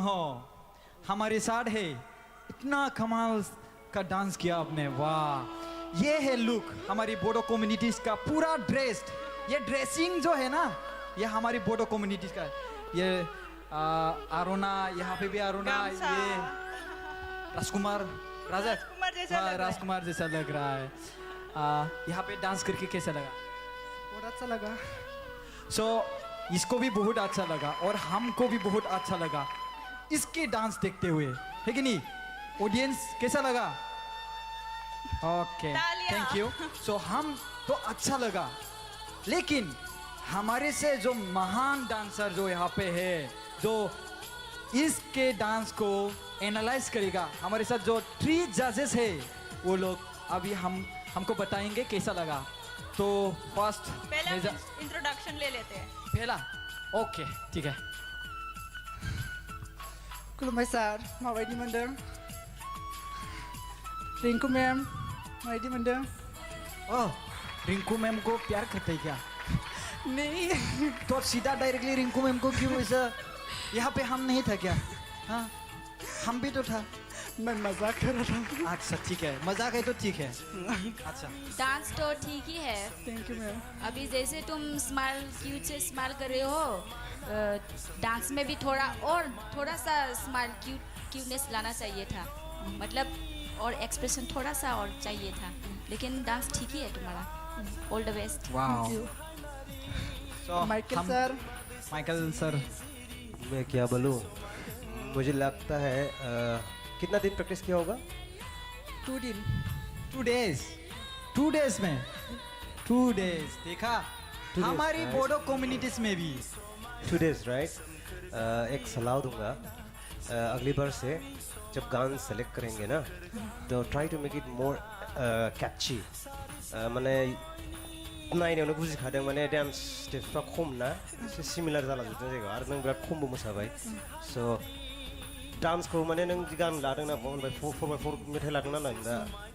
दा dance it has to be very powerful okay it is बे कम्पिटिशन्स ना it's not like some Bwisagu programme नङा there are so many competitive people so I am just saying for your future माने ना when you come to this kind of platform get more hardcore steps because you are competing with our really talented competitors so anyways very nice good expression and I hope all the best in your future thank you Mr. Michael sir now I would like to go Mr. Denke sir मोजां जादों thank you सर एक्सप्रेसना मोजां जादों किन्तु माखासे स्टेपा एसे खम जादों दा साराबो बुंदों स्टेपा आरो नों बानायबावनो हागोन आरो माने सिमिलारिटि जादों आरोना आरो लोगोसे नोंनि गाननाय जोमनायाथ' जोबोद मोजां जादों मेथाइजों खाब जादों आरो इयुनाव नों साबसिन मोसानो हागोन जों आसा खालामबाय thank you thank you Mr. Purba Brahma please hug to me because you're dressing our Bodo traditional dress that's why thank you all the best thank you so much Bodoland dance master season 1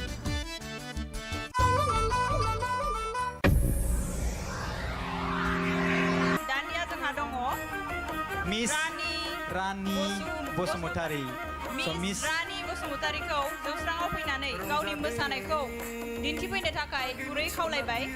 Miss Rani Bosumotari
वाव गोबां मोजां मोसाबाय अर जोंदों मानो जोंहा जानांगौ जोंखो एकदमबारे आं मा माजो हांमा जाबाय आरो नायबावनो नोंनि फेर लाबनि लगायनानै फैदों समायनाखा आंबो हेन्डसामखाथ' हेन्डसाम नङा जानाङो एकदमबारे स' लोगोफोर रायजो राजाफोर नोंथांमोननि सिगाङाव जोंहा मिस रानि बसुमतारी ओरैबायदि मोजां मोसाबाय अर नांजोब्बाय माइकेल साराथ' एखेबारे नायनानै जुदि बेबायदि फार्स्ट सिजोनावनो बेबायदि मोसायोब्ला आरो नेक्स्ट सिजोनाव वाव जोंनि बर'नि गेजेराव ओरैबायदि टेलेन्ट दङ दिनै जों नुनो मोनगासिनो दङ दायो आं खोनानाय मोननाय मथे बियो सुपार डान्स सुपार जादोंमोन ना थार आं थांदोंमोन ओमफ्राय आंहा उदै सादोंमोन बेखौनो आं थांनो हादों सेलेक्ट जादोंमोन बियो ओमफ्राय बिनि गेजेराव नोङो गलाघाटनि ना नोंनि बागै एसे फंनैसो बाथ्रा बुंबानो जाबाय खुलुमबाय आंनि मुङा रानि बसुमतारी आं गलाघाटनिफ्राय फैदों सिसुबानि आं बलसिं मेम'रियेल स्कुलाव फरायो क्लास 7 आरो आंनि बैसोआ 13 इयार्स थेंक इउ साबायखर थाबाय गोबां मोजां मोसादों आंथ' गोबां मोजां मोसानाय मोन्दों नोंथांमोना माबायदि मोन्दों आं बेखौ मिथिया दानियाबा फैदो जोङो साथाम जोंहा दोनखानाय बेफोरनि मोसानायनि सायाव नायबिजिरनो थाखाय आङो सिगांग्रो दहायो जेरै बुंदोंमोन माइकेल सारा गोबां नायहाबदोंमोन दाबो बेबायदिनो नायहाबदों सारनि एकदमबारे लुकखौ आं नुनानै स' सारनियावनो थांग्रोनोसै जोङो दानिया एखेबारे माइकेल सारा मा बुङो जों खोनासंनोसै खुलुमबाय sir Hello. Hello sir, how are you? I'm fine. How are you? I'm good. So गोजाननिफ्राय फैदों दा डान्सनि बारै रायलायनोसै दे your performance very energetic performance Thank you sir. very creative with your body very flexible nice Thank you sir. I'm giving you 10 marks extra for that rotation flip नों होदोंमोन ना that was a very good one okay nice Thank you sir. nice acrobatic style contemporary जादों आरो ना बरिया मोनदों बे मा स्टेपखौ माने बेखौ जाला मालाया हाया so it was a very nice step ओमफ्राय keep going keep rocking and all the best let's see how much you can do in the coming future Thank you so much sir. all right all the best next जोङो रिंकुमनि मेडामनिफ्राय खोनासंनो आखायाव लादों बिथाङा मा बुङो Hi ma'am. Hello Hi ma'am. रानि Oh. मेंबाय Michael sir होननायाथ' गासिबो राइटआनो आरो मा बुंबावनो आंबो मोजां मोन्दों बिरादनो नोंनि मोसानायखौ एक्सप्रेसन गासिबो बडि फ्लेक्सिबिलिटि गासिबो स्टाना बिराद क्लियार जादों Thank you ma'am. Thank you so much. दे मोजां all the best Thank you sir. Next जों देंखो सारनिफ्राय खोनासंगोन बिथाङा मा बुङो रानि Hi sir. you are so cute Thank you so much sir. जोबोद मोजां बे मोसानाया जेरैबायदि मेथाइजों गोरोबनाय माखासे एक्सप्रेसनफ्रा थिग जादों आरो फ्लेक्सिबिलिटियाबो थिगानो दङ आरो बडि कन्ट्रल थिगानो दङ आरो नोङो उनाव साबसिन खालामनो हागोन Thank you sir. आरो बेनिख्रुइ साबसिन खालामनो थाखाय नों हार्ड वार्क खालामनांगोन जाहाथे नोंनि साक्सेसफुलखौ जों नुनो मोनो thank you Thank you so much sir. Thank you sir साथाम नायबिजिरगिरिफोरनिफ्राय जोङो गोबां मोजां कमेन्ट मोन्दों बे हिसाबावथ' बे सेलेक्ट जाखासिगोन बायदि मोनदां आंबो बेखौनो लुबैदों thank you Rani Basumatary thank U ladies and gentlemen please आखाइ खबना हो गोबां मोजां मोसादों बड'लेण्ड डान्स मास्टार सिजन 1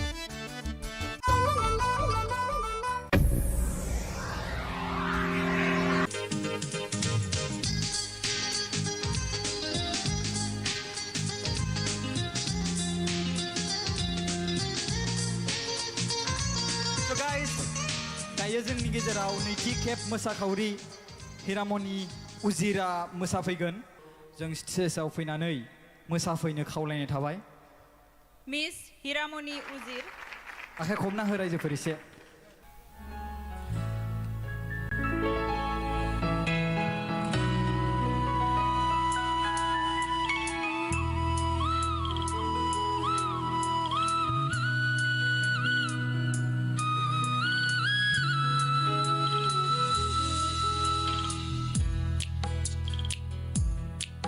गोसोनि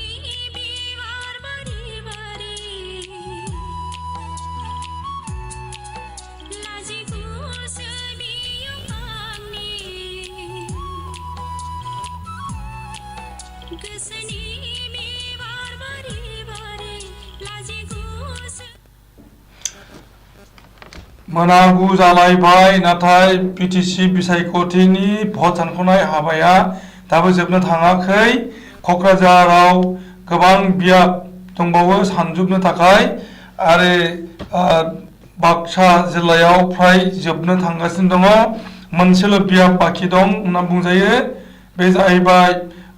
मथनगुरि सालबारि बियाबाव जोबनाय फारसे थांगासिनो दङ आरो सालबारि बियाबावबो जोबाखै आरो सालबारि बियाबनि प्रग्रेसा उल्टां फाल्टां जाबाय आरो बड'लेण्ड बिसायख'थिनि एबारनि जिनिखि भट सावनाय हाबाफारि माने जिनिखि स्टेटास बा रिपर्ट बेयो उल्टां फाल्टां जागासिनो दङ फुंनि बुब्लियाव इउपिपिएलखौ मोन 29 हालागै माने लिडिंनि होनाय जादोंमोन आरो बिजेपिखौबो गोबांथार माने भट मोननायनि एबा सिट आवथायनायनि रिपर्ट फैदोंमोन आरो बिपिएफआ एकदम उनथाराव दंमोन मोन 5 निफ्राय मोन 8 हालागैसिमल' दंमोन नाथाय माने सानसुनि उननिफ्राय बिपिएफ दोलोआ माने 20 हालागै मोन 20 सिटहालागै माने डिल खालामदोंमोन बा लिड खालामदोंमोन दा बे लिडिं खालामनाय बे बिपिएफआ दा समावहाय नाथाय आरो फावसायगासिनो दङ बुंनो थाङोब्ला बाक्सा आरो उदालगुरि जिल्लायाव फुराफुरियै माने बिपिएफआ माने लांदां जानो थांगासिनो दंमोन नाथाय माने बाक्सायाव मोनसे बियाबावल' देरहानानै दङ बिजेदिगोरा नार्जारि आरो उदालगुरि जिल्लायाव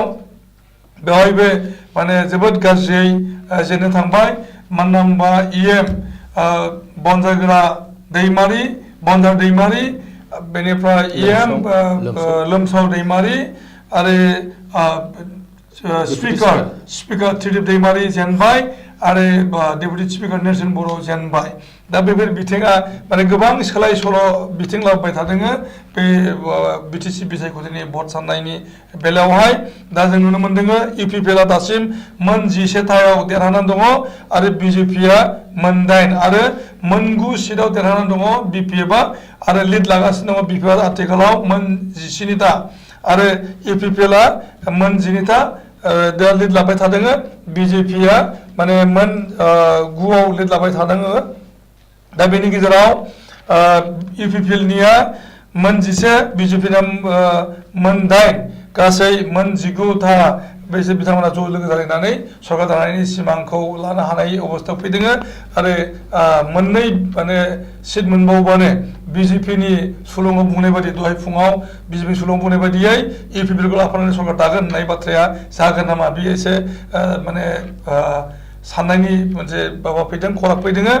आरो बिपिएफआ आथिखालाव मोन 17आव लिड खालामदों बेनि गेजेराव मोन 9आव अलरेडि देरहाखाबाय आरो मोन 8आव लिड लागासिनो दङ जेरावनाखि हाग्रा महिलारिया मोननै बियाबाव लिड खालामबाय थादों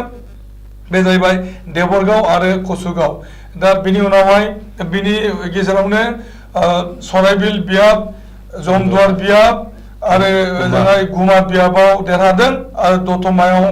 माने प्रग्रेस जागासिनो दङ बेदिनो बावखुंग्रि प्रग्रेस जागासिनो दङ सालाकाथि प्रग्रेस जागासिनो दङ दा बे बनरगावआव अलरेडि डिक्लेयार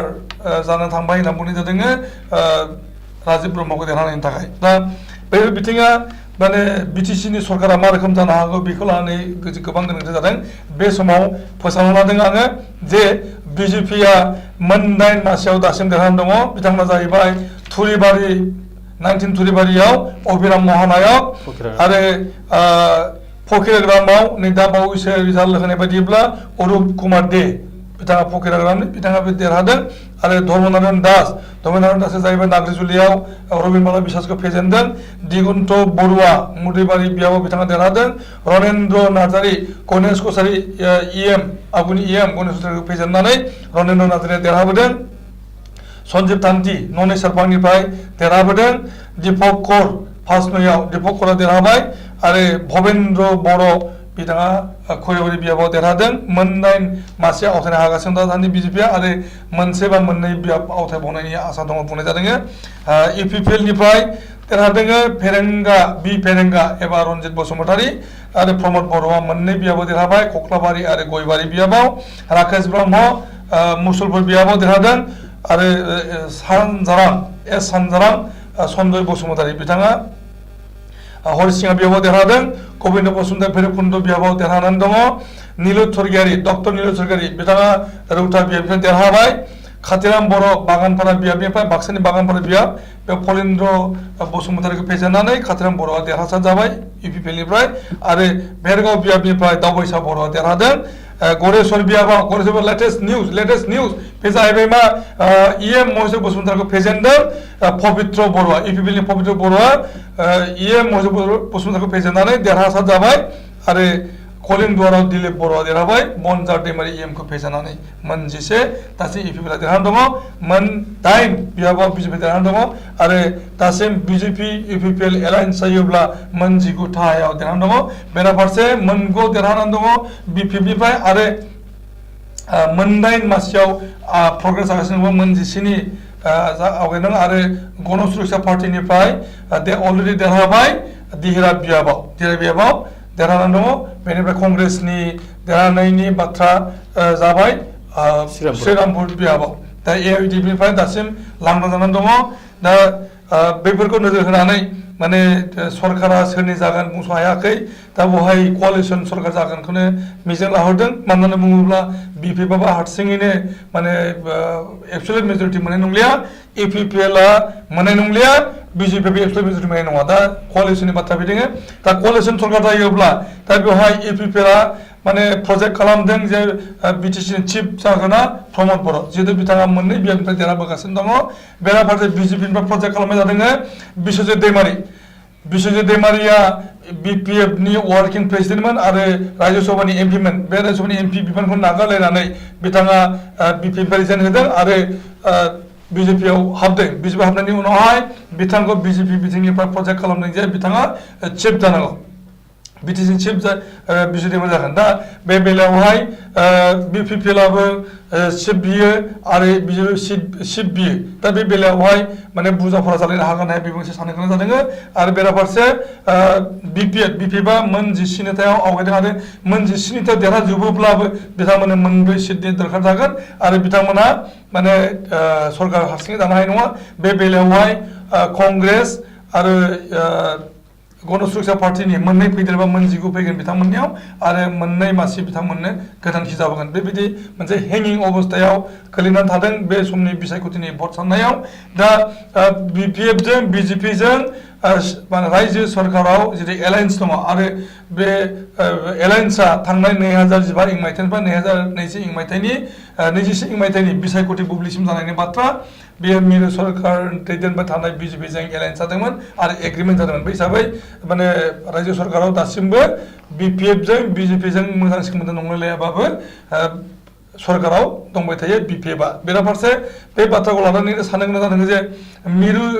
बिजेपिआ रायजोनि बिजेपिआ प्रप'जाल हैनाय जेनाखि बिपिएफजों सोमोन्दो गारनांसिगौ बेखौ माने नाखस खालामदोंमोन आरो बिटिसिनि बिसायख'थिनि रिजाल्टनि उनावसो बिथांमोना माने क्लियार काट डिसिजन लागोन होननानै बुंनाय जादोंमोन दा बे हिसाबैहाय जिहेतु एलायन्सआव दं रायजो सरकाराव दाबो एलायन्सआव दङ बिपिएफजों आरो बिजेपिजों बै हिसाबै बिथांमोननि एलायन्सआ इन्टेक्ट थागोन नामा बिपिएफजों बिजेपिजों आरो एलायन्स थानायनि गेजेरजों माने बिथांमोननि बिपिएफजों बिजेपि सरकारानो जागोन नामा बे मोनसे साननायनि खराग जादों अबयसे बेहाय बिपिएफआबो हाग्रामा महिलारिखौ जेनाखि प्रजेक्ट खालामनानै दंखायो बिथांमोना बिपिएफनि प्रेसिडेन्ट बेनो बड'लेण्डनि चिफ जानांगौ बे दाबिया बिथांमोना थागोन दा मालाबाबो बिथांमोना बिजेपिनि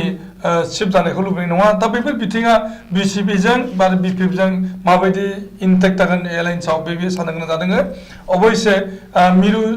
बिजेपिनि सायाव सोनारगोन बे डिसिसना मानो होनना बुङोब्ला रायजो बिजेपिआ अलरेडि मिरु बिजेपिनो प्रप'जाल हैबाय जे माने मालाबाबो बिपिएफजों एलायन्सआव थानाय नंलिया बे बाथ्राखौ अबयसे दा माने बिटिसिनि बिसायख'थियाव बिपिएफआ बांसिन जिथु माने बिबांनि एमसिएलए गथायनो हादों बेखौ नोजोर होनानै मिरु बिजेपिआ एलायन्सखौ इन्टेक्ट खालामनो हागौ होननानैबो सानलायनाय जादों दा जायखिजाया बैफोर जेनाखि उत्थान पतन दा फुंबिलियावहाय माने इउपिपिएलनो माने गोबां माने गोबांथार लिड खालामनायनि माने होबाय बा रिजाल्ट होबाय आरो सानसुआव बेलेग आरो नै दा मोनाबिलियावहाय गुबुन रोखोमै रिजाल्ट होदों दा बेफोर बिथिङा माने आसुरितनि इन्टारेस्टिं जाबाय थादों जे गोनो गोथो माने उस पिस जानो गोसो गैया लोंनो गोसो बिदि हालोद जादों आरो बेखिनियाव माने महारथीफोरा जेनजोबदों बुंनांसिगोन मानो होनना बुङोब्ला बड'लेण्ड डेपुटि चिफ खामावगिरिया अलरेडि जेनदों आरो दलपति माने बिरोधि दलपति बिरोधिनि अपोजिसननि लिडार रोंगोरा नार्जारिया जेनदों इउपिपिएलनि गाहाय नेतारिया मावथि ब्रह्म हाजरि बिथाङाबो जेनदों बेबायदिनो गोबांथार इएम जेननो लागै जेनबाय बिथांमोना जाहैबाय फारियै महेश बसुमतारी लोमसाव दैमारि बनजार दैमारि आरो स्पिकार थैदु दैमारि डेपुटि स्पिकार नेरसोन बर' दा बिदि हालोदा बिटिसिनि बिसायख'थिनि जिथुनाखि रिजाल्ट बेहाय जोबोद उसुखुथु खालामना होदों रायजो राजाखौ आरो बिसायख'थियाव माने बाहागो लानाय बिसाथिमोनखौ लोगोसेनो विभिन्न दोलोनि मावफारियामोनखौ बे बेलायाव दुलाराय बर' फरायसा आफादनि आफादगिरि बै समनि आफादगिरि चन्द्र बसुमतारी बिथाङा माने गावनि बानबुंथिखौ होगोन जे बे उत्थान पतनाव माने दा समावहाय माबोरै जानो हागौ बे सरकारा जेने बिजेपिआबो एबसुलेट मेजरिटि मोनाखै इउपिपिएलआ मोनाखै आरो बिपि मोनाखै आरो कंग्रेसआथ' मोनसेल'सो मोननानै दङ आरो जिएसपिआ मोनसे मोननानै दङ आरो माने निर्दलीय मोननानै फैगासिनो दङ बेखौ आसा खालामनाय जादों दा बे बेलायाव चन्द्र बसुमतारी बानबुंथि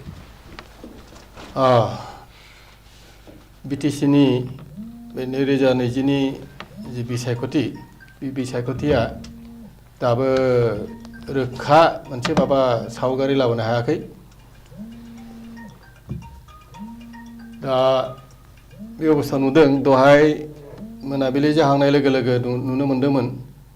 जे बिपिएफआ बांसिनै लिड लागासिनो दङ नाथाय दा नैबे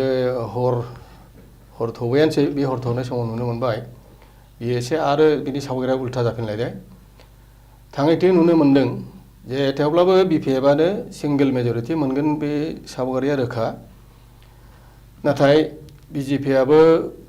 बांसिन मोननो हाला इउपिपिएलआबो बांसिन मोननो हाला थाङै थुङै बिटिसिनि जि एसेम्बलि बे एसेम्बलिया मोनसे आलायनाय एसेम्बलि जागोन आलायनाय एसेम्बलि जायोब्ला 21 नाम्बार जिथु मेजिक नाम्बार 21टा नाम्बारानो मेजिक नाम्बार जानानै दं जेब्ला बेवहाय सोरखौ बोदेरनानै सरकार दायो दाखालिनिफ्राय आन्दाज मोननाय मथे इउपिपिएल आरो बिजेपि माबा मोनसे लोगो नांनानै सरकार दानायनि जि मोनसे माबा नुनाय बे सावगारिया दा एसे रोखा जाबोनो हमदों जे इउपिपिएलजों बिजेपिजों लोगो नांमारोब्ला सरकार दानो हानाया बे एखेबारे रोखा दा बेयाव खोथाया जादों मा बिटिसिनि सिटखौ लानानै बेवहाय इउपिपिएलआ बुंदों जे बिटिसि परिबर्तन दरकार हाग्रामा सरकार नांगौनो आरो मा होनो प्रमद बर'नि सरकार आरो ओमफ्राय बिपिएफनि वार्किं प्रेसिडेन्ट बै समनि ओमफ्राय बिश्वजित दैमारि बिथाङा रेजिगनेसन होलायनानै बिजेपिआव थांबाय बेवहाय जों मिथिनो मोन्दों जे बिजेपिआ बिश्वजित दैमारिखौ बिटिसिनि चिफ हिसाबै प्रखेब खालामगोन प्रखेब खालामाब्ला दा बिजेपिआसो बिटिसिनि चिफखौ लागोन आচ্ছা लाटेस्ट निउज फैदों बड'लेण्डनि बै समनि चिफ बारग' चिफ हाग्रामा महिलारि बिथाङा जेनबाय होननानै माने सुलुं मोननाय जादों हाग्रामा महिलारिया कसुगावआव जेनदों बिपिएफनि आफादगिरि हाग्रामा महिलारिया कसुगाव जेनदों होननानै दा बावैसो सुलुं फैदों आरो बिनि डिटेलखौ जोङो एसे उनाव होनो थांगासिनो दङ जों दान्दिसे ब्रेक लानो सिगां दान्दिसे ब्रेक लानो बिनि उनाव जों फैफिनगोन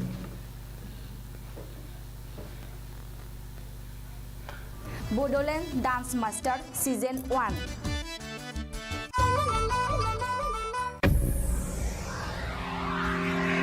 दायो जोंहा नेक्स्ट डान्स डान्सारनि मुंखौ मख'नोसै बिथांनि मुङानो जाहैबाय स' गाइस नोंथांमोनखौ बरायनो खावलायबाय मिस रंजालि केरकाटारि बिथाङा दायो मोसागोन जों बिथांनि मोसानायखौ बिथांनि टेलेन्टखौ नायनोसै थेंक इउ मिउजिक प्लिज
खसुगाव बियाबाव हाग्रा महिलारिया जेनबाय खसुगाव बियाबाव हाग्रा महिलारि जेनबाय आरो बेवहाय इउपिपिएल नि इउकिल मुसाहारि बिथाङा देरहाबाय एकदम एसेल' भटनि 365 भटनि डिफारेन्सआव जेनबाय हाग्रा महिलारि BTC नि आगुनि चिफ हाग्रा महिलारि बिथाङा खसुगाव बियाबाव जेनबाय दा बावैसो फैनाय रिजाल्ट बायदिब्ला हाग्रा महिलारिया मोनदों 16,279 था आरो उकिल मुसाहारिया मोनदों 16,644 था भट अनलि 365 भटनि डिफारेन्सआव जेनबाय हाग्रा महिलारिया इउकिल मुसाहारिनि आखायाव बे जाबाय लाटेस्ट रिपर्ट आरो बियो माने बेखौ लानानै इउपिपिएल नि देरहानायनि बिबाङा मोन 9 था जाबाय आरो BPF नि जेनाखि हार बियो आरो मोनसे खमायनानै 12 फैबाय मोन 12 लिड खालामगासिनो दङ आरो मोन 9 देरहानानै दङ बेखिनि रिपर्ट दा बेखौ नोजोर होयोब्ला बिजेपि आरो इउपिपिएल नि माने सानखोआ मोन 20 था फैबाय मोनसेल' माने बियाबाव देरहानायनि गोनां दंसै माने बिजेपि एबा इउपिपिएल आरो बेवहायनो बुंनो गोनां जादों जे माने मथनगुरि बियाबनि रिपर्ट जिथु फैगासिनो दङ बेवहाय माने बिजेपिया देरहागासिनो दङ बिजेपि नि गौतम दासआ आगुनि एमसिएलए मोन BPF नि आरो BPF खौ नागारनानै बिजेपिआव हाबदों आरो बिजेपि नि बिजाथि गौतम दासआ मथनगुरि बियाबाव देरहानो थांगासिनो दं होनना मोननाय जादों अब्ला मोन 21 था बिजेपि आरो इउपिपिएल एलायन्सआव देरहानो आसा दङ आरो बेराफारसे सालबारि बियाबनि जोङो रिजाल्ट मोननो थांगासिनो दङ आरो दंबावो रिजाल्ट मोननो थाखाय क'क्राझार जिल्लायाव गोबांथार जों बेखौ नेबाय थादों उदालगुरि जिल्लायाव जोबजोब्बाय भट साननाय हाबाफारिया दा बाक्सानि मोननै बियाब नेबाय थादों बे जाहैबाय सालबारि आरो गोबर्धना मथनगुरि आरो सालबारि बियाब जों नेबाय थादों बाक्सायाव आरो क'क्राझाराव नेबाय थादों दा समावहाय दतमा देबरगाव सालाखाथि बावखुंग्रि बियाब आरो बनरगाव बियाबाव अलरेडि डिक्लेयार्ड जे राजीव ब्रह्म बेहाय देरहासार जानानै दङ दा बैफोर रिजाल्टआ फैजोबब्लानो दिनैनि बे बिसायख'थिनि साननाय हाबाफारिया जोबगोन नाथाय दा बियो माने मोननो थांजोबाखै नेगासिनो दङ फैगौ समनि रिजाल्ट दा जों दान्दिसे ब्रेक लादों बड'लेण्ड डान्स मास्टार सिजन 1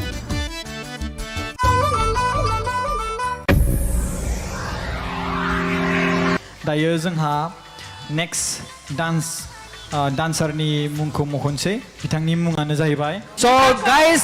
नोंथांमोनखौ बरायनो खावलायबाय मिस रंजालि केरकाटारि बिथाङा दायो मोसागोन जों बिथांनि मोसानायखौ बिथांनि टेलेन्टखौ नायनोसै थेंक इउ Music please.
दसेबा माबा बे जोंहा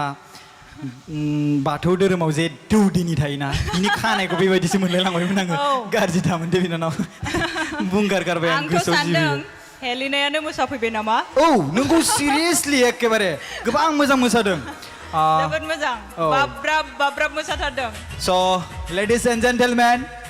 मिस रंजालि केरकाटारि बियो गोबां मोजां मोसाबाय जों नोंथांनि सोमोन्दै एसे मिन्थिना लानि नोंथाङा बुंदो खोन्थाना होदो खुलुमबाय आंनि मुङा रंजालि केरकाटारि आङो 14 बोसोर बैसोनि आं सालबारिनिफ्राय फैदों थेंक इउ बिनानाव नोंथांनि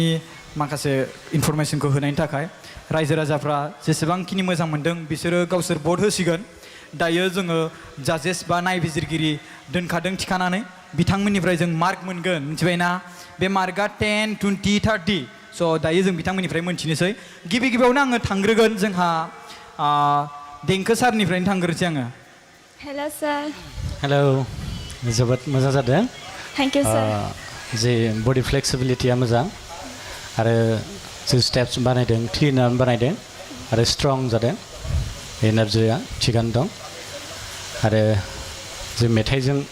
गोरोबनाय जे एक्सप्रेसन मोजां जादों थेंक इउ स' माच उनाव आरो साबसिन खालामगोन थेंक इउ सार स' माइकेल सार गोबां पइन्ट लिरसोदों बायदि मोनदां हेलौ हेल' सार माने आङो एसे गोबाव लानाया जाहैबाय आङो माने एक्सप्रेसनखौ रिकल खालामबाय थादोंमोन आरो माने आं मोनसे बुस्थुखौ बिराद मोजां मोनदों माने बियो गावनि खानायखौनो प्रप बायदि इउज खालामदों so that is one unique way of using this step so that's very creative dance was very good expression was very good I hope that I can see more from you in the future and all the best let's see how far you go in this show all right okay madam hello ma'am hello' ma'am Michael sir होननाय बायदियानो गासिबो एक्सप्रेसनाबो बिराद मोजां जादों एनार्जियाबो strong खालि आं मोनसेखौल' एसे लुगैबावदोंमोन नोंनि कस्टिउमा जुदि एसे जिगजाग जाबावोमोनब्ला गानजों आरो गाननि थाखाय बा आरो बांसिन साबसिन जाबावगौमोन नेक्स्टआव आरो साबसिन खालामबावदो साबसिन खालामनो नाजागोन दे all the best thank you ma'am thank you Bodoland dance master season 1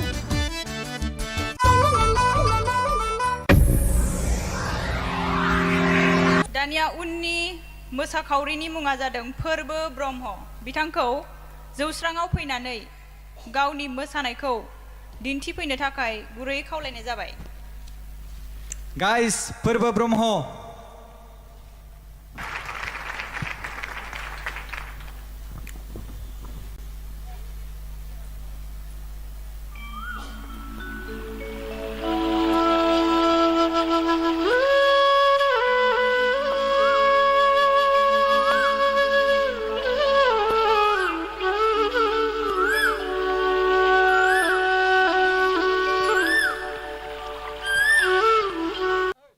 Bodoland dance master season 1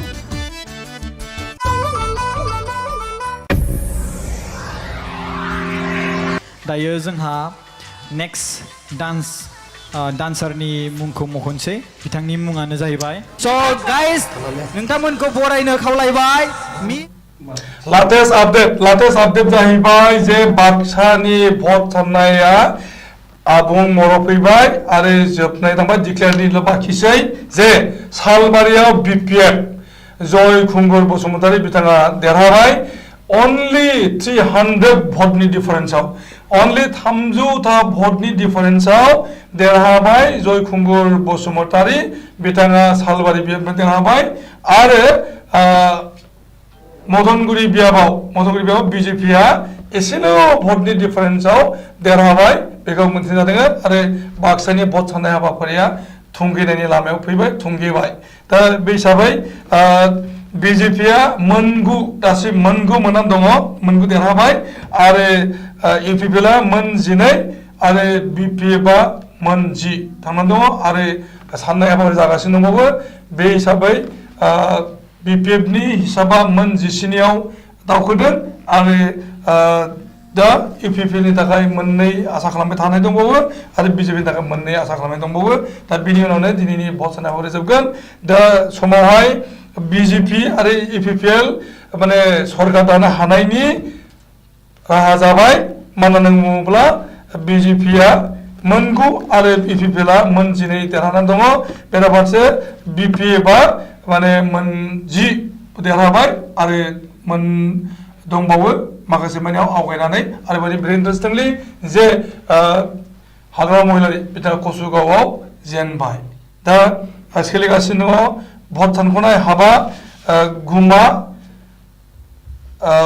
Jamduar दतमा बनरगावआव अलरेडि डिक्लेयार्ड आरो देबरगाव सालाकाटि बावखुंग्रि दा बेखिनि डेभेलपमेन्ट दा बेखौ नायोब्ला माने रावबो पलिटिकल पार्टियानो एबसुलुट मेजरिटि मोननो हायाखै आरो मेजरिटि मोननायनि लामायाबो दा गैलिया बुंनो थाङोब्ला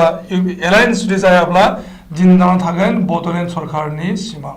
दा जों दान्दिसे ब्रेक लादों बेनि उनाव जों फैगोन आपडेट लानानै बड'लेण्ड बिसायख'थिनि भट साननायनि हाबाफारि बोडोलैंड डांस मास्टर सीजन 1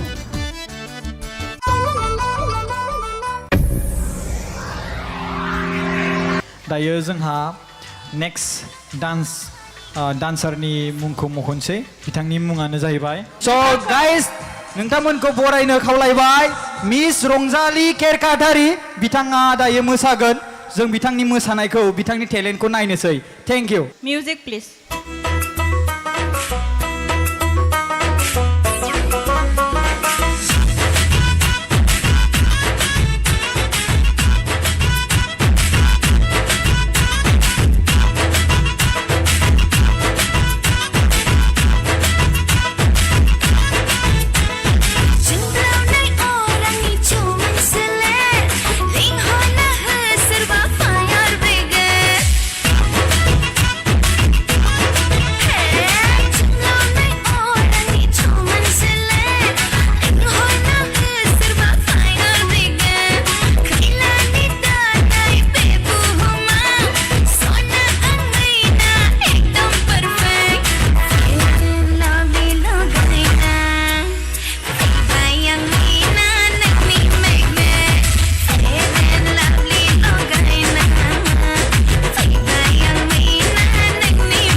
दसेबा माबा बे जोंहा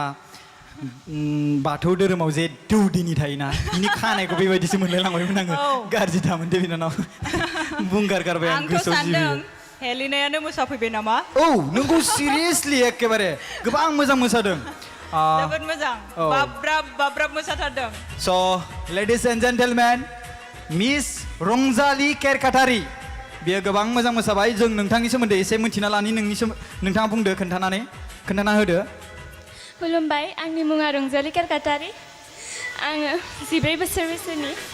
आं सालबारिनिफ्राय फैदों थेंक इउ बिनानाव नोंथांनि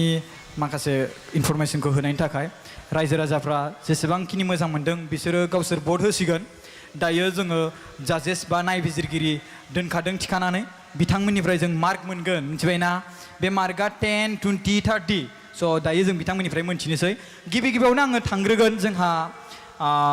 देंखो सारनिफ्रायनो थांग्रोसै आङो हेल' सार हेलौ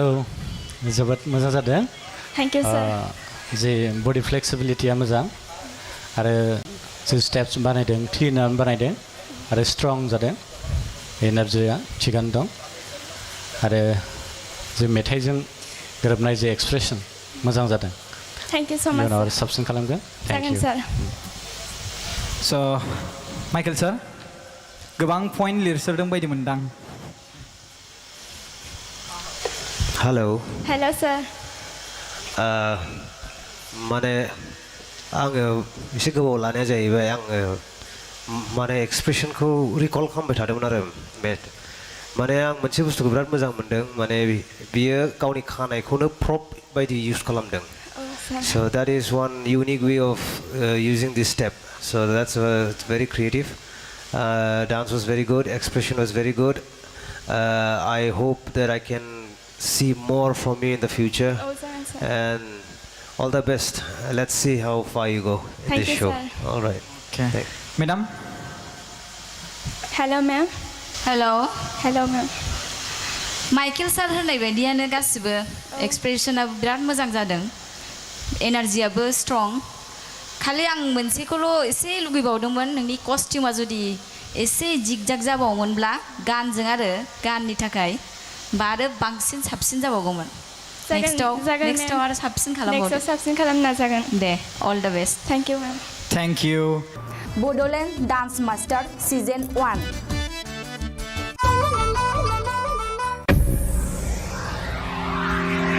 दानिया उननि मोसाखावरिनि मुङा जादों फोरबो ब्रह्म बिथांखौ जौस्राङाव फैनानै गावनि मोसानायखौ दिन्थिफैनो थाखाय गुरैयै खावलायनाय जाबाय गाइस फोरबो ब्रह्म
जोंनि गामि समायना सोमखोर गामि रमायना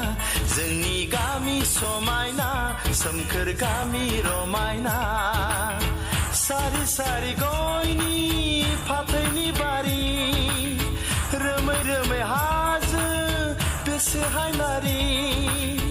दैमा दैसा जिरि जिरि बेसे समायदों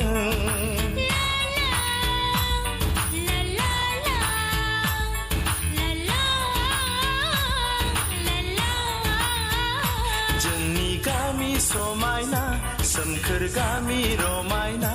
जोंनि गामि समायना सोमखोर गामि रमायना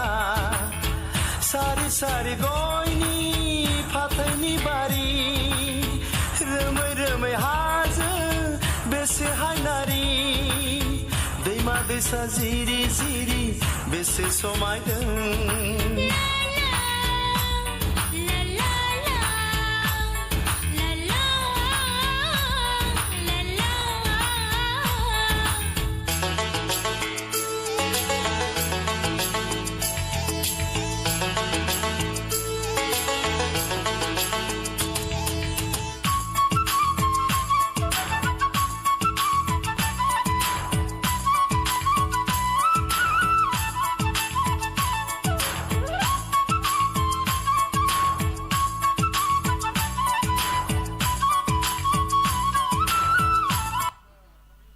वाह वाह वाह वाह मिस्टर पर्व ब्रह्म हमारे साथ है। इतना कमाल का डांस किया आपने, वाह। ये है लुक हमारी बोडो कम्युनिटीज़ का पूरा ड्रेस्ड। ये ड्रेसिंग जो है ना, ये हमारी बोडो कम्युनिटीज़ का। ये आरोना, यहाँ पे भी आरोना, ये राजकुमार राजकुमार जैसा लग रहा है। यहाँ पे डांस करके कैसा लगा? बहुत अच्छा लगा। इसको भी बहुत अच्छा लगा और हमको भी बहुत अच्छा लगा इसके डांस देखते हुए, है कि नहीं? ऑडियंस कैसा लगा? Okay, thank you. हम तो अच्छा लगा, लेकिन हमारे से जो महान डांसर जो यहाँ पे है, जो इसके डांस को एनालाइज करेगा, हमारे साथ जो 3 जजेस है, वो लोग अभी हमको बताएंगे कैसा लगा। तो फर्स्ट पहला इंट्रोडक्शन ले लेते हैं। पहला, ओके, ठीक है। खुलुमबाय सार, माबायदि मोनदों? रिंकू मैम माबायदि मोनदों? ओह, रिंकू मैम को प्यार करते हैं क्या? नहीं। तो सीधा डायरेक्टली रिंकू मैम को क्यों ऐसा? यहाँ पे हम नहीं था क्या? हाँ, हम भी तो था। मैं मजाक कर रहा था। अच्छा ठीक है, मजाक है तो ठीक है। अच्छा, डांस तो ठीक ही है। Thank you ma'am. अभी जैसे तुम स्माइल क्यूट से स्माइल कर रहे हो, डांस में भी थोड़ा सा स्माइल क्यूटनेस लाना चाहिए था, मतलब और एक्सप्रेशन थोड़ा सा और चाहिए था, लेकिन डांस ठीक ही है तुम्हारा। ऑल द बेस्ट। वाह। माइकल सर, मैं क्या बोलूँ, मुझे लगता है कितना दिन प्रैक्टिस किया होगा? 2 दिन। 2 डेज। 2 डेज में 2 डेज देखा? हमारी बोडो कम्युनिटीज में भी 2 डेज, राइट। एक सलाह दूंगा, अगली बार से जब गान सेलेक्ट करेंगे ना, तो try to make it more catchy. माने नायनायावनो बुजिखादों, माने डान्स स्टेप्सफ्रा खम ना, एसे सिमिलार जालांजोबदों जायगायाव, आरो नों बिराद खमबो मोसाबाय। स' डान्सखौ माने नों गान लादों ना, 4x4 मेथाइ लादों ना,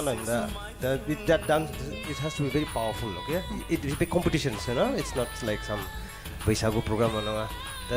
There are so many competitive people, so I am just saying for your future, माने ना, when you come to this kind of platform, get more hardcore steps, because you are competing with our really talented competitors. So anyways, very nice, good expression, and I hope all the best in your future. Thank you, Mr. Michael sir. Now I would like to go, Mr. Denke sir. मोजां जादों। Thank you सर। एक्सप्रेसना मोजां जादों, किन्तु माखासे स्टेपा एसे खम जादों। दा साराबो बुंदों स्टेपा आरो नों बानायबावनो हागोन, आरो माने सिमिलारिटि जादों आरोना, आरो लोगोसे नोंनि गाननाय जोमनायाथ' जोबोद मोजां जादों, मेथाइजों खाब जादों, आरो इयुनाव नों साबसिन मोसानो हागोन जों आसा खालामबाय। Thank you. Thank you. Thank you, Mr. Purba Brahma. Please hug to me because you're dressing our Bodo traditional dress. That's why. Thank you. All the best. Thank you so much. BODOLAND Dance Master Season 1.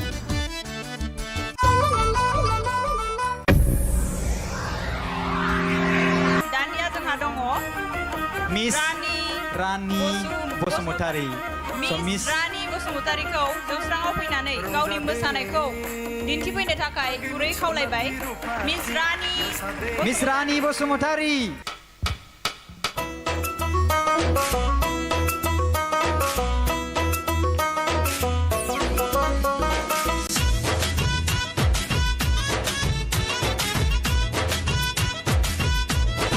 Jumlah orang ni cuma selek, linghona serba fire brigade. Hey, jumlah orang ni cuma selek, linghona serba fire brigade. Kailani tanai bebu huma, sona angaina ekdam perfect. Fair and lovely logaina. Bayang Mina nang ni magnet, fair and lovely logaina. Bayang Mina nang ni magnet.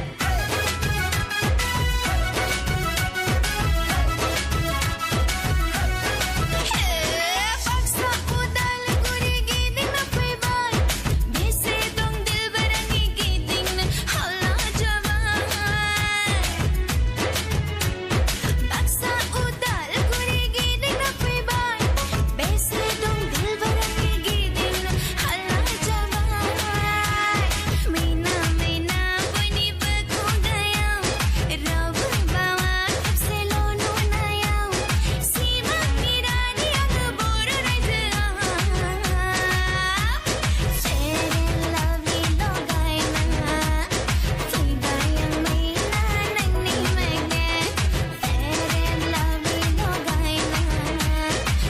bayang Mina nang ni magnet. wow गोबां मोजां मोसाबाय अर जोंदों नोंनि मानो जोंहा बिखायाव जानांगौ जाखो एकदमबारे आंबा माजो हांमा जाबाय आरो नायबावनो नों दिनै फेर लाभलिबो लगायनानै फैदों समायनाखा आंबो हेन्डसामखाथ' हेन्डसाम नङा जानाङो एकदमबारे स' लोगोफोर रायजो राजाफोर नोंथांमोननि सिगाङाव जोंहा मिस रानि बसुमतारी ओरैबायदि मोजां मोसाबाय अर नांजोब्बाय माइकेल साराथ' एखेबारे नायनानै जुदि बेबायदि फार्स्ट सिजोनावनो बेबायदि मोसायोब्ला आरो नेक्स्ट सिजोनाव वाव जोंनि बर'नि गेजेराव ओरैबायदि टेलेन्ट दङ दिनै जों नुनो मोनगासिनो दङ दायो आं खोनानाय मोननाय मथे बियो सुपार जादोंमोन ना थार आं थांदोंमोन ओमफ्राय आंहा उदै सादोंमोन बेखौनो थांनो हादों सेलेक्ट जादोंमोन बियो ओमफ्राय बिनि गेजेराव नोङो गलाघाटनि ना नोंनि बागै एसे फंनैसो बाथ्रा बुंबानो जाबाय खुलुमबाय आंनि मुङा रानि बसुमतारी आं गलाघाटनिफ्राय फैदों सिसुबानि आं बलसिं मेम'रियेल स्कुलाव फरायो क्लास 7 आरो आंनि बैसोआ 13 इयार्स थेंक इउ साबायखर थाबाय गोबां मोजां मोसादों आंथ' गोबां मोजां मोसानाय मोन्दों नोंथांमोना माबायदि मोन्दों आं बेखौ मिथिया दानियाबा फैदो जोङो साथाम जोंहा दोनखानाय बेफोरनि मोसानायनि सायाव नायबिजिरनो थाखाय आङो सिगांग्रो दहायो जेरै बुंदोंमोन माइकेल सारा गोबां नायहाबदोंमोन दाबो बेबायदिनो नायहाबदों सारनि एकदमबारे लुकखौ आं नुनानै स' सारनियावनो थांग्रोनोसै जोङो दानिया एखेबारे माइकेल सार सारा मा बुङो जों खोनासंनोसै औ खुलुमबाय sir Hello, hello sir how are you I'm fine. How are you? I'm good So गोजाननिफ्राय फैदों दा डान्सनि बारै रायलायनोसै दे your performance very energetic performance thank you sir very creative with your body very flexible nice thank you sir I'm giving you 10 marks extra for that rotation flip नों होदोंमोन ना that was a very good one okay nice Thank you, sir. nice acrobatic style contemporary जादों आरो ना बरिया मोनदां बे मा स्टेपखौ माने बेखौ जाला मालाया हाया so it was a very nice step ओमफ्राय keep going keep rocking and all the best let's see how much you can do in the coming future thank you so much sir all right all the best थाबाय next जोङो रिंकुमनि मेडामनिफ्राय खोनासंनो आखायाव लादों बिथाङा मा बुङो hi ma'am hello hi ma'am Rani औ मेंबाय माइकेल सार होननायाथ' गासिबो राइटआनो आरो मा बुंबावनो आंबो मोजां मोन्दों बिरादनो नोंनि मोसानायखौ एक्सप्रेसन गासिबो बडि फ्लेक्सिबिलिटि गासिबो स्टाना बिराद क्लियार जादों thank you ma'am thank you so much दे मोजां all the best thank you sir next जों देंखो सारनिफ्राय खोनासंगोन बिथाङा मा बुङो रानि Hi, sir. you are so cute Thank you so much, sir. जोबोद मोजां बे मोसानाया जेरैबायदि मेथाइजों गोरोबनाय माखासे एक्सप्रेसनफ्रा थिग जादों आरो फ्लेक्सिबिलिटियाबो थिगानो दङ आरो बडि कन्ट्रल थिगानो दङ आरो नोङो उनाव साबसिन खालामनो हागोन Thank you, sir. आरो बेनिख्रुइ साबसिन खालामनो थाखाय नों हार्ड वार्क खालामनांगोन जाहाथे नोंनि साक्सेसफुलखौ जों नुनो मोनो thank you Thank you so much, sir. Thank you sir साथाम नायबिजिरगिरिफोरनिफ्राय जोङो गोबां मोजां कमेन्ट मोनदों बे हिसाबावथ' बे सेलेक्ट जाखासिगोन बायदि मोनदां आंबो बेखौनो लुबैदों thank you Rani Basumatary thank you Thank you so ladies and much. Gentlemen please आखाइ खबना हो गोबां मोजां मोसादों बोडोलेण्ड डान्स मास्टार सिजन 1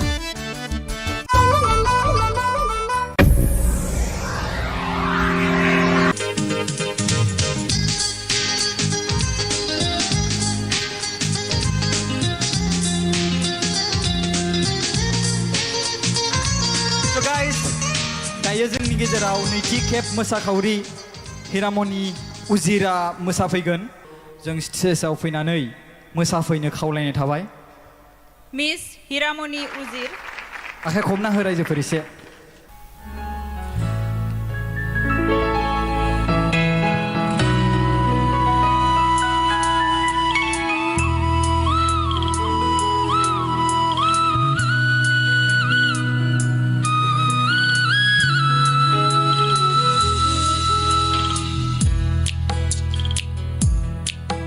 गोसोनि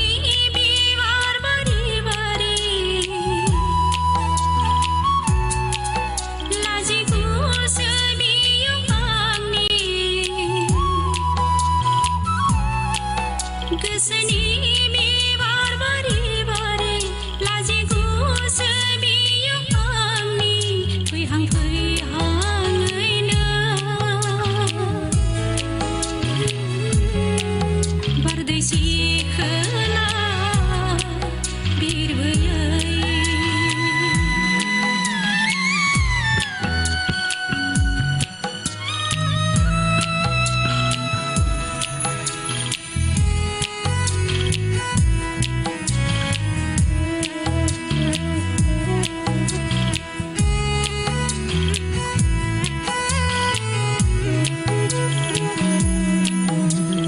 मिजिं सुला मेगन थाइनैयाव मा गाब गाखो फारनै खावलायाव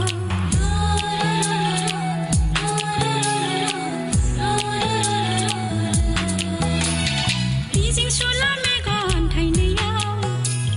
मा गाब गाखो फारनै खावलायाव गोजाननिफ्रायनो सिरि सिरि सिरि माबा देंखो रिंफैदों खोमा आंनि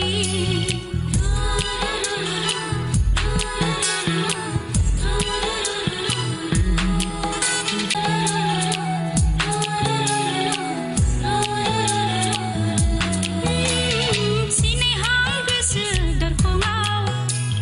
मिथिया मानो फाग्ला आंनि गोसो लोहो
Oh my god आखाइ खबना हो रायजोफोर गोबां मोजां मोसाबाय गोसोनि बिबार बारि बारि दसे सम जों बिबार बारियावसो बेरायहैबाय सिखिरि जानानै नों बिबार ना आं सिखिरि आं बिबार नों बिबार ना अके स' गाइस जोंनि गेजेराव दायो मिस हिरामनि उजिर दङ गोबां मोजां मोसाबाय जोङो समायखौ नस्थ' खालामालासिनो जोङो रायजो राजाफोर खावलायो नोंथांमोना नोंसिनि भटखौ होदो आरो जोंनि गेजेराव दंखायो नायबिजिरगिरि मिन्स जाज स' आं गिबियावनो खावलायनो सानबाय मिस्टार देंखो ब्रह्म सारखौ आं फिन खेबसेबाव बिथाङा मिस हिरामनि उजिरनि मोसानायखौ नुनानै माबायदि मोनखो हिरामनि उजिर बरायबाय मोजां जादों बायदेनबाय स्टेमलाय मोसानाय आरो एक्सप्रेसनाबो मोजां आरो आं मिजिंथियो आरो इयुनाव आरो साबसिन खालामनो हागोन आसा थिदों वेलकाम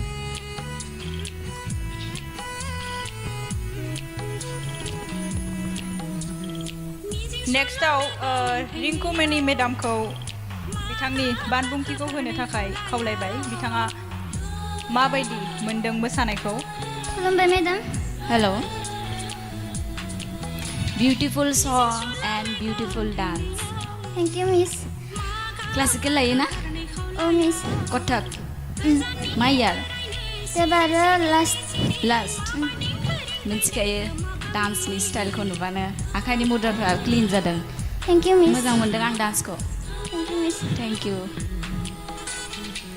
Hello. खुलुमबाय सार It was a very expressive dance. Expression of बिराद मोजां जादों. Like the lip sync. Stage को cover खालामजोबदों. बेबो बिराद मोजां जादों. थेंक इउ सार आंनि क्लासिकेल एक्सपर्टआनो बुंखाबाय बा बुंनांगौ जेबो गैला. But it was very expressive dance. Thank you. Thank you sir thank you नानि नोंनि मुङा मा नाम हिरामनि उजिर बेसेबां बैसो 14 years क्लासआ एबार गोबां मोजां मोसादों दायो जोबथा बोसोर होन्दों नामा नोंना मोसानाय क्लास कचिंआ आदसा गोबां मोजाङानो दे थेंक इउ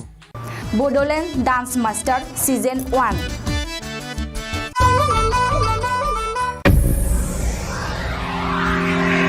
दायो जोंहा नेक्स्ट डान्सारनि मुंखौ मख'नोसै बिथांनि मुङानो जाहैबाय स' गाइस नोंथांमोनखौ बरायनो खावलायबाय मिस रंजालि केरकाटारि बिथाङा दायो मोसागोन जों बिथांनि मोसानायखौ बिथांनि टेलेन्टखौ नायनोसै थेंक इउ मिउजिक प्लिज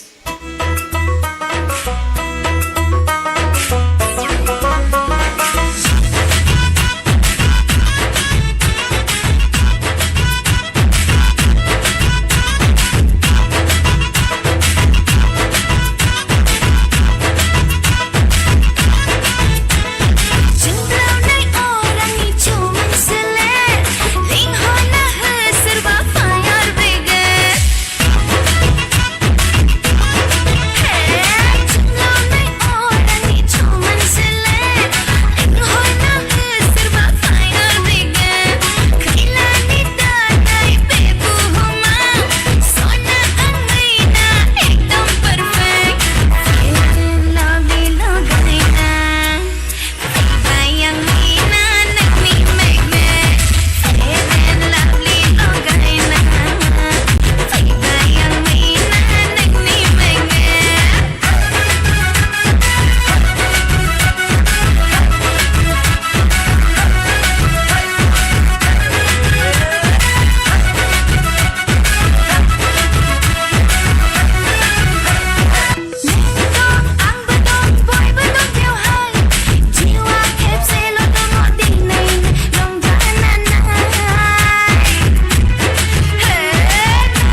दसेबा माबा बे जोंहा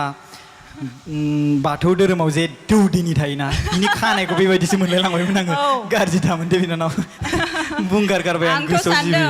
हेलिनायानो मोसाफैबाय नामा औ नोंगौ सिरियासलि एखेबारे गोबां मोजां मोसादों जोबोद मोजां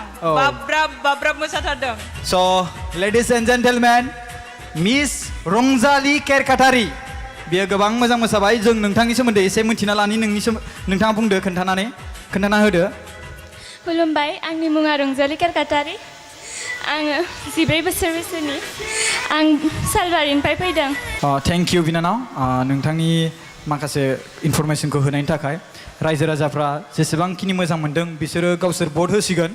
दायो जोङो जाजेस बा नायबिजिरगिरि दोनखादों थिखानानै बिथांमोननिफ्राय जों मार्क मोनगोन मिथिबायना बे मार्कआ 10, 20, 30 स' दायो जों बिथांमोननिफ्राय मोनथिनोसै गिबियावनो आङो थांग्रोगोन जोंहा देंखो सारनिफ्रायनो थांग्रोसै आङो हेल' सार हेलौ जोबोद मोजां जादों थेंक इउ सार जे बडि फ्लेक्सिबिलिटिया मोजां आरो जों स्टेप्स बानायदों क्लिनार बानायदों आरो स्ट्रं जादों एनार्जिया थिगानो दं दा समाव आपडेट लानानै फैदों जे देबरगाव बियाबाव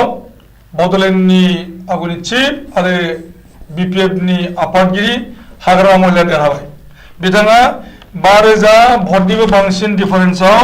देरहाबाय देबरगाव बियाबाव बिथाङा भट मोनदों 25,637 आरो डिफारेन्सआ जाहैबाय 5,145 बेराफारसे सालबारि बियाबाव BPFआ देरहाबाय जयकुंगुर बसुमतारी बिथाङा खालि 412 भटनि डिफारेन्सआव देरहादों बेराफारसे मथनगुरि बियाबाव BJPनि गौतम दासआ देरहायो 4,000 भटनि डिफारेन्सआव दा बेखिनि जोंनि दानि समनि आपडेटआ आरो दा भट साननो जाफुगासिनो दङ आरो रिजाल्ट होनो बाखि दङ बे जाहैबाय दतमा सालाकाटि गुमा बावखुंग्रि जमदुवार सराइबिल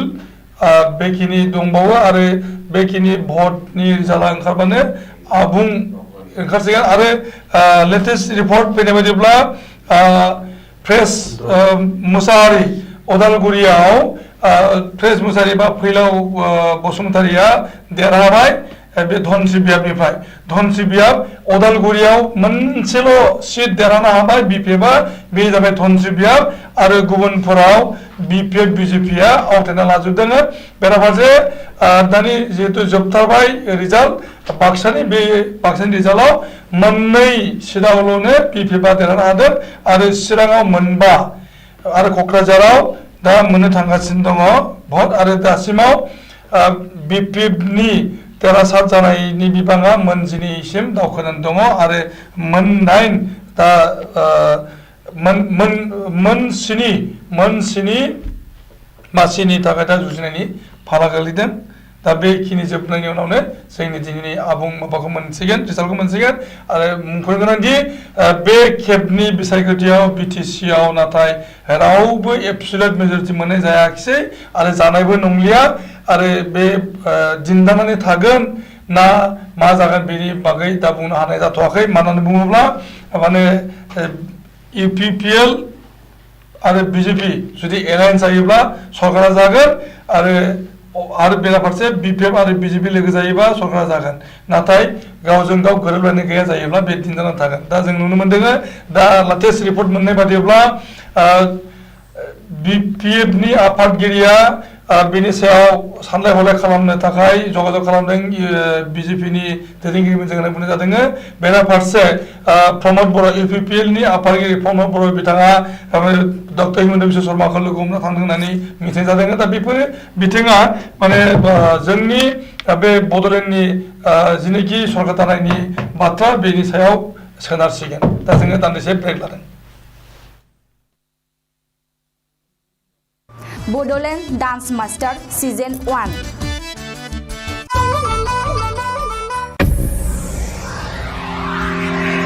दायो जोंहा नेक्स्ट डान्सारनि मुंखौ मख'नोसै बिथांनि मुङानो जाहैबाय स' गाइस नोंथांमोनखौ बरायनो खावलायबाय मिस रंजालि केरकाटारि बिथाङा दायो मोसागोन जों बिथांनि मोसानायखौ बिथांनि टेलेन्टखौ नायनोसै थेंक इउ मिउजिक प्लिज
वाव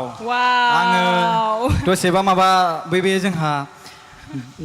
बाथौ धोरोमाव जे दौदिनि थायोना बिनि खानायखौ बेबायदिसो मोनलायलांबायमोन आङो गाज्रि दामोन दे बिनानाव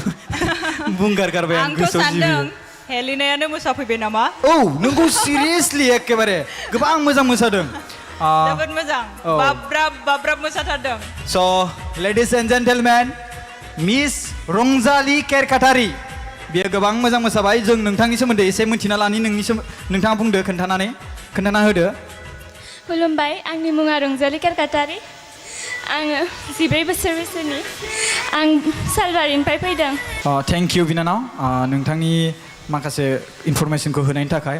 रायजो राजाफ्रा जेसेबांखिनि मोजां मोनदों बिसोरो गावसोर भट होसिगोन दायो जोङो जाजेस बा नायबिजिरगिरि दोनखादों थिखानानै बिथांमोननिफ्राय जों मार्क मोनगोन मिथिबायना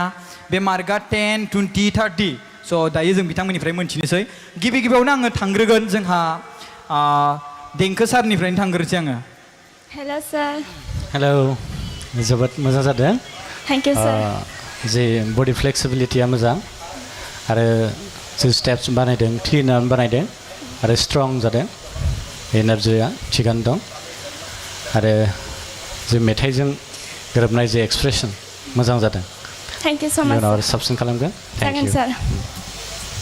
स' माइकेल सार गोबां पइन्ट लिरसोदों बायदि मोनदां हेलौ हेल' सार माने आङो एसे गोबाव लानाया जाहैबाय आङो माने एक्सप्रेसनखौ रिकल खालामबाय थादोंमोन आरो माने आं मोनसे बुस्थुखौ बिराद मोजां मोनदों माने बियो गावनि खानायखौनो प्रप बायदि इउज खालामदों so that is one unique way of using this step so that's very creative dance was very good expression was very good I hope that I can see more from you in the future and all the best let's see how far you go in Thank this you, show sir. all right Okay. Madam? Hello' ma'am hello' hello' ma'am Michael sir होननाय बायदियानो गासिबो एक्सप्रेसनाबो बिराद मोजां जादों एनार्जियाबो strong खालि आं मोनसेखौल' एसे लुगैबावदोंमोन नोंनि कस्टिउमा जुदि एसे जिगजाग जाबावोमोनब्ला गाननि थाखाय बा आरो बांसिन साबसिन जाबावगौमोन नेक्स्टआव आरो साबसिन खालामबावदो साबसिन खालामनो नाजागोन दे all the best thank you ma'am Thank you. Bodoland dance master season 1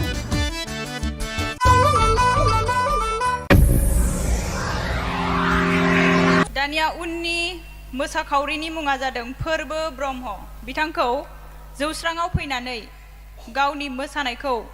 दिन्थिफैनो थाखाय गुरै खावलायनाय जाबाय Guys, फोरबो ब्रह्म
जोंनि गामि समायना सोमखोर गामि रमायना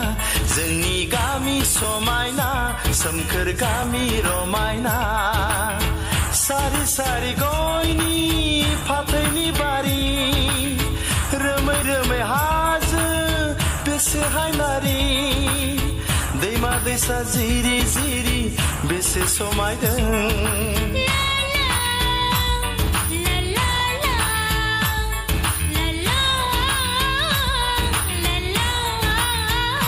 जोंनि गामि समायना सोमखोर गामि रमायना जोंनि गामि समायना सोमखोर गामि रमायना सारि सारि गयनि फाथैनि बारि रोमै रोमै हाजो बेसे हायनारि दैमा दैसा जिरि जिरि बेसे समायदों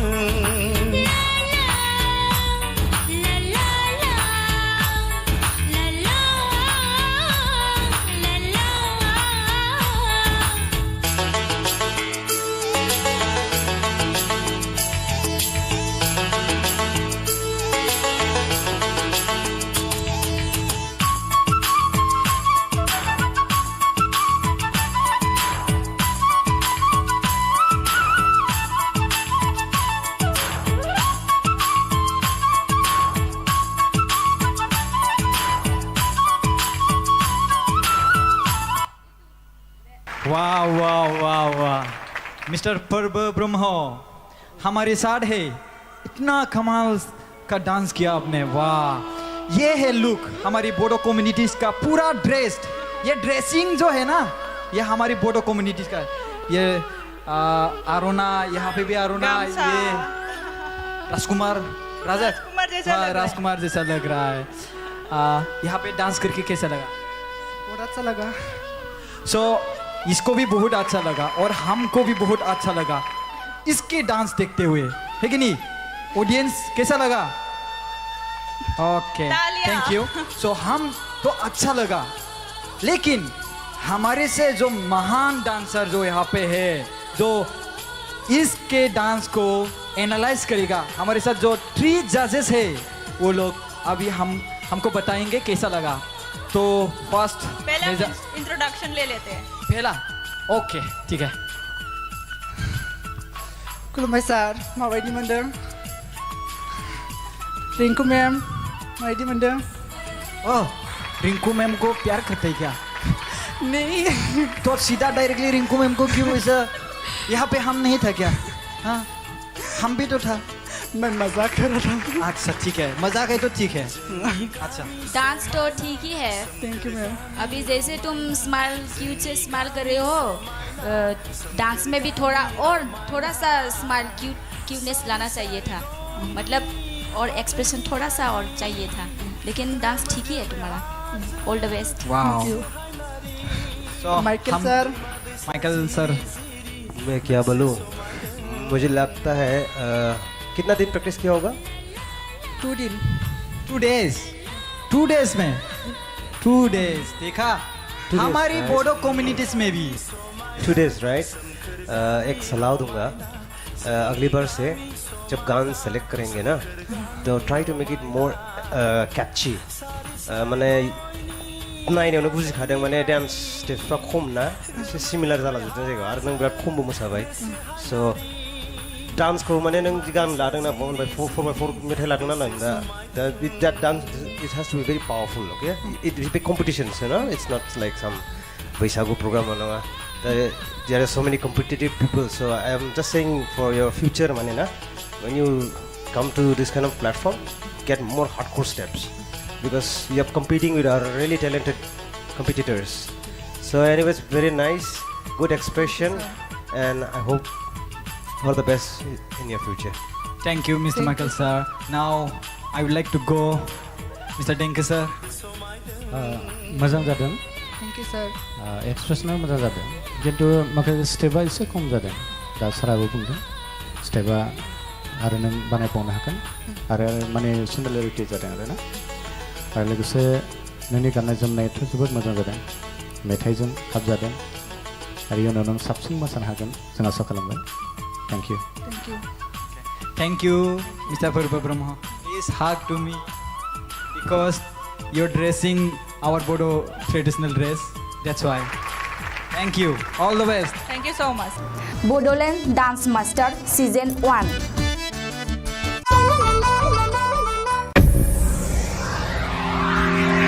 दानिया जोंहा दङ Miss रानि रानी बसुमतारी मिस रानी बसुमतारीखौ जौस्राङाव फैनानै गावनि मोसानायखौ दिन्थिफैनो थाखाय गुरै खावलायबाय मिस रानी बसुमतारी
गोबां मोजां मोसाबाय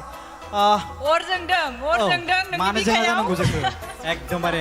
आंबा माजो हांमा जाबाय आरो नायबावनो नोंनि फेर लाभलिखौ लगायनानै फैदों समायनाखा आंबो हेन्डसामखाथ' हेन्डसाम नङा जानाङो एकदमबारे स' लोगोफोर रायजो राजाफोर नोंथांमोननि सिगाङाव जोंहा मिस रानी बसुमतारी ओरैबायदि मोजां मोसाबाय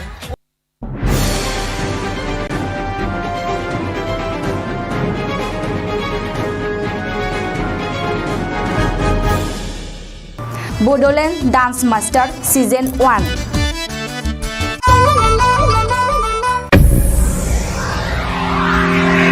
दानिया जों लेंहरनो आखायाव लादों बिजिता ब्रह्म बिथांखौ गावनि मोसानायखौ जौस्राङाव फैनानै दिन्थिफैनो थाखाय गुरै खावलायबाय मिस बिजिता ब्रह्म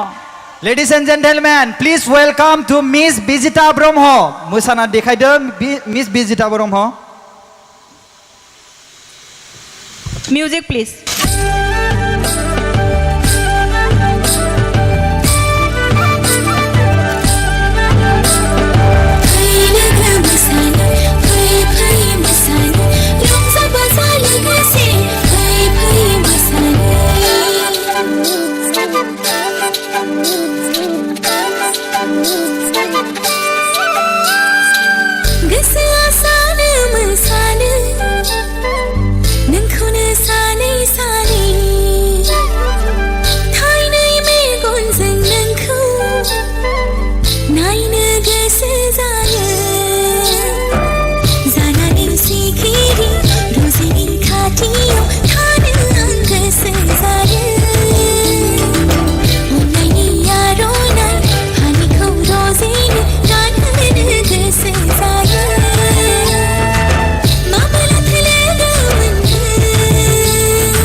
मेथाइआ मिक्स जाबाय नामाथाय एकदमबारे मोननै मोनथाम ना Remix. मिक्स अके बिराद मोजां बिराद मोसादों मोसादों। औ स' नोंनि सोमोन्दै एसे बुंनानै होदो Hello judges, my name is Vizita Brahmo and I'm class 8. My years is 13 and I'm from Bisley. Thank you. गोबां मोजां मोसादों नोंथांमोना आं फिन बुंबावगोन भट होग्राफ्रा अडियेन्सनिफ्रा पेपार सिटआ दंखायो भट होनानै होबानो जाबाय दायो जों डाइरेक्टलि समखौ नस्थ' खालामालासिनो जोङो साथाम नायबिजिरगिरिनिसिम थांनोसै स' गिबियावनो आङो थांनो सान्दों देंखो सारा बुंनानै होदो एसे हेलौ मा मुंमोन Vizita Brahmo. बिजिता ब्रह्म बिजनिनिनो ना मोसानायाथ' गाज्रि नङा अब्लाबो माखासे सिगांनि जिथु स्टार्टिं सं बेहाय एसे माने स्ल' जानाय नुदों एसे स्ट्रंसिन खालामनो हागौमोन जायखिजाया माने रिमिक्स मेथाइ माखासेयाव एसे थिगानो दङ दा उनाव साबसिन खालामगोन आसा खालामबाय all the best Thank you sir. Thank you sir सारनि बुंनाय बोसोनखौ बिनानावखौ मानिगोन होननानै आं आसा थिबाय नेक्स्टआव जों मेडाम रिंकु मनिनिसिम थांगोन बिथाङा मा बुङो हाय बिजिता Hello ma'am. अभारअल मोसानाया गासिबो थिगैनो दङ गासिबो मोजाङानो जादों ओमफ्राय एसे आरो नोङो स्ट्रं माने एसे एनार्जि होबावब्ला आरो साबसिन जाबावगौमोन मिथिबाय नेक्स्टआव बिनिफ्राय साबसिन खालाम Thank you ma'am. All the best thank you मेम दानिया जोङो माइकेल सारनिफ्राय खोनासंगोन बिथाङा मा बुङो मेसअप हेलौ दा मेथाइआथ' मेसअप जाबाय स' मोनथाम मोनब्रै गाना बेखौ मेसअप खालामबाय नोङो कनसेप्टआ मोजाङैनो दंमोन आङो मोसानायखौ स्टेप्सखौ बहुत मोजां मोनदों क्लिन जादों एक्सप्रेसना एसे नांबावगौमोन ओमफ्राय मोदोमा एसे स्टिफ जादों एसे फ्लेक्सिबल जाबोनो नाजाबाव नेक्स्ट टाइमाव so' all the best for the future Thank you sir. I think it is the first song of our Bodo Dance Master Season mix song na? Mashup. It is the first song na? बे first गिबि song जाय जोंहा बिनानावा mix मेथाइ बा mix सं मोसादों गोजोननाय थाबाय नोङो साथाम नायबिजिरगिरिनि बिबुंथिखौ खोनानानै बिथांमोननि बोसोनखौ लागोन फिउचाराव जाहाथे गोबां मोजाङै जौगालांनो हाथों गोजोननाय थाबाय नोंथाङा गावनि सिटआव थांनानै जिरायहैनो हासिगौ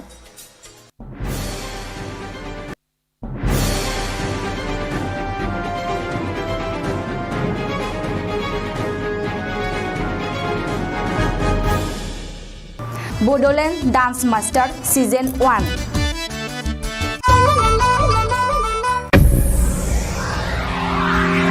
स' जोङो दानिया नेक्स्ट डान्सार बा मोसाखावरिनि मुंखौ मख'नो थांसै स' प्लिज गुबुन सासेबाव जोङो मोसाखावरि लेंहरनो आखायाव लादों स' आं नोंथांमोननि सिगाङाव खेबसेबाव मुं मख'नो थांबावबाय बेनो नेक्स्ट डान्सार बा मोसाखावरिनि मुङा जाहैबाय मिस अनसुमै नार्जारि बिथांखौ जौस्राङाव फैनानै गावनि मोसानायखौ दिन्थिफैनो थाखाय गुरै खावलायनाय थाबाय थेंक इउ थेंक इउ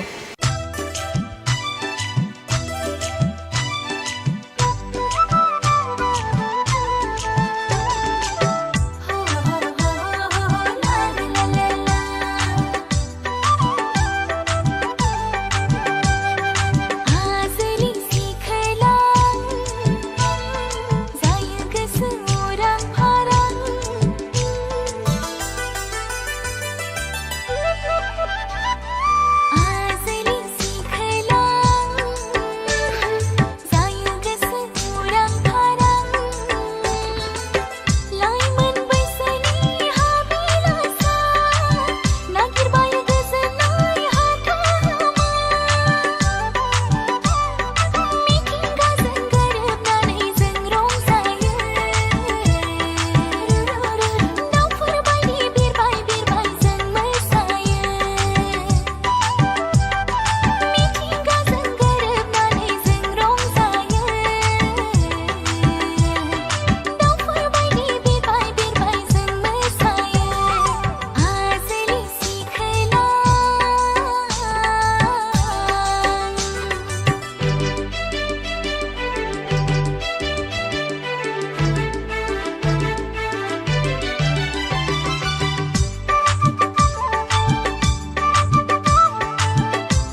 गोबां मोजां मोसाबाय मिस अनसुमै नार्जारि अनसुमै नार्जारि जोंनि गेजेराव दायो दङ मिस अनसुमै नार्जारि गोबां मोजां मोसाबाय अके नोंनि मुङाथ' अनसुमै नार्जारि जाहैबाय नों बबेनि आरो नोंनि बैसोआ बेसेबां मा क्लासाव फरायो नोंथाङा माने रायजो राजानो खोन्थाना होदो बा जोंहा साथाम नायबिजिरगिरि दङ बिथांमोननोबो खोन्थाना होदो आंनि मुङा अनसुमै नार्जारि आङो क्लास 8 आव फरायो आङो बिजनिनिफ्रायनो गोबां मोजां मोसादों नोंथांमोना मोजां मोनगोन ना मोनाखै आंथ' मिथिया खिन्थु आं हले गोबां मोजां मोनबाय दे नोंथांमोना मार्क 10 होथार एकदबारे 10 दे थाखुमा नाङा बै बे सोरनिबा थाफाबोनाया सोरबा लाबोदोंना मोसानो बिथांमोनाबो हाथ बेनो बारा होबाथाय आंनि फिसाजोबा आंनि माबाया देरहानाय नङा बिदि सानथारनो मोननाय नङा एखेबारे दे स' जों दायो थांनोसै जोंहा नायबिजिरगिरि साथाम दंखायो बिथांमोना मार्क बिथांनो होगोन दायो जोङो थांग्रोगोन मेडामनिसिम madam Bodoland dance master season 1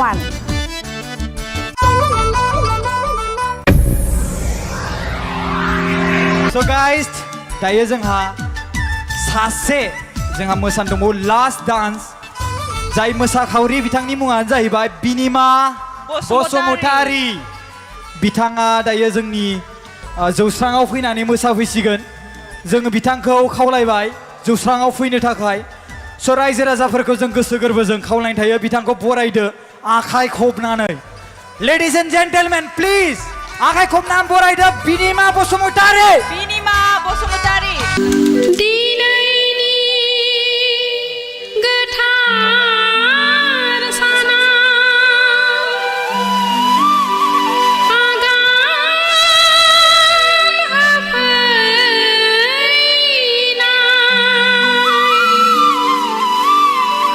फुजिनां आलासिफोर मानिनाय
जोबोद जोबोद जोबोद मोजां मोसानानै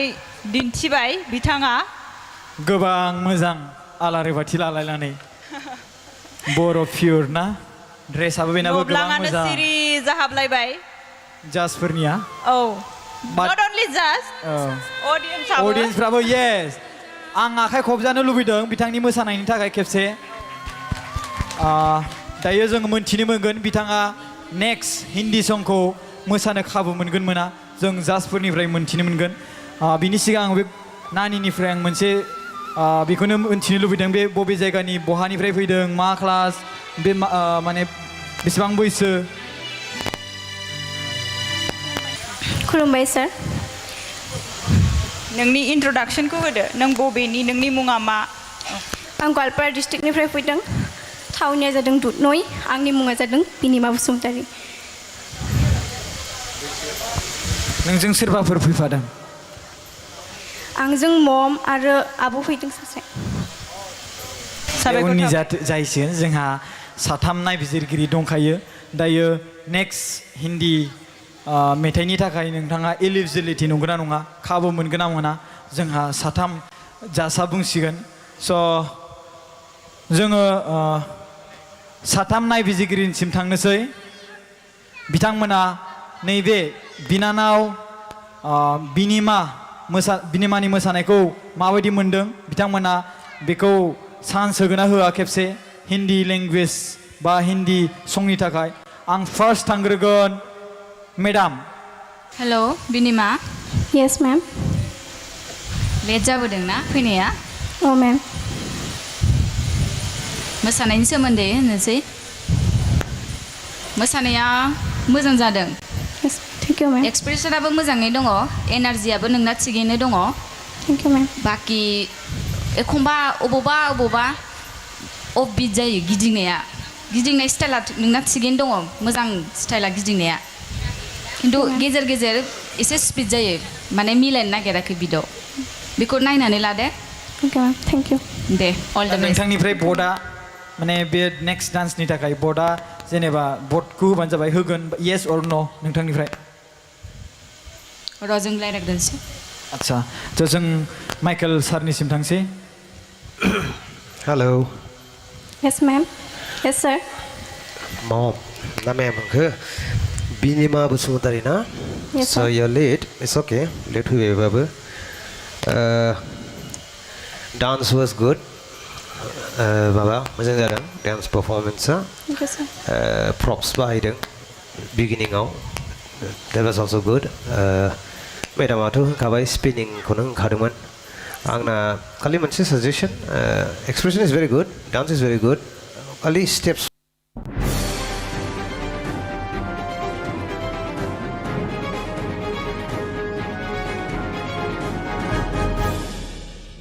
BODOLAND Dance Master Season 1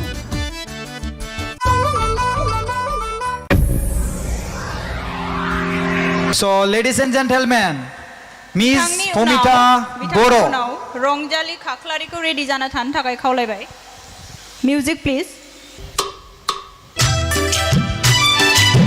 Thank you.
माइकआव हो रायजो राजाफोर एसे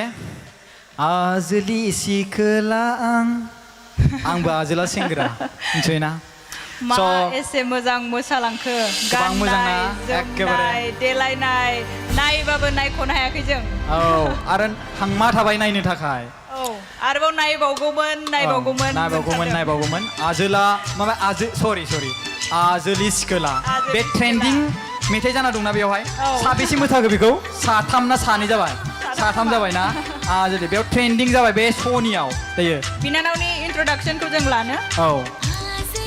खुलुमबाय आंनि मुङा फनिता बर' आं सिमलानिफ्राय फैदों आं दा क्लास 10आव फरायगासिनो दं गोजोन्थों अके बिनानावा सिमलानिफ्राय फैदों आरो जोङो साथाम जाजेस बा नायबिजिरगिरिफोरनिफ्राय जोङो कमेन्ट्सखौ लानोसै बिथांनि मोसानायखौ माबायदि नुदों समखौ जोङो खहा खालामालासिनो फार्स्टआवनो थांगोन आङो madam hello ma'am hello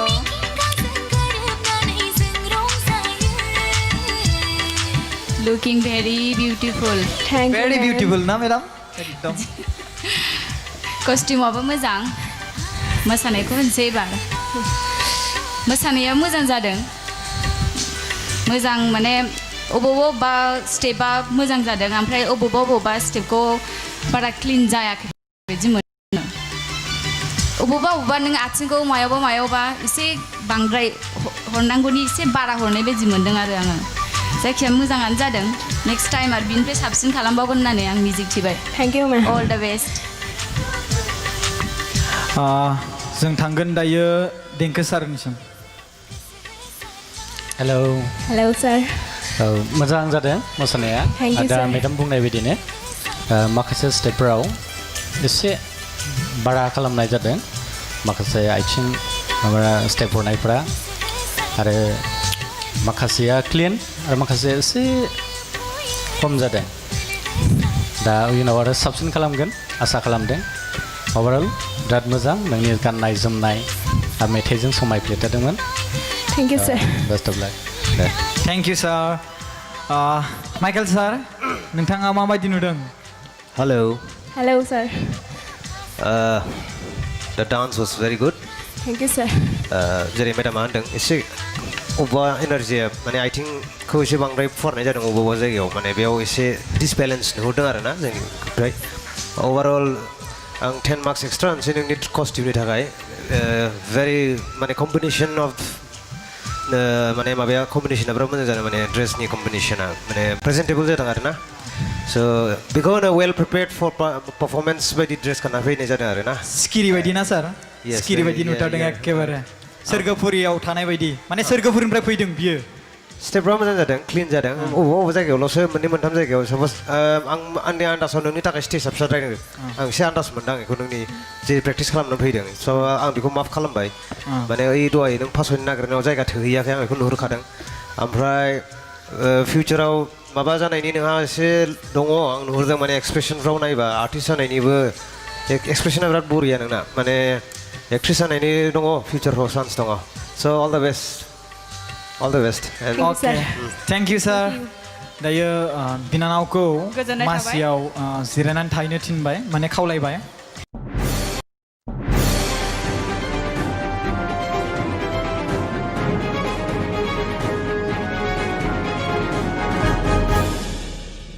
BODOLAND Dance Master Season 1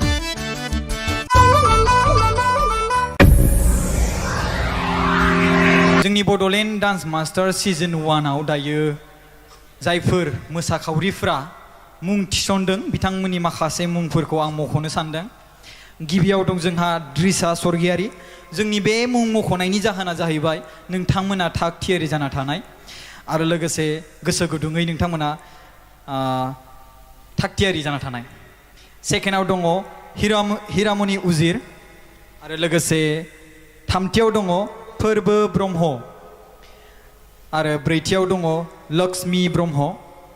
आरो बाथियाव दङ मरिना बसुमतारी आरो दथियाव दङ रानी बसुमतारी स्निथियाव दङ अनसुमै नार्जारी दाइनथियाव दङ बिजिता ब्रह्म गुथियाव दङ सन्जु लामा 10थियाव दङ फमिता बर' आरो 17थियाव दङ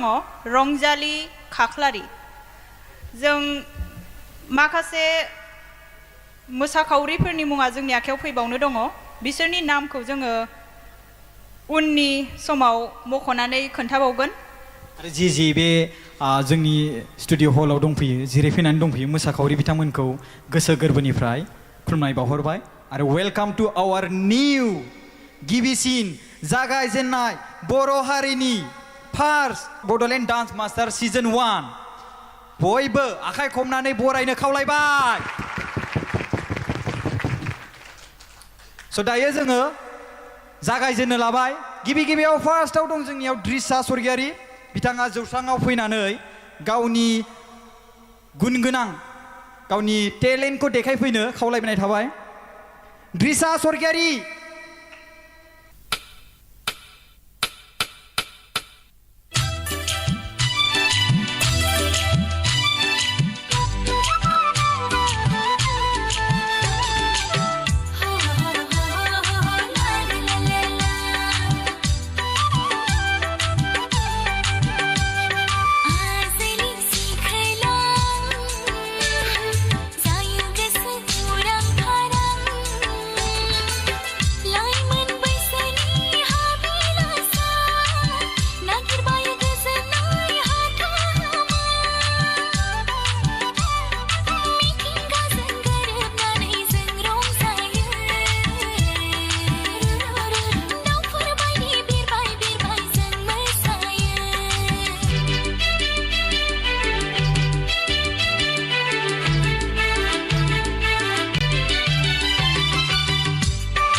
ओरैबायदि मोसालांबाय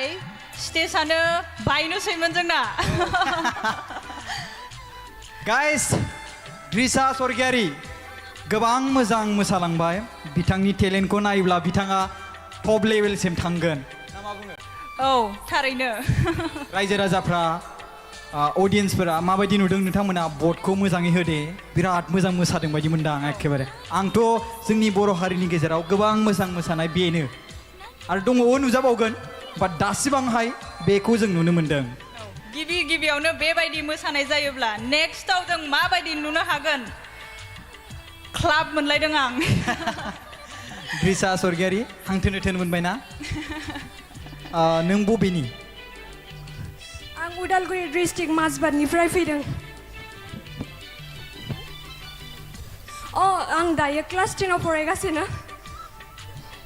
आं दायो 15 इयार्स जाबाय द्रिसा स्वर्गियारिया गोबां मोजां मोसालांबाय रायजो राजाफोर आरो बिथांनि थाखाय खेबसेबाव आखाइ खबनानै हो बिराद खस्थ' खालामबाय मोदोमा सादों नामा उल्टा बेग जा मा बिबारखौ आंथ' कनफिउज एखेबारे दे थेंक इउ स' माच द्रिसा गोजोननाय थाबाय बे मोसानायखौ बिजिरगिरिफोरा माबायदि मोनदों जों बिजिरगिरिनि आखायाव गथायबाय बिथांमोननि बुंफोरथिखौ जोङो खोनासंगोन बिथांमोना मा बुङो गिबियावनो आङो सारनि जोंहा मिस्टार देंखो ब्रह्म सारखौ जोङो खावलायनाय थाबाय बिथाङा गावनि बिबुंथिखौ होयो जाहाथे माबायदि मोजां मोनदों द्रिसा सरगयारि बिनानावनिसिम गाहाम हामलायनाय बावबाय आरो दिनैनि बे ट्रायल्सआव जेबायदि मोसादों दा जों अभारअल मोजांखौनो बुंनांगोन the flexibility was well. Thank you, sir. And your body control as well. Thank you. I hope you will succeed. Thank you very much, sir. Thank you. Madam, जोंहा Mrs. Rinkumoni Narzary madam. Hello, ma'am. Hello मोजां ना मोजां आं मोजांखौनो मोनदों नोंनि मोसानायखौ दख'ना गानबाथ' साबसिन जाबावगौमोन बाट नों जाबायदि मोसादों दा स्टान्ड खालामनानै दा बिनि थाखायथ' दख'नाया एसे आनकमफर्टेबल जायो नालाय मोजाङानो जादों ड्रेसा थेंक इउ गासिबो मोजाङानो जादों ओमफ्राय आखाइनि मुभमेन्टफोरखौ एसे स्मुथ खालामबाव दे जायखिजाया मोजाङानो जादों thank you ma'am all the best thank U Mrs जोंनि आखायाव दङ दायो मिस्टार माइकेल मुसाहारि सार बिथांखौबो गावनि बिबुंथिखौ लाखिनो खावलायबाय hello sir Hello. That was a very nice dance, by the way. Thank you very much sir जेरै मेडामानो होनदों थिगखौनो होनदों माने expression is very good energy is very good बिटखौ मालाबा एसे अफबिट जादों जायगा जायगा ओमफ्राय totally it's a very good performance impressive and I hope you go ahead in this competition thank you very much sir स' द्रिसा सरगियारि थेंक इउ गोबां मोजां मोसादों आरो नोंथांनि लाइफआव फिउचाराव थांगोन बायदि मोनदां टेनसन लानो नाङा दे थेंक इउ द्रिसा आखाइ खबना हो रायजोफोर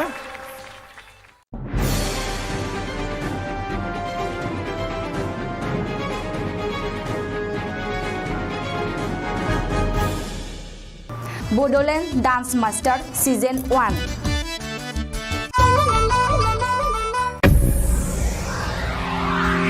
जोंनि बड'लेण्ड डान्स मास्टार सिजन 1आव दायो जायफोर मोसाखावरिफ्रा मुं थिसनदों बिथांमोननि माखासे मुंफोरखौ आं मख'नो सानदों गिबियाव दं जोंहा द्रिसा सरगियारि जोंनि बे मुं मख'नायनि जाहोना जाहैबाय नोंथांमोना थाग थियारि जाना थानाय आरो लोगोसे गोसो गुदुङै नोंथांमोना थाग थियारि जाना थानाय सेकेन्डआव दङ हिरामनि उजिर लोगोसे थामथियाव दङ फोरबो ब्रह्म आरो ब्रैथियाव दङ Lakshmi Brahma BODOLAND Dance Master Season 1.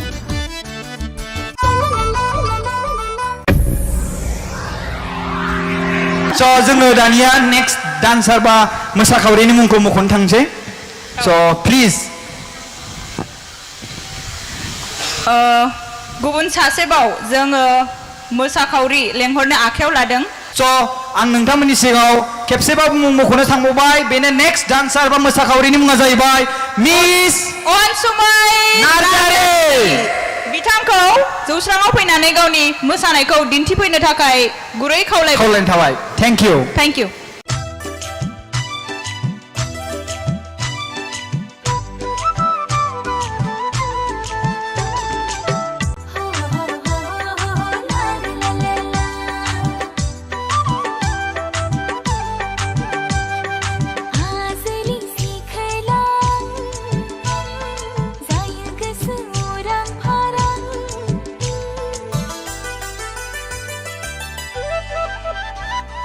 आज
गोबां मोजां मोसाबाय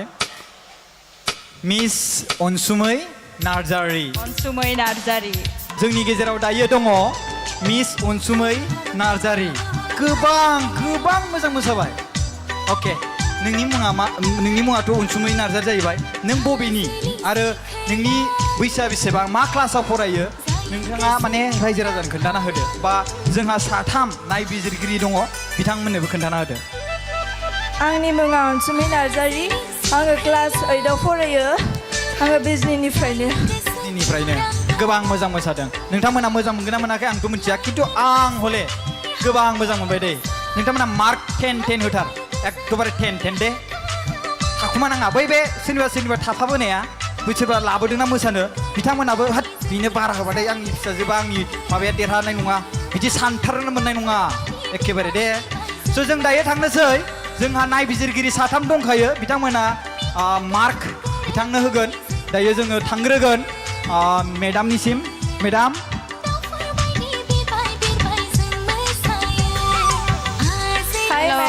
हेलो ड्रेसखौसो मोजां मोनदों आंहा ब्लाउसखौसो थेंक इउ डान्सआबो मोजाङानो जादों स्ट्रं जादों आरो इयुनाव बिनिफ्राय साबसिन हामसिन आरो मोसानो हाबावदों बेखौनो आं मिजिंथिबाय थेंक इउ सो ऑल द best thank you ma'am Michael sir hello sir very clean बिराद साफा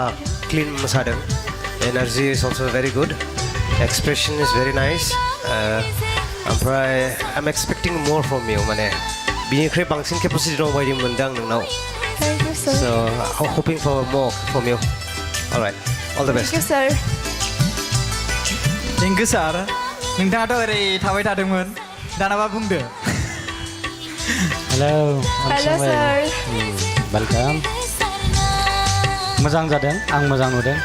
आरो जोबोद स्ट्रं जादों मोसानाया आरो स्टेपफोरा क्लिन जादों आरो बेनिफ्राय साबसिन आरो नों बानायनो हागोन आसा खालामबाय all the best thank you sir thank you so much miss अनसुमै नार्जारि नोंथाङा नोंनि सिटआव जिरायना थाहैनो हासिगोन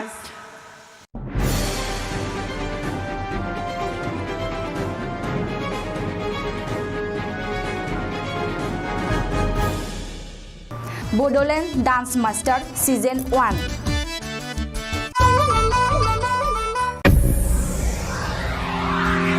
स' जोङो दानि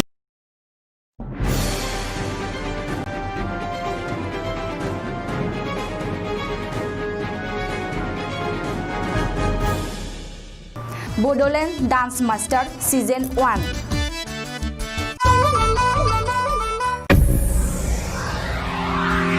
जोंनि बड'लेण्ड डान्स मास्टार सिजन 1आव दायो जायफोर मोसाखावरिफ्रा मुं थिसनदों बिथांमोननि माखासे मुंफोरखौ आं मख'नो सानदों गिबियाव दं जोंहा द्रिसा स्वर्गियारि जोंनि बे मुं मख'नायनि जाहोना जाहैबाय नोंथांमोना थाग थियारि जाना थानाय आरो लोगोसे गोसो गुदुङै नोंथांमोना थाग थियारि जाना थानाय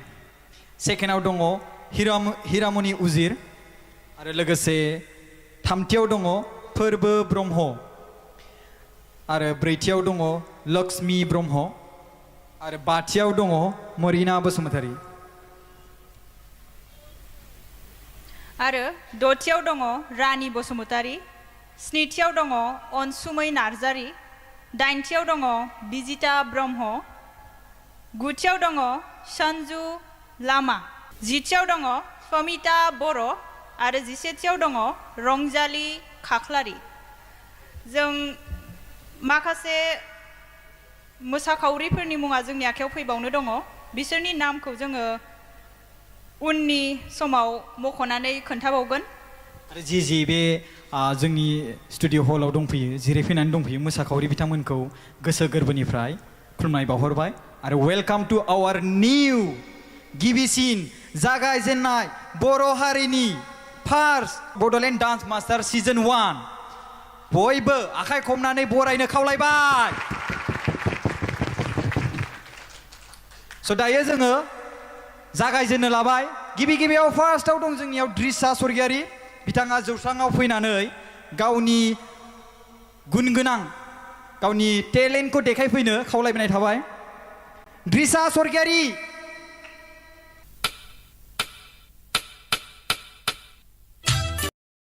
BODOLAND Dance Master Season 1.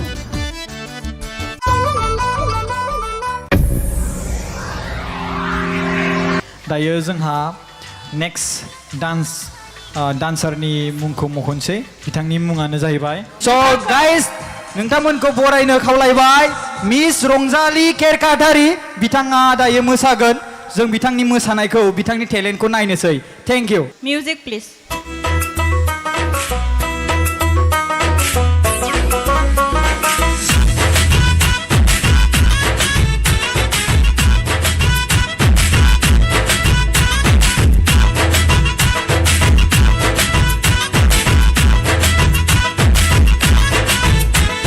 Jumlah orang ni cuma selek, lingkungan serba fire brigade.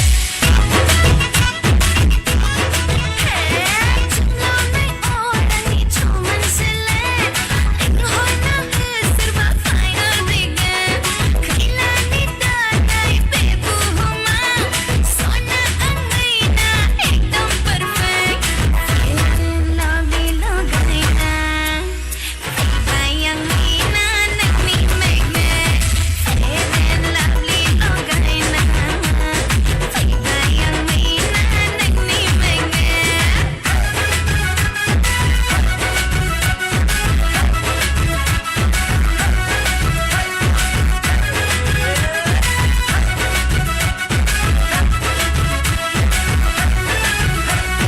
Lengkong ang bedong boy bedong theo hai, jiwa kepse lo tengok dinai long jananai. Lengkong ang bedong boy bedong theo hai, jiwa kepse lo tengok dinai long jananai. Maina maina bani berkukayau, rau kebawa kepse lo notayau. Sima pirani aku bodoh rai tengah. Fair and lovely logaina, bayang maina nagni magnet. Fair and lovely logaina, bayang maina nagni magnet.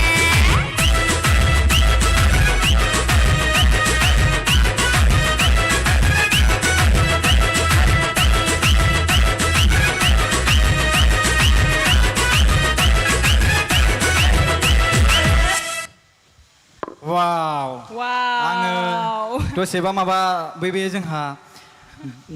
बाथौ धोरोमाव जे दौदिनि थायोना बिनि खानायखौ बेबायदिसो मोनलायलांबायमोन आङो औ। गाज्रि दामोन दे बिनानाव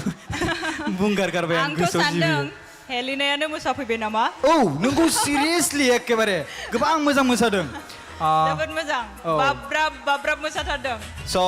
लेडिस एन्ड जेन्टेलमेन मिस रंजालि केरकाटारि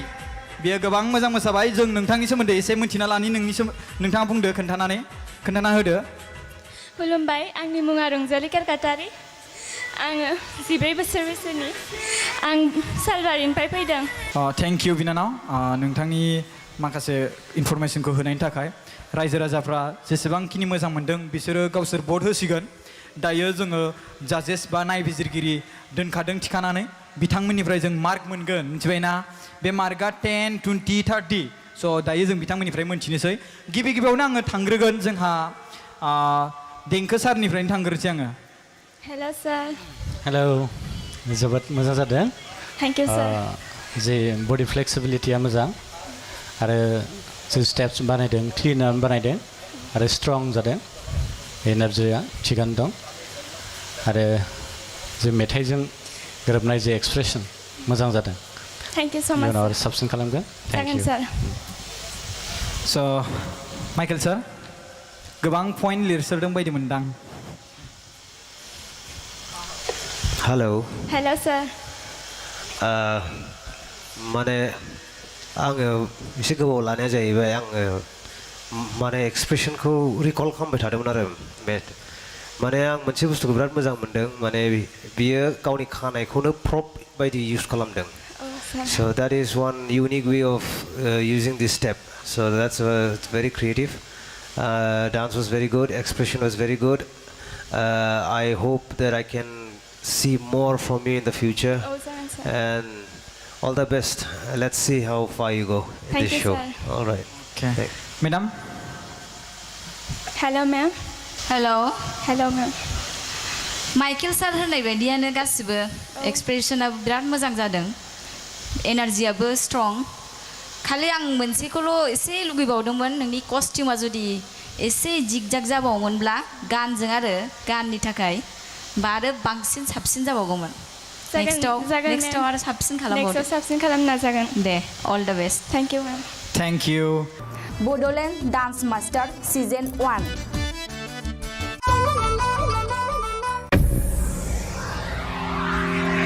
दानिया उननि मोसाखावरिनि मुङा जादों फोरबो ब्रह्म बिथांखौ जौस्राङाव फैनानै गावनि मोसानायखौ दिन्थिफैनो थाखाय गुरै खावलायनाय जाबाय Guys, Purba Brahmo.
जोंनि गामि समायना सोमखोर गामि रमायना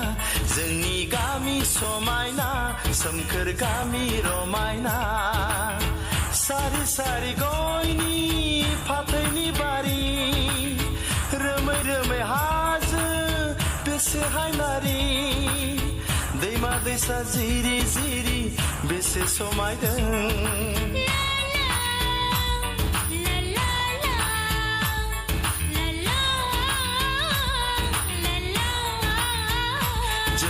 गामि समायना सोमखोर गामि रमायना जोंनि गामि समायना सोमखोर गामि रमायना सारि सारि गयनि फाथैनि बारि रोमै रोमै हाजो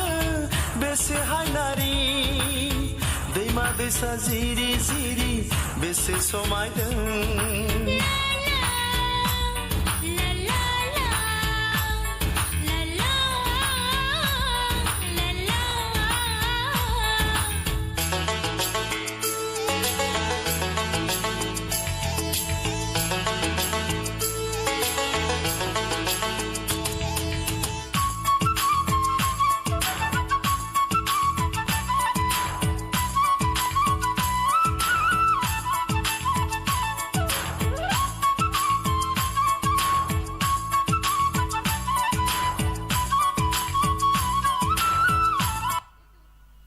वाह वाह वाह वाह मिस्टर पर्व ब्रह्म हमारे साथ है इतना कमाल का डांस किया आपने वाह ये है लुक हमारी बोडो कम्युनिटीज का पूरा ड्रेस्ड ये ड्रेसिंग जो है ना ये हमारी बोडो कम्युनिटीज का ये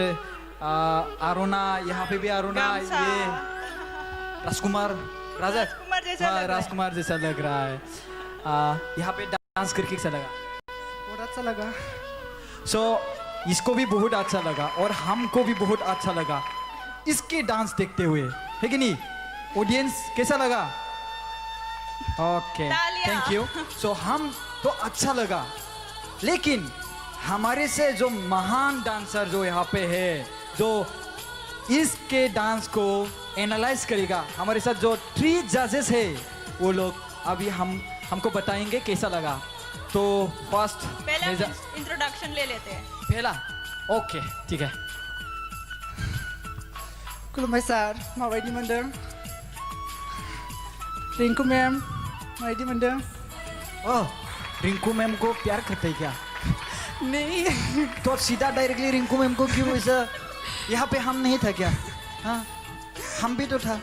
मैं मजाक कर रहा था। अच्छा ठीक है, मजाक है तो ठीक है। अच्छा, डांस तो ठीक ही है। Thank you ma'am. अभी जैसे तुम स्माइल क्यूट से स्माइल कर रहे हो, डांस में भी थोड़ा सा स्माइल क्यूटनेस लाना चाहिए था, मतलब और एक्सप्रेशन थोड़ा सा और चाहिए था, लेकिन डांस ठीक ही है तुम्हारा। ऑल द बेस्ट। वाओ। So, माइकल सर, मैं क्या बोलूँ, मुझे लगता है कितना दिन प्रैक्टिस किया होगा? 2 दिन। 2 डेज। 2 डेज में 2 डेज देखा? 2 days, हमारी right? बोडो कम्युनिटीज में भी 2 डेज राइट। एक सलाह दूंगा, अगली बार से जब गान सेलेक्ट करेंगे ना, तो try to make it more catchy. माने नायनायावनो बुजिखादों, माने डान्स स्टेप्सफ्रा खम ना, एसे सिमिलार जालांजोबदों जायगायाव, आरो नों बिराद खमबो मोसाबाय। स' डान्सखौ माने नों गान लादों ना, 4x4 मेथाइ लादों ना नों दा that dance it has to be very powerful, okay? It is big competitions, you know, it's not like some Bwisagu program or no. There are so many competitive people, so I am just saying for your future, माने ना, when you come to this kind of platform, get more hardcore steps, because you are competing with our really talented competitors. So anyways, very nice, good expression, and I hope all the best in your future. Thank you, Mr. Michael sir. Now I would like to go Mr. Denke sir. मोजां जादों। Thank you सर। एक्सप्रेसना मोजां जादों, किन्तु माखासे स्टेपा एसे खम जादों। दा साराबो बुंदों स्टेपा आरो नों बानायबावनो हागोन, आरो माने सिमिलारिटि जादों आरो ना, आरो लोगोसे नोंनि गाननाय जोमनायाथ' जोबोद मोजां जादों, मेथाइजों खाब जादों, आरो इयुनाव नों साबसिन मोसानो हागोन जों आसा खालामबाय। Thank you. Thank you. Thank you, Mr. Purba Brahma. Please hug to me because you're dressing our Bodo traditional dress. That's why. Thank you. All the best. Thank you so much. BODOLAND Dance Master Season 1.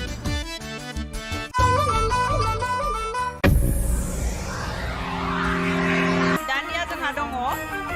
Miss Rani Bosumotari. So miss Rani बसुमतारीखौ जौस्राङाव फैनानै गावनि मोसानायखौ दिन्थिफैनो थाखाय गुरै खावलायबाय। Miss Rani Bosumotari.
गोबां मोजां मोसाबाय अर जोंदों मानो नोंनि जोंहा बिखायाव जानांगौ जोंखो एकदमबारे आं माजो हांमा जाबाय आरो नायबावनो नों दिनै फेर लाभलिं लगायनानै फैदों समायनाखा आंबो हेन्डसामखाथ' हेन्डसाम नङा जानाङो एकदमबारे स' लोगोफोर रायजो राजाफोर नोंथांमोननि सिगाङाव जोंहा मिस रानि बसुमतारी ओरैबायदि मोजां मोसाबाय अर नांजोब्बाय माइकेल साराथ' एखेबारे नायनानै जुदि बेबायदि फार्स्ट सिजोनावनो बेबायदि मोसायोब्ला आरो नेक्स्ट सिजोनाव वाव जोंनि बर'नि गेजेराव ओरैबायदि टेलेन्ट दङ दिनै जों नुनो मोनगासिनो दङ दायो आं खोनानाय मोननाय मथे बियो सुपार डान्स सुपार जादोंमोन ना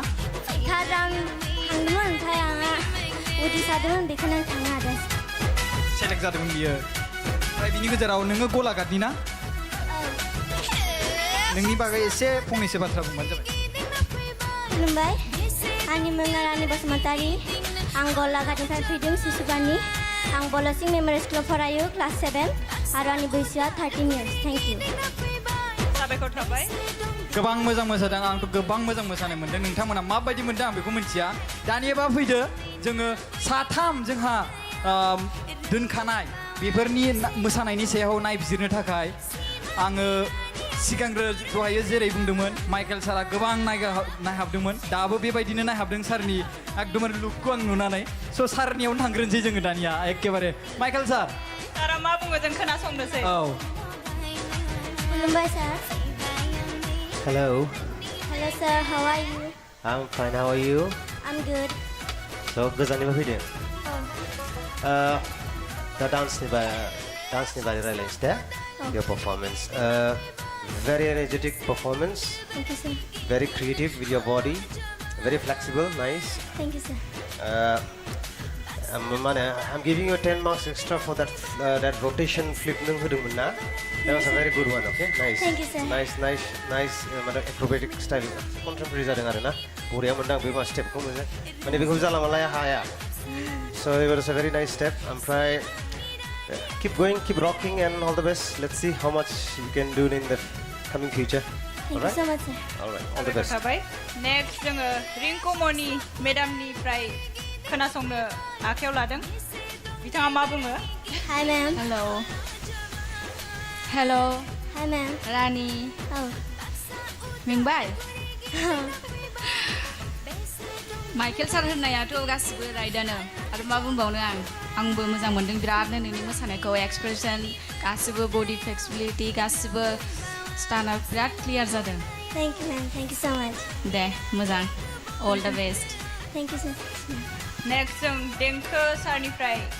खोनासंगोन बिथाङा मा बुङो रानि Hi sir. you are so cute Thank you so much sir. जोबोद मोजां बे मोसानाया जेरैबायदि मेथाइजों गोरोबनाय माखासे एक्सप्रेसनफ्रा थिग जादों आरो फ्लेक्सिबिलिटियाबो थिगानो दङ आरो बडि कन्ट्रल थिगानो दङ आरो नोङो उनाव साबसिन खालामनो हागोन Thank you sir.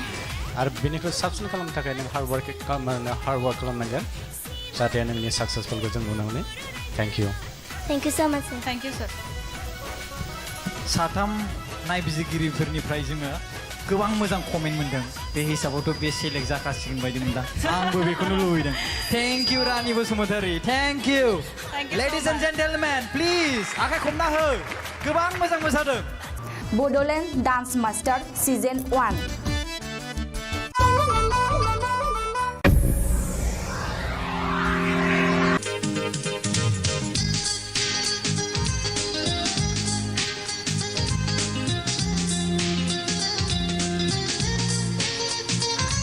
So guys, दायो जोंनि गेजेराव नैथि खेब मोसाखावरि हिरामनि उजिरा मोसाफैगोन जों स्टेजआव फैनानै मोसाफैनो खावलायनाय थाबाय मिस हिरामनि उजिर आखाइ खबना हो रायजोफोर एसे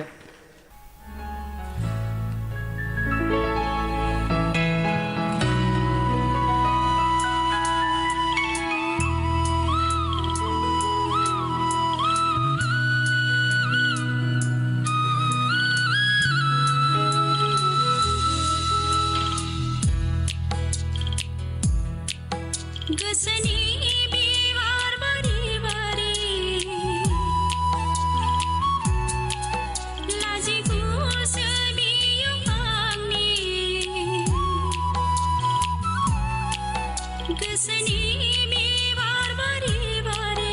लाजिगुसो बियो आंनि फैहां फैहाङैनो बारदै सिखोला बिरबोयै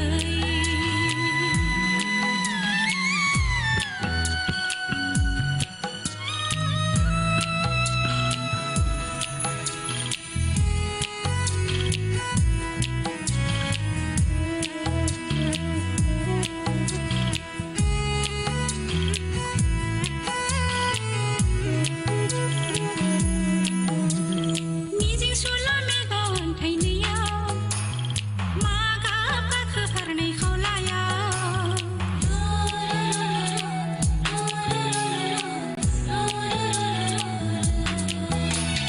मिजिं सुला मेगन थाइनैयाव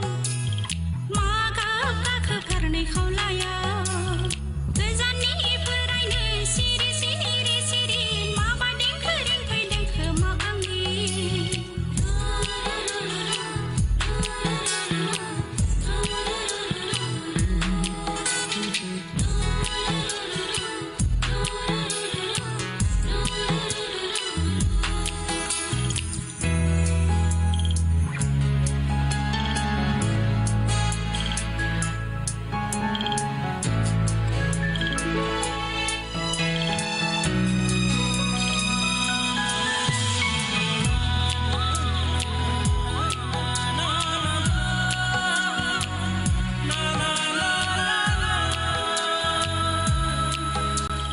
सिनेहां गोसो दरखङाव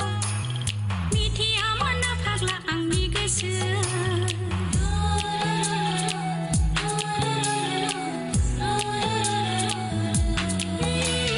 सिनेहां गोसो दरखङाव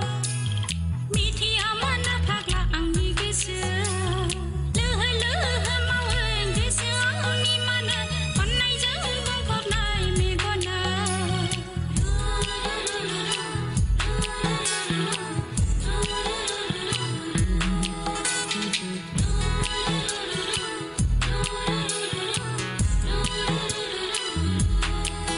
गोसोनि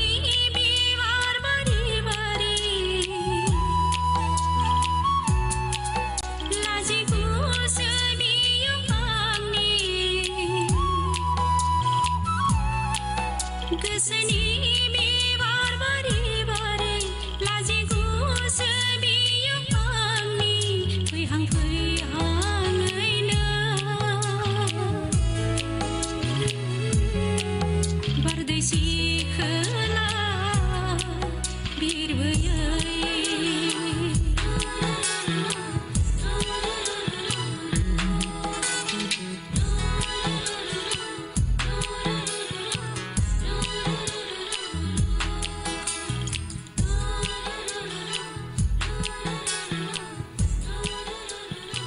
Oh my god आखाइ खबना हो रायजोफोर गोबां मोजां मोसाबाय गोसोनि बिबार बारि बारि दसे सम जों बिबार बारियावसो बेरायहैबाय सिखिरि जानानै अ नों बिबार ना आं सिखिरि आं बिबार नों बिबार ना अके स' गाइस जोंनि गेजेराव दायो मिस हिरामनि उजिर दङ गोबां मोजां मोसाबाय जोङो समायखौ नस्थ' खालामालासिनो जोङो रायजो राजाफोर खावलायो नोंथांमोना नोंसिनि भटखौ होदो आरो जोंनि गेजेराव दंखायो नायबिजिरगिरि मिन्स जाज स' आं गिबियावनो खावलायनो सानबाय मिस्टार देंखो ब्रह्म सारखौ आं फिन खेबसेबाव बिथाङा मिस हिरामनि उजिरनि मोसानायखौ नुनानै माबायदि मोनखो हिरामनि उजिर बरायबाय मोजां जादों बायदेनबाय सिदामलाय मोसानाय आरो एक्सप्रेसनाबो मोजां आरो आं मिजिंथियो आरो इयुनाव आरो साबसिन खालामनो हागोन आसा थिदों वेलकाम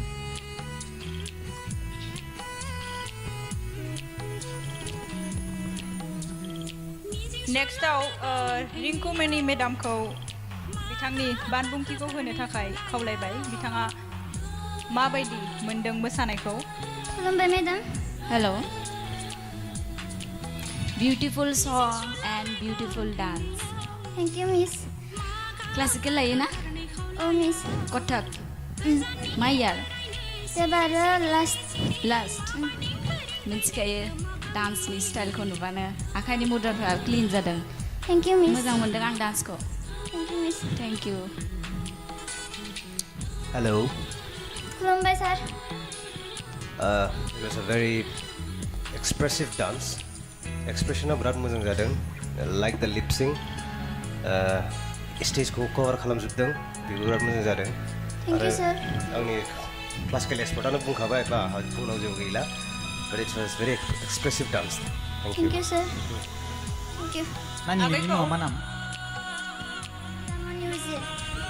बेसेबां बैसो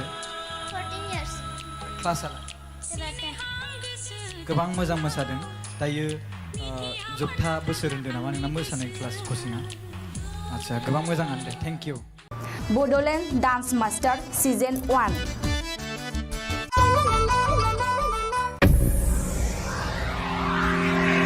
दायो जोंहा नेक्स्ट डान्सारनि मुंखौ मख'नोसै बिथांनि मुङानो जाहैबाय स' गाइस नोंथांमोनखौ बरायनो खावलायबाय मिस रंजालि केरकाटारि बिथाङा दायो मोसागोन जों बिथांनि मोसानायखौ बिथांनि टेलेन्टखौ नायनोसै थेंक इउ मिउजिक प्लिज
दसेबा माबा बे जोंहा बाथौ धोरोमाव जे दौदिनि थायोना बिनि खानायखौ बेबायदिसो मोनलायलांबायमोन आङो गाज्रि थामोन दे बिनानाव बुंगार गारबाय आं गोसोआव जिबि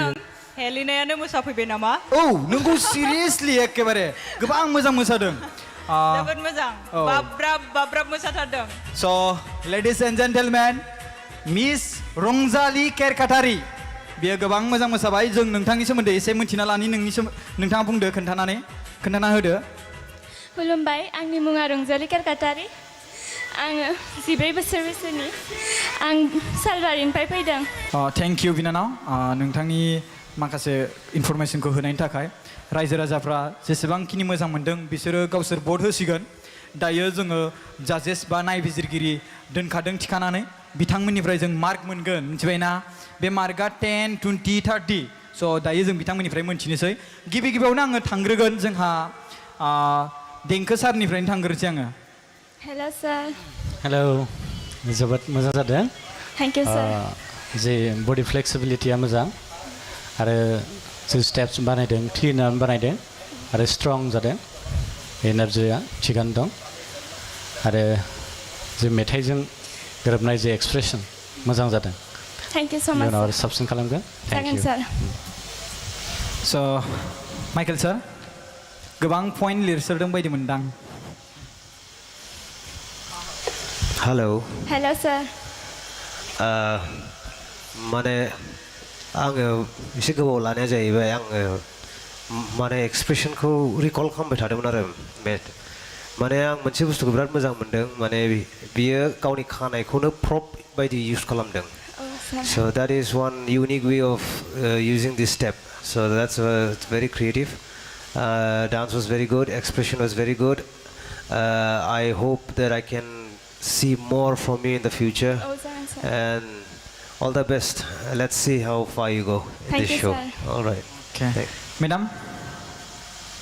हेल' मेम हेल' हेल' मेम माइकेल सार होननाय बायदियानो गासिबो एक्सप्रेसनाबो बिराद मोजां जादों एनार्जियाबो स्ट्रं खालि आं मोनसेखौल' एसे लुगैबावदोंमोन नोंनि कस्टिउमा जुदि एसे जिगजाग जाबावोमोनब्ला गाननि थाखाय बा आरो बांसिन साबसिन जाबावगौमोन नेक्स्टआव आरो साबसिन खालामबावदो साबसिन खालामनो नाजागोन दे all the best thank you ma'am Thank you. Bodoland dance master season 1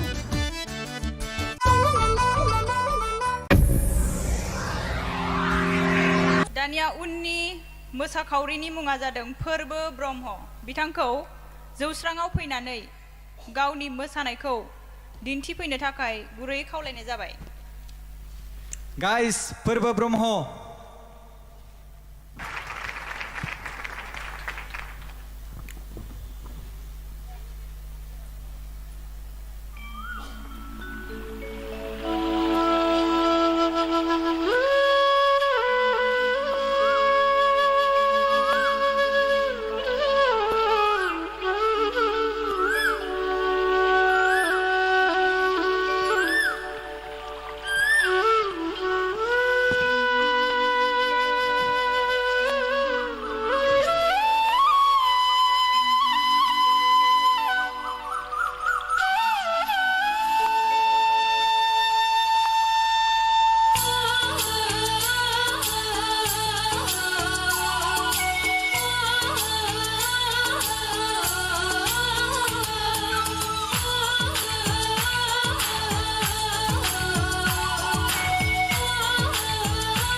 जोंनि गामि समायना सोमखोर गामि रमायना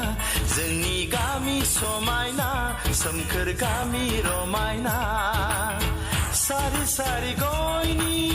फाथैनि बारि रोमै रोमै हाजो बेसे हायनारि दैमा दैसा जिरि जिरि बेसे समायदों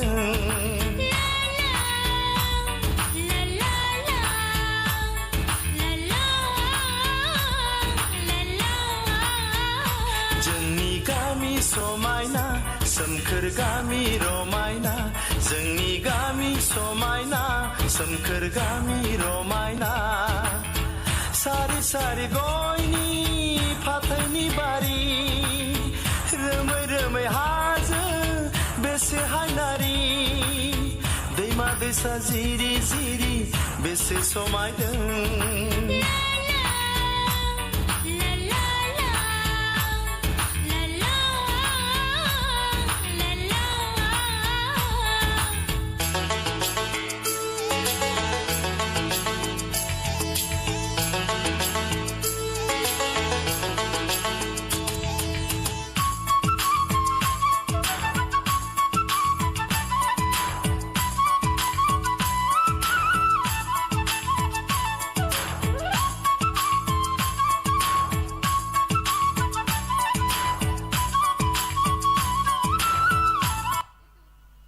वाह वाह वाह वाह मिस्टर पर्व ब्रह्म हमारे साथ है इतना कमाल का डांस किया आपने वाह ये है लुक हमारी बोडो कम्युनिटीज का पूरा ड्रेस्ड ये ड्रेसिंग जो है ना ये हमारी बोडो कम्युनिटीज का ये आरोना यहाँ पे भी आरोना गामसा। ये राजकुमार राजा राजकुमार जैसा लग रहा है। राजकुमार जैसा लग रहा है यहाँ पे डांस करके कैसा लगा बहुत अच्छा लगा सो इसको भी बहुत अच्छा लगा और हमको भी बहुत अच्छा लगा इसके डांस देखते हुए है कि नहीं ऑडियंस कैसा लगा ओके तालियां। थैंक यू सो हम तो अच्छा लगा लेकिन हमारे से जो महान डांसर जो यहाँ पे है जो इसके डांस को एनालाइज करेगा हमारे साथ जो 3 जजेस है वो लोग अभी हमको बताएंगे कैसा लगा तो फर्स्ट पहले इंट्रोडक्शन ले लेते हैं पहला ओके ठीक है खुलुमबाय सार माबायदि मोनदों रिंकू मैम माबायदि मोनदों ओह रिंकू मैम को प्यार करते हैं क्या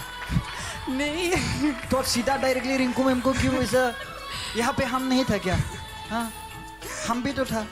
मैं मजाक कर रहा था अच्छा ठीक है मजाक है तो ठीक है अच्छा डांस तो ठीक ही है थैंक यू मैम अभी जैसे तुम स्माइल क्यूट से स्माइल कर रहे हो डांस में भी थोड़ा सा स्माइल क्यूटनेस लाना चाहिए था मतलब और एक्सप्रेशन थोड़ा सा और चाहिए था लेकिन डांस ठीक ही है तुम्हारा ऑल द बेस्ट वाओ सो माइकल सर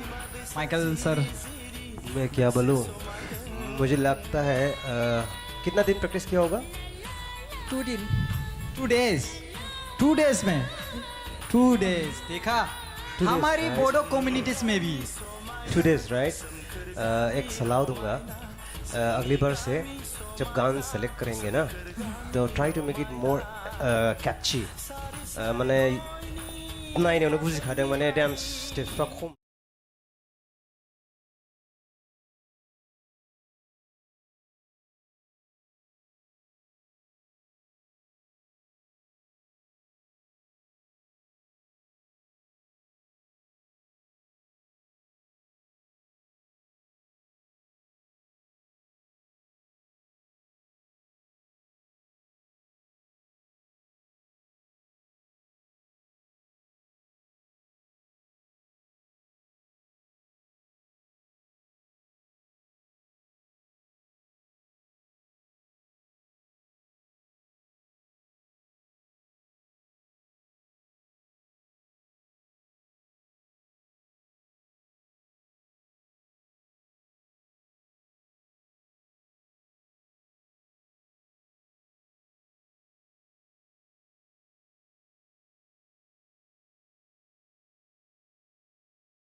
BODOLAND Dance Master Season 1.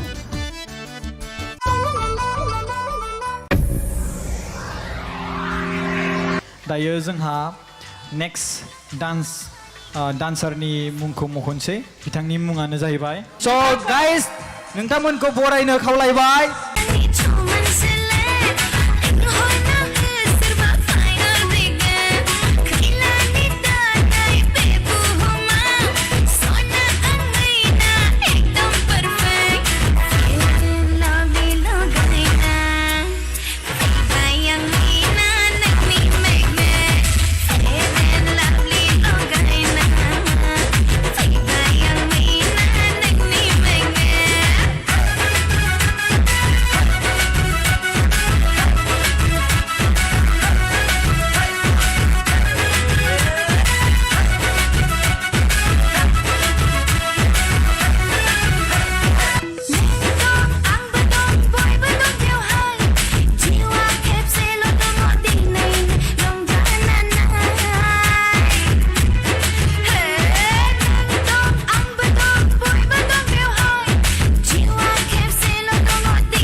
वाव आङो दसेबा माबा बे जोंहा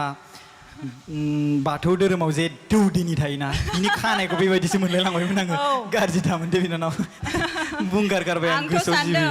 हेलिनायानो मोसाफैबाय नामा औ नोंगौ सिरियासलि एकेबारे गोबां मोजां मोसादों जोबोद मोजां बाब्राब मोसाथारदों स' लेडिज एन्ड जेन्टेलमेन मिस रंजालि केरकाटारि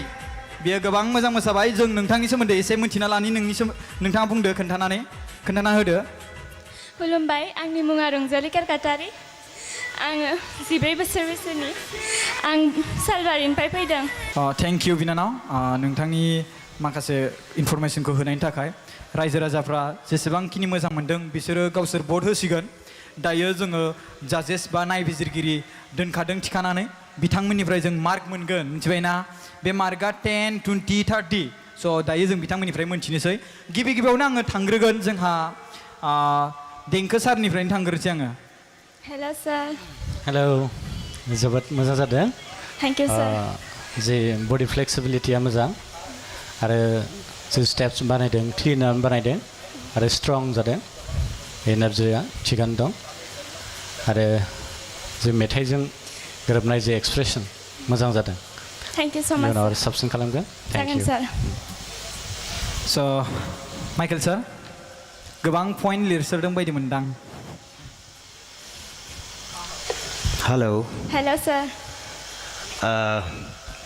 माने आङो एसे गोबाव लानाया जाहैबाय आङो माने एक्सप्रेसनखौ रिकल खालामबाय थादोंमोन आरो माने आं मोनसे बुस्थुखौ बिराद मोजां मोनदों माने बियो गावनि खानायखौनो प्रप बायदि इउज खालामदों so that is one unique way of using this step so that's very creative dance was very good expression was very good I hope that I can see more from you in the future and all the best let's see how far you go in this show all right okay madam hello ma'am hello' ma'am Michael sir होननाय बायदियानो गासिबो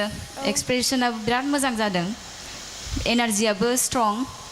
खालि आं मोनसेखौल' एसे लुगैबावदोंमोन नोंनि कस्टिउमा जुदि एसे जिगजाग जाबावोमोनब्ला गाननि थाखाय बा आरो बांसिन साबसिन जाबावगौमोन नेक्स्टआव आरो साबसिन खालामबावदो साबसिन खालामनो नाजागोन दे all the best thank you ma'am thank you BODOLAND Dance Master Season 1.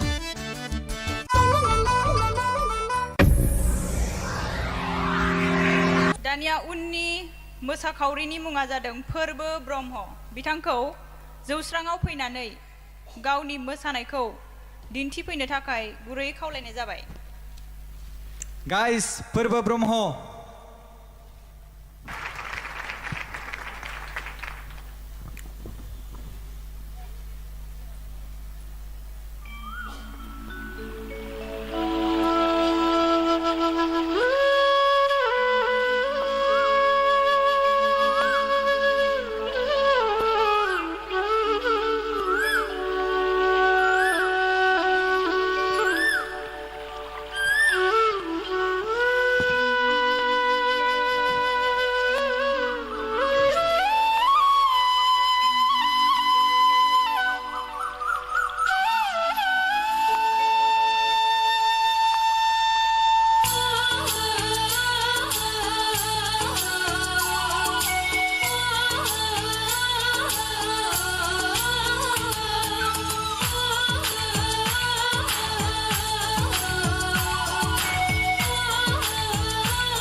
जोंनि गामि समायना सोमखोर गामि रमायना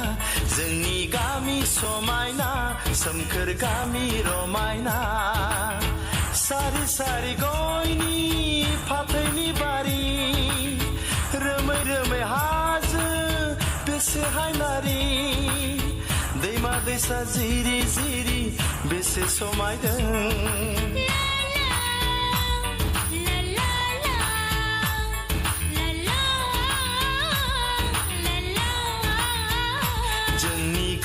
समायना सोमखोर गामि रमायना जोंनि गामि समायना सोमखोर गामि रमायना सारि सारि गयनि फाथैनि बारि रोमै रोमै हाजो बेसे हायनारि दैमा दैसा जिरि जिरि बेसे समायदों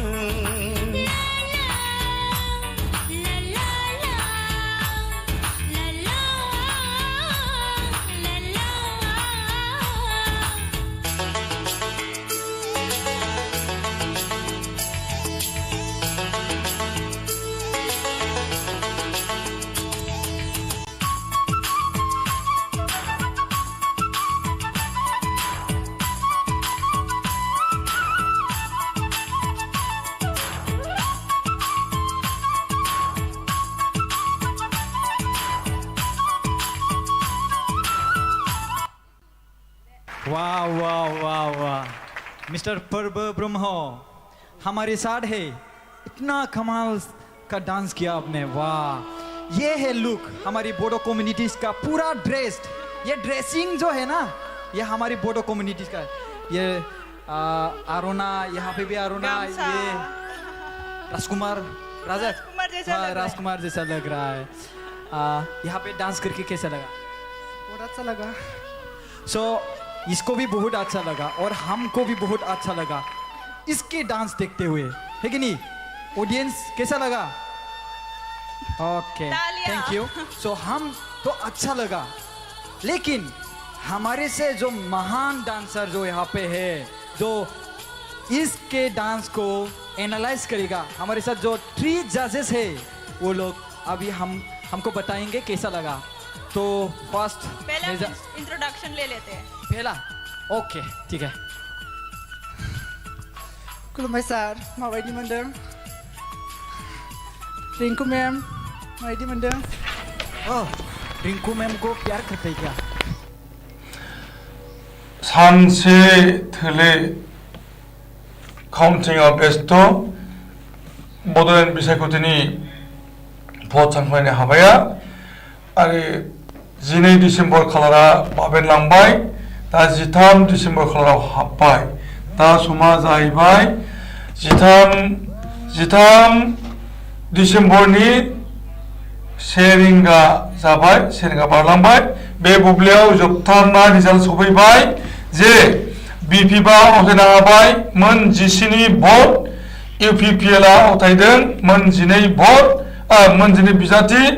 बिजेपिआ मोनगु बिजाथि मोनगु बियाबाव देरहादों कंग्रेस से आरो गणसुरसा पार्टी से बिपिबा मोन 17 बियाबाव देरहादों इउपिपिएल आ मोन 12 बियाबाव देरहाबाय बिजेपिआ मोनगु बियाबाव कंग्रेसआ मोनसे आरो गणसुरसा पार्टीआ मोनसे दिनैनि बे बड'लेण्ड बैसागुनि भट साननाय हाबाफारिया ओरैबायदि उल्टां पाल्टां जे फुंनि बिब्लियाव इउपिपिएल को देरहानायनि बिबां लाबोना फैबाय मोन 29 हालागैसिम लाबोदोंमोन नाथाय बाङै जाबोनानै मोन 9 सफैदोंमोन आरो दावखोफिननानै मोन 12 आव देरहासार जाफैबाय फाइनाल आरो बिपिएफ को मोन 6 निफ्राय मोन 8 सिमल' देरहानाय दिन्थिनाय जादोंमोन फुंबिलि समावहाय भट सानख'नाय हाबाया नाथाय उन समावहाय बांसिन बिबांनि बिजाथि देरहासार खालामनो हानाय जादों दा समाव बिपिएफआ मोन 17 मोनदों आरो बिजेपिआ मोन 9 बियाबाव गोजोननाय जाफैनांदों आरो कंग्रेसआ मोनसे जिसपि मोनसे मोन 40 बियाबनि भट सानख'नाय बे जोबनानै थांबाय आरो दा समाव रावबो पलिटिकल पार्टिया सरकार दानो हानाय अबस्थायाव गैया दा लोगो जालायनानै सरकार दायोब्ला बहाय बे सरकार दानायनि खाबुआ फैगोन जेरैहाय बिपिएफ जों बीजेपी जों एलायन्स जायोब्ला एबा बीपीएफ जों ईपीपी जों एलायन्स जायोब्ला सरकार दानो हानाय जागोन बेबायदिनो ईपीपी जों बीजेपी जों एलायन्स जायोब्ला सरकार दानो जागोन बेबायदि जानानै दङ रावबो दोलोआनो हारसिङै सरकार दानो हानाय खाबु गैया बेराफारसे बीजेपी ईपीपी को नागारनानै बीपीएफआबो सरकार दानो हाया ईपीपीआ बीपीएफ एबा बीजेपी को नागारनानै सरकार दानो हाया मानो होनना बुङोब्ला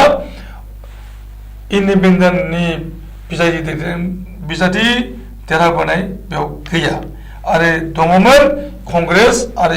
जिएसपीनि गणसुरसा पार्टीनि मोनसे दा बेफोरनि जेनाखि बिबां बियो थोसारनाय नङा रावनोबो फोलोमफैनो हाया बेराफारसे बे बिसायख'थियाव बीपीआई 0 एजीपी 0 आरो एआईयूडीएफ कन्टेस्ट खालामदोंमोन 0 आरो लेफ्ट फ्रन्ट कन्टेस्ट खालामदोंमोन बेबो 0 दा बेनि रिजाल्टआ बेनो जे बीपीएफआ मोन 17 बीपीएफ ईपीपीएल 12 आरो बीजेपी 9 दा जों बुंस'नो हायाखै बे बड'लेण्डनि सरकारा माबोरै जानो हागौ एबा सरकार जागोन ना जाया दिनदानो थागोन नामा गभर्नर रुलाव थाबाय थागोन नामा बे रोखोम जानानै फैदों दा बे समाव जोङो सावरायबावगोन आरो दुलाराय बर' फरायसा आफादनि मोनसे समनि आफादगिरि चन्द्र बसुमतारिया दाबोनो दहाय फुंनि बुब्लिनिफ्राय दा हर गेजेर समसिम दिनै 13 डिसेम्बर खालाराव आगान होबाय 1 रिंगा 15 मिनिट जाबाय दासिम बिथाङा जोंजों दङ बिथाङा बिनि सायाव बानबुंथि होगोन जे सरकारा जानो हागौ ना हाया सरकारा माबोरै जानो हागौ एबा सरकार जायाब्ला मा परिबेसजों जोंनि बड'लेण्डनि नोगोरारिफ्रा भुगिनांगौ चन्द्र बसुमतारि आच्छा ब्राब्रायैनो नुहरबाय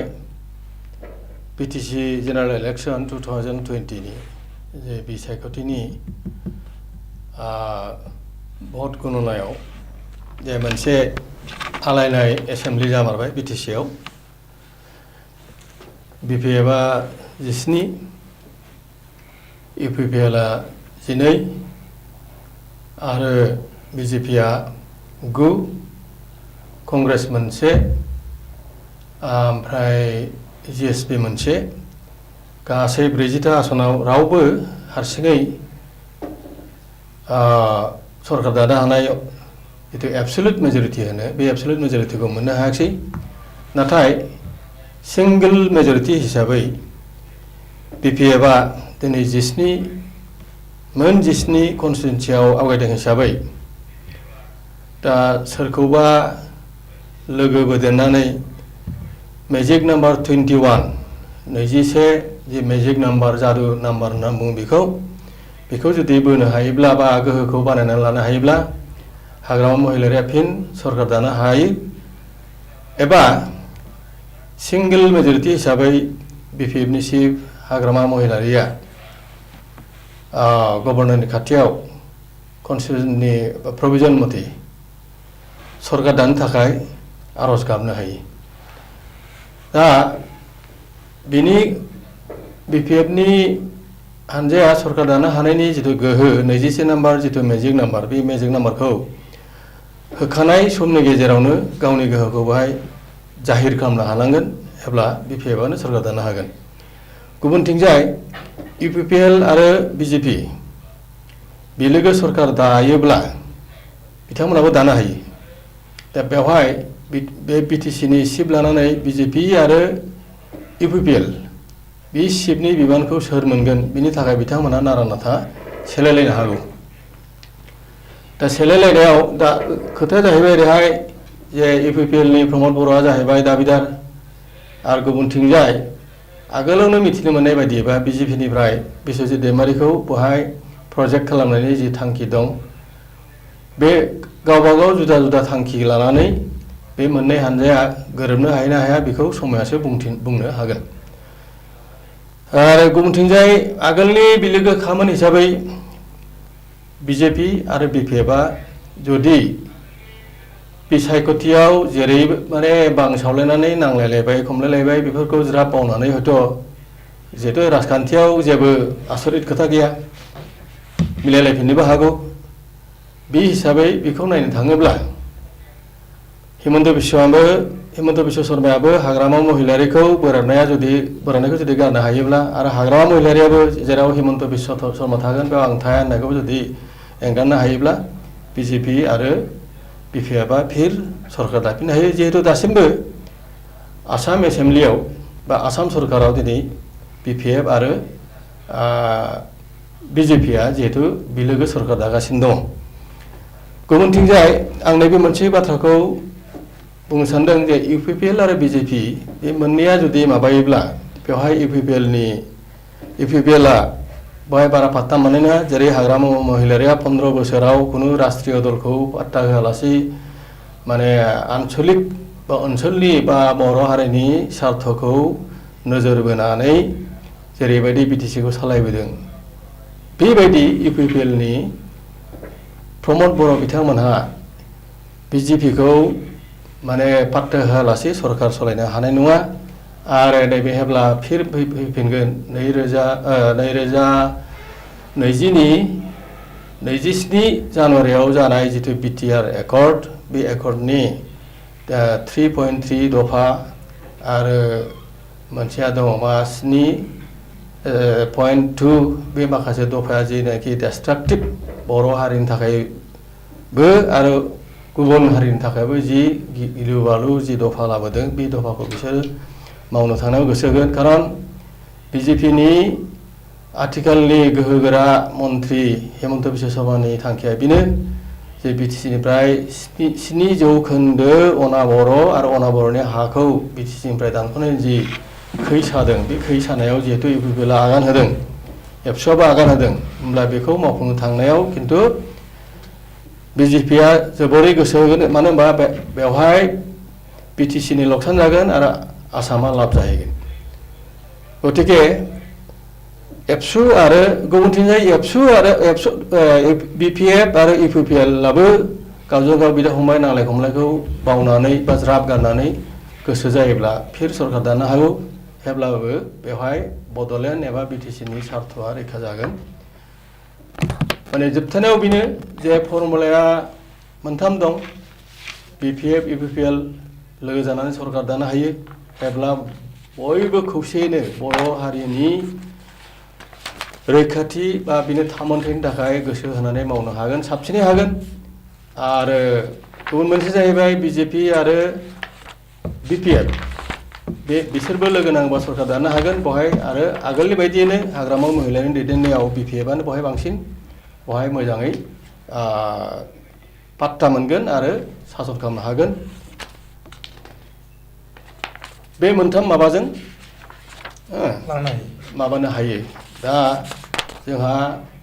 बे राजखान्थियारि हानजा मोनथामा मा साननानै माने गोथौयै सानलायनानै जुदि बड'लेण्डनि खौसेथि बड'लेण्डनि स्वार्थ बा बर' हारिनि राव थुनलाइ आरो हारिमुनि रैखाथिनि थाखाय आरो मुलुगाव सिनायथि मोजाङै होबावनायनि थाखाय जुदि बयबो जोंनि बर'नि सार्थखौ सानोब्ला इउपिपिएल आरो बिपिएफआ लोगो नांनानै सरकार दायोबा साबसिन जायो बर' जाथिनि थाखाय गाव जाथिनि थाखाय गाव हारिनि थाखाय दा आङो मोनसे खोथा बुंलांनो माने थालांदों जे बबे बबे पलिटिकेल पार्टिया बबे बबेहाय बबे जिल्लायाव बेसेबां भट आवथायनो हादों बा बिजाथि मोननो हादों जों नुनो मोनदों बिपिएफआ क'क्राझाराव मोनगु मासियाव देरहानो हादों चिराङाव मोनबा बाक्सायाव मोननै आरो उदालगुरियाव मोनसे मोनजिस्नि इउपिपिएलआ आवथायदों क'क्राझाराव मोनसे चिराङाव मोनसे बाक्सायाव मोनबा उदालगुरियाव मोनबा आरो बिजेपिया मोनदों क'क्राझाराव मोनसे चिराङाव मोनसे बाक्सायाव मोनथाम उदालगुरियाव मोनब्रै दा बेखौ नोजोर होयोब्ला बिपिएफआ सानजा फारसे थानाय मोननै जिल्ला उदालगुरि आरो चिराङाव एकदम खम बिथांमोना माने आवथायनो हादों बिजाथि मोननो देरहासार खालामनो हादों आरो इउपिपिएलआ सोनाब फारसे थानाय एबा बड'लेण्डनि उथुमाय क'क्राझाराव मोनसेल' मोनदों आरो चिराङाव मोनसे बेराफारसे बाक्सा उदालगुरियाव समान समान बा बिथांमोना देरहासार खालामनो हादों आरो बिजेपिया क'क्राझार चिराङाव मोनसे आरो बाक्सा उदालगुरियाव बाक्सायाव मोनथाम उदालगुरियाव मोनब्रै दा बेखौ नोजोर होयोब्ला नुनो मोनदों जे माने सानजा रायजोआव थानाय सानजा मोननै डिस्ट्रिक्ट थानाय बाक्सा आरो उदालगुरि डिस्ट्रिक्टनि रायजोफोरा नौनागरिफोरा बिपिनि फारसे माने बाङाय इन्ट्रेस्ट होनायखौ नुनो मोनदों बा बाङायै देरहासार खालामनो हादों आरो इउपिपिएलनि थाखाय जिहेतु क'क्राझार चिराङा माने एकदम माने मोनसेल' नामनो आन्था एबा सनमान लाखिनो थाखाय लाखिनाय जादों दा बेखौ नोजोर होयोब्ला नुनो मोनो माने क'क्राझार आरो चिराङाव इउपिपिएलनि गोहोमा एकदम गैया जानानै दं जेरावनाखि माने दुलाराय बर' फरायसा आफादा बिथांमोनखौ माने 100% सापर्ट खालामदोंमोन नाथाय बे दुलाराय बर' फरायसा आफादनि जुदिअबा चिरां आरो क'क्राझारानो माने केन्द्रबिन्दु मिरु दा अब्लाबो बिथांमोना माने इउपिपिएलखौ देरहासार खालामनो हायाखै बरंस बाक्सा आरो उदालगुरियावसो बांसिनै देरहासार खालामनो हादों ओरैहाय बिजेपियाबो क'क्राझार चिराङाव माने मोजाङै रोखोम रिजाल्ट लाबोनो हायाखै आरो बाक्सा उदालगुरियाव मोजां रिजाल्ट लाबोनो हानाय जादों बेखौ नुनो मोननाय जादों दा बेफोरनि जेनाखि जास्टिफिकेसन एबा बेनि बिजिरनाय बेखौ नोंथाङा मा बुंनो सानो बेयो जाबाय जे क'क्राझार आरो चिराङाव बेवहाय बिपिएफनि मोनसे प्रतिष्ठान बिरोधी दोहौ फैनायखौ जों नुवाखिसै नाथाय बाक्सा आरो उदालगुरियाव बिपिएफआ जायखौ बुङो असमियाव बुङो धुलितसाद होननाय बर'निबा बे माने हाद्रि जाहैबाय आरोखि बेवहाय निस्सय बिपिएफनि बेरेखायै मोनसे प्रतिष्ठान बिरोधी धौ एन्टि इनकाम्बेन्सि ना मा होनो बेखौ बे दोहौआ बांसिनै फैदों थांनाय 2015नि जि बिसायख'थियाव क'क्राझार आरो चिराङाव बिपिएफनि रिजाल्टआ जोबोद गाज्रिमोन नाथाय बिपिएफखौ देरहासार जाहोदोंमोन उल्थायै बाक्सा आरो उदालगुरिया बाक्सा आरो उदालगुरि ना होनबा बिपिएफनि चिफ हाग्रामा महिलारि बिथाङा बिटिसिआव बिपिएफनि सरकार दानो हायामोन नाथाय एबार बारा बेनो उल्था जाबाय बेवहाय निस्सय बाक्सा आरो उदालगुरियाव बिपिएफनि बेरेखायै माबा मोनसे प्रतिष्ठान बिरोधी दोहौ निस्सय फैदों आरो बेवहाय बिजेपिनि जि गाग्लोबनाय बे गाग्लोबनायाव बिपिएफ आरो इउपिपिएलनि अंखङाबो उल्थां फाल्थां जादों दा जायखियानो जाया मानो जे उदालगुरियाव हयथ' जोंनि माखासे दैदेनगिरिफोरनि बा आगोलनि एमसिएलएफोरनि हयथ' रायजोनि खाथियाव हयथ' नाजावजायि हयथ' हाबा मावदों बिदिबो जानो हागौ जायखियानो जाया मानो बे बारनि इलेक्सना जेरै फुंनिफ्राय मोनाबिलिसिम उल्थां फाल्थां जादों ना होमबा थिग बिदिनो 2015 आरो 2020नि जि बिटिसिनि जेनेरेल इलेक्सन बेबो सानजाजों सोनाबजों उल्था फाल्था जादों दा बे बेलायाव आं मा बुंनो मुथुरपर बाक्सा आरो उदालगुरिया BPFआ लाथिख'आनो जानोसैमोन उदालगुरिया खुनुरोखोम धनसिरि बियाबाव खुनुरोखोम मोनसे BPFनि मान सन्मानखौ बासायनो हादों आरो बाक्सायाव बागानपारा सालबारि आरो दरङाजुलि बे मोननैया खुनुरोखोम बाक्सानि माने 11टा समस्तिनि मादाव मोननै समस्ति माबानानै BPFनि सन्मानखौ रैखा खालामदों दा बाथ्राया मा जे BPFनि सरकार जागोन ना EPPनि जागोन ना BJPनि जागोन बे जाहैबाय दिन जानानै थाबाय इस्युआ दा नोंथाङा बुंबाय जे BPFजों EPPजों एलायन्स जायोब्ला बर' रायजो राजा एबा बड'लेण्डनि नोगोरारिफ्रा मोजांसिन मोनगोन मानोना BJPआ बेवहाय नेसनेल पार्टि हिसाबैहाय बाहागो लाफैयोब्ला बेखौ बारा मोजां मोननाय नङा दा बेराफारसे मोनसे खोथा जाहैबाय जे बिश्वजित दैमारिया BPFनि वार्किं प्रेसिडेन्टमोन आरो रायजो सभानि एमपिमोन रायजो सभानि एमपिफोरखौ बिथाङा नागारनानै BPFनिफ्राय रिजाइन होनायसै आरो BJP जइन जादों आरो BJPआ बिथांखौ जबान होदोंमोन जे बिथाङा BTCनि चिफ जानांगौ आरो द'तानि गेजेराव बबेबा मोनसे बियाबनिफ्राय बिथाङा माने एमसिनि जाबोगोन दा दिनैनि मोनाबिलि बुब्लियाव जेनाखि प्रग्रेस रिपर्ट बेखौ मोननानै हिमन्त बिश्व शर्माया प्रमद बर'खौ लिंहरदों होनना बुंदों दिसपुराव आरो गावनि रुमाव सावरायदों दा सावरायनायावहाय मोनसे माने बुजाफोरा खालामनो नाजादोंमोन नाथाय बुजाफोरा जायाखै होनना बुंनाय जादों जे प्रमद बर'आ मोननै बियाबाव जितु देरहादों बे हिसाबै बिथाङा चिफ जानोनो हास्थायो बेराफारसे हिमन्त बिश्व शर्माया BJPनिफ्राय चिफ जानायखौ लुबैनाय जादों बेखौ नेगोसिएसन बाथ्रा जादों आरो बुंनाय जादों जे BJPआ गावसोरनि दरबाराव एसे रायलायगोन आरो मिरु BJPनो प्रप'जालखौ हरगोन बेराफारसे गणबद्धै BJPनि चिफ जानायखौ लुबैयाखै प्रमद बर'आ बिथाङा जिहेतु मोननै बियाबनो देरहाबोदों दा बे हिसाबै EPPनिफ्रायनो चिफ जानांगौ आरो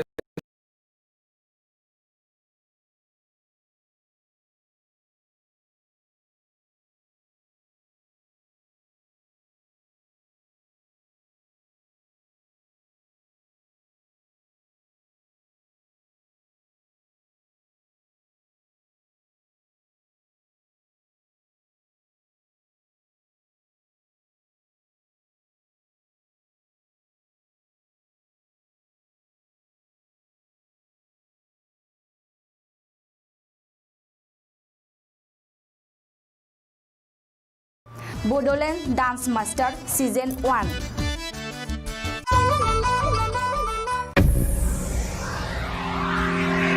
दायो जोंहा नेक्स्ट डान्सारनि मुंखौ मख'नोसै बिथांनि मुङानो जाहैबाय स' गाइस नोंथांमोनखौ बरायनो खावलायबाय मिस रंजालि केरकाटारि बिथाङा दायो मोसागोन जों बिथांनि मोसानायखौ बिथांनि टेलेन्टखौ नायनोसै थेंक इउ मिउजिक प्लिज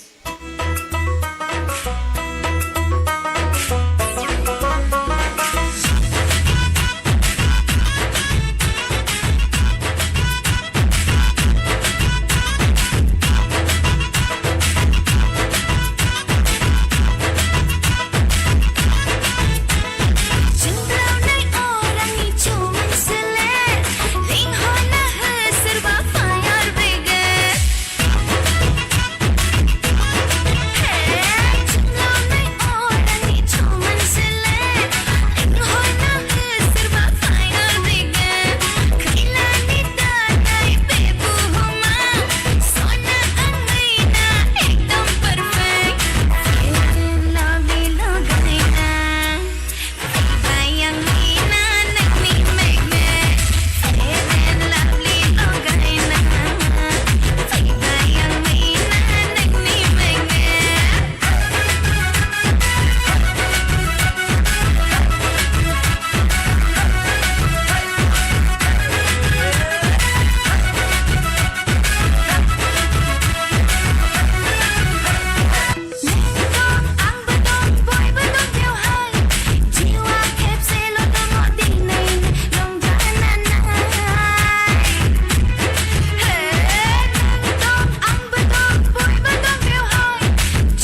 दसेबा माबा बे जोंहा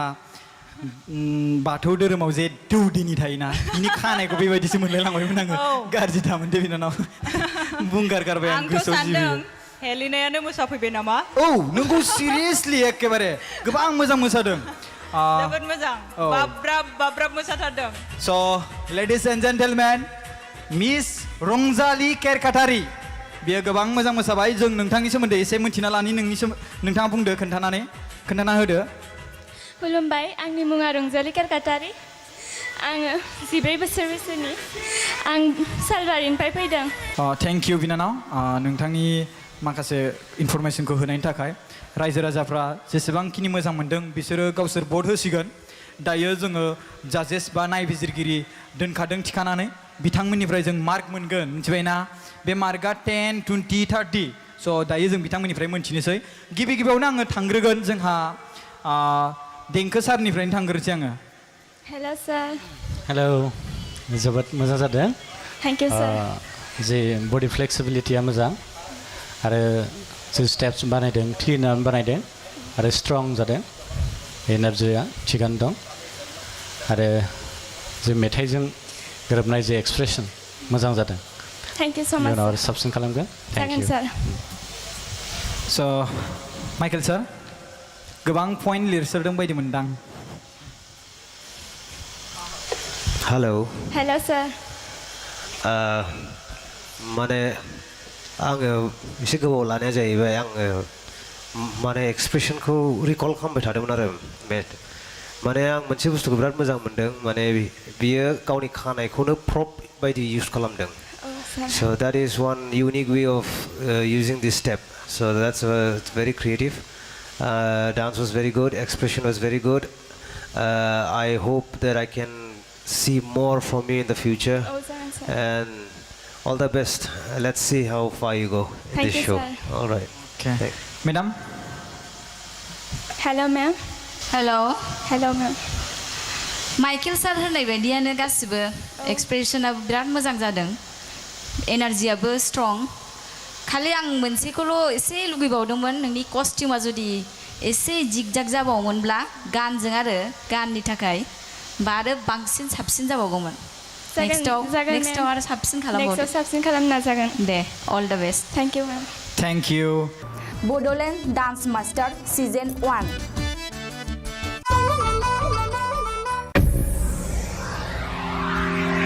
दानिया उननि मोसाखावरिनि मुङा जादों फोरबो ब्रह्म बिथांखौ जौस्राङाव फैनानै गावनि मोसानायखौ दिन्थिफैनो थाखाय गुरैयै खावलायनाय जाबाय गाइस फोरबो ब्रह्म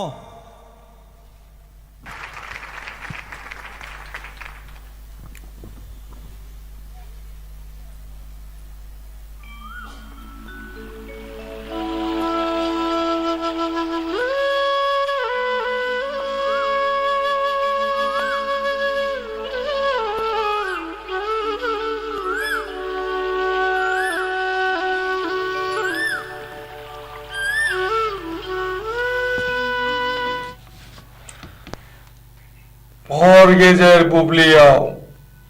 बड'लेण्ड बिसायख'थिनि भट सानख'नाय हाबानि जोबफुंनाय दा समाव जोबथाबाय बड'लेण्डनि बिसायख'थि 2020 नि भट साननाय हाबाफारिया आरो बे हिसाबै बिपिएफआ मोननो हाबायसै मोन 19 बिजाथिनि देरहासारनाय इउपिपिएलआ मोनबाय मोन 12आव देरहासारनाय बिजेपि मोनगु कंग्रेस 1 BGSP गणतन्त्र पार्टी 1 40 रिजाल्टआ अलरेडि आउट आरो बेवहाय नुनो मोनबाय जे रावबो दोलोआ हारसिङै सरकार दानो हानायनि गोहो गैया गोहो फैयाखिसै सरकार दानो हानाय BTCनि फैगौ बोसोरबानि थाखाय बे बिथिंखौ लानानै जिंगा नांगौनि फाला गोग्लैदों मानो होननानै बुङोब्ला रावबो पलिटिकेल पार्टिया सरकार दानो हायाब्ला गभर्नर सासना आरो थाफिनगोन बे बेलायाव बिपिएफ इउपिपिएल लोगो जायोब्ला सरकार जागोन एबा बिपिएफ बिजेपि लोगो जायोब्ला सरकार जागोन एबा इउपिपिएल बिजेपि लोगो जायोब्ला सरकार जागोन बेखौ नुनो मोनदों बबेखानि बिपिएफआ बांसिनै बांसिनथारै भट आवथायदों हिसाबै जुदिबा एबसुलेट मेजरिटि मोनाखै अब्ला बिथांमोना सरकार दानायनि थाखाय गभर्नरखौ सिंगल मेजरिटि मोनदों हिसाबै गभर्नरखौ क्लेम खालामनो हायो जे फैगौ दानसेनि गेजेराव मेजरिटि एबसुलेट मेजरिटिखौ देखायगोन होननानैहाय दा बे खाबुखौ लानो हायो बिपिएफआ नाथाय समा दिन्थिगोन मा रोखोम जायो बेखिनि बुब्लियाव जों मिथिनो मोनदों जे इउपिपिएलनि आफादगिरि बिथाङा मोननै बिभागाव देरहासार जादों आरो बिथांनि दोलोआ मोन 9आव देरहासार जादों बिथाङा आसामनि powerful minister doctor Himanta Biswa शर्माखौ लोगो हमदों आरो बिजेपि इउपिपिएल सरकार दानो थाखाय प्रप'जाल होदों बे बिथिंखौ लानानै सावरायनाय जादों आरो इउपिपिएलनिफ्राय प्रमद बर'आ खावलायदों जे बड'लेण्डनि चिफनि बिबानखौ इउपिपिएलनो होनांगौ बेराफारसे बिजेपिनिफ्राय चिफ जानांगौनि थाखाय बानबुंथिदों डक्टर हिमन्त बिश्व शर्माया दा बेनि थाखाय मोनसे गरन्थ फैनो हायाखै जायनि थाखाय बे डिसिसना फाइनाल जायाखै बेराफारसे बिपिएफआबो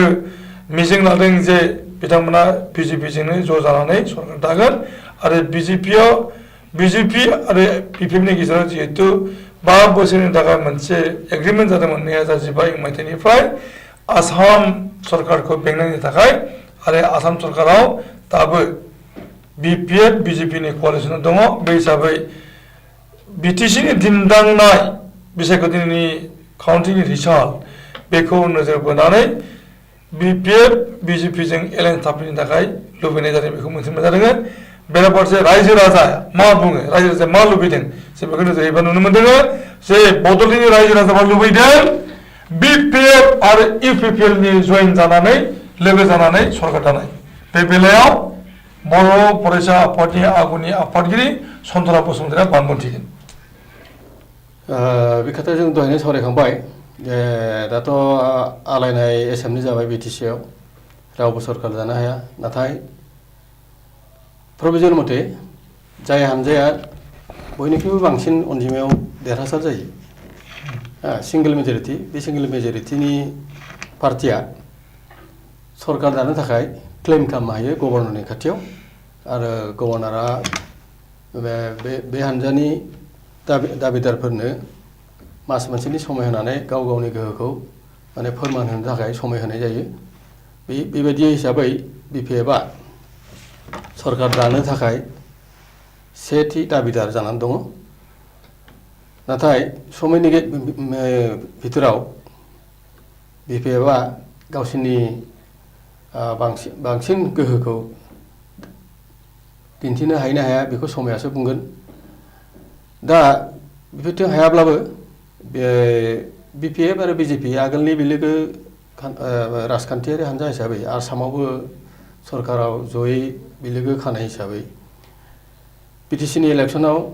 बिजेपिनि हिमन्त बिश्व शर्माया जेसेबांखि रायग्लिलाबाया मानो बांसावलाबाया मानो जे राजखान्थियाव असम्भब होनाय जेबो बाथ्रा गैया रायनाङिखौ रायो आरो बेखौ दसेनि उनावनो बावलायफिननो हायो आरो खुदै मन'लायो बे हिसाबै बिपिएफ आरो बिजेपिआ लोगो नांलायनानै जिहेतु दासिमबो सेन्ट्रेल गभर्नमेन्टनि बिजेपिनि जितु हाइकमान्ड बे हाइकमान्डआ दिनैसिम बिपिएफ आरो बिजेपिनि जितु बिलोगोनि दुरुं बे दुरुंखौ बस'होआखै थांनाय बे बिटिसि बिसायख'थिनि फोसावदिंनाय सोलिबाय थानाय समावनो दिल्लीयाव बिपिएफजों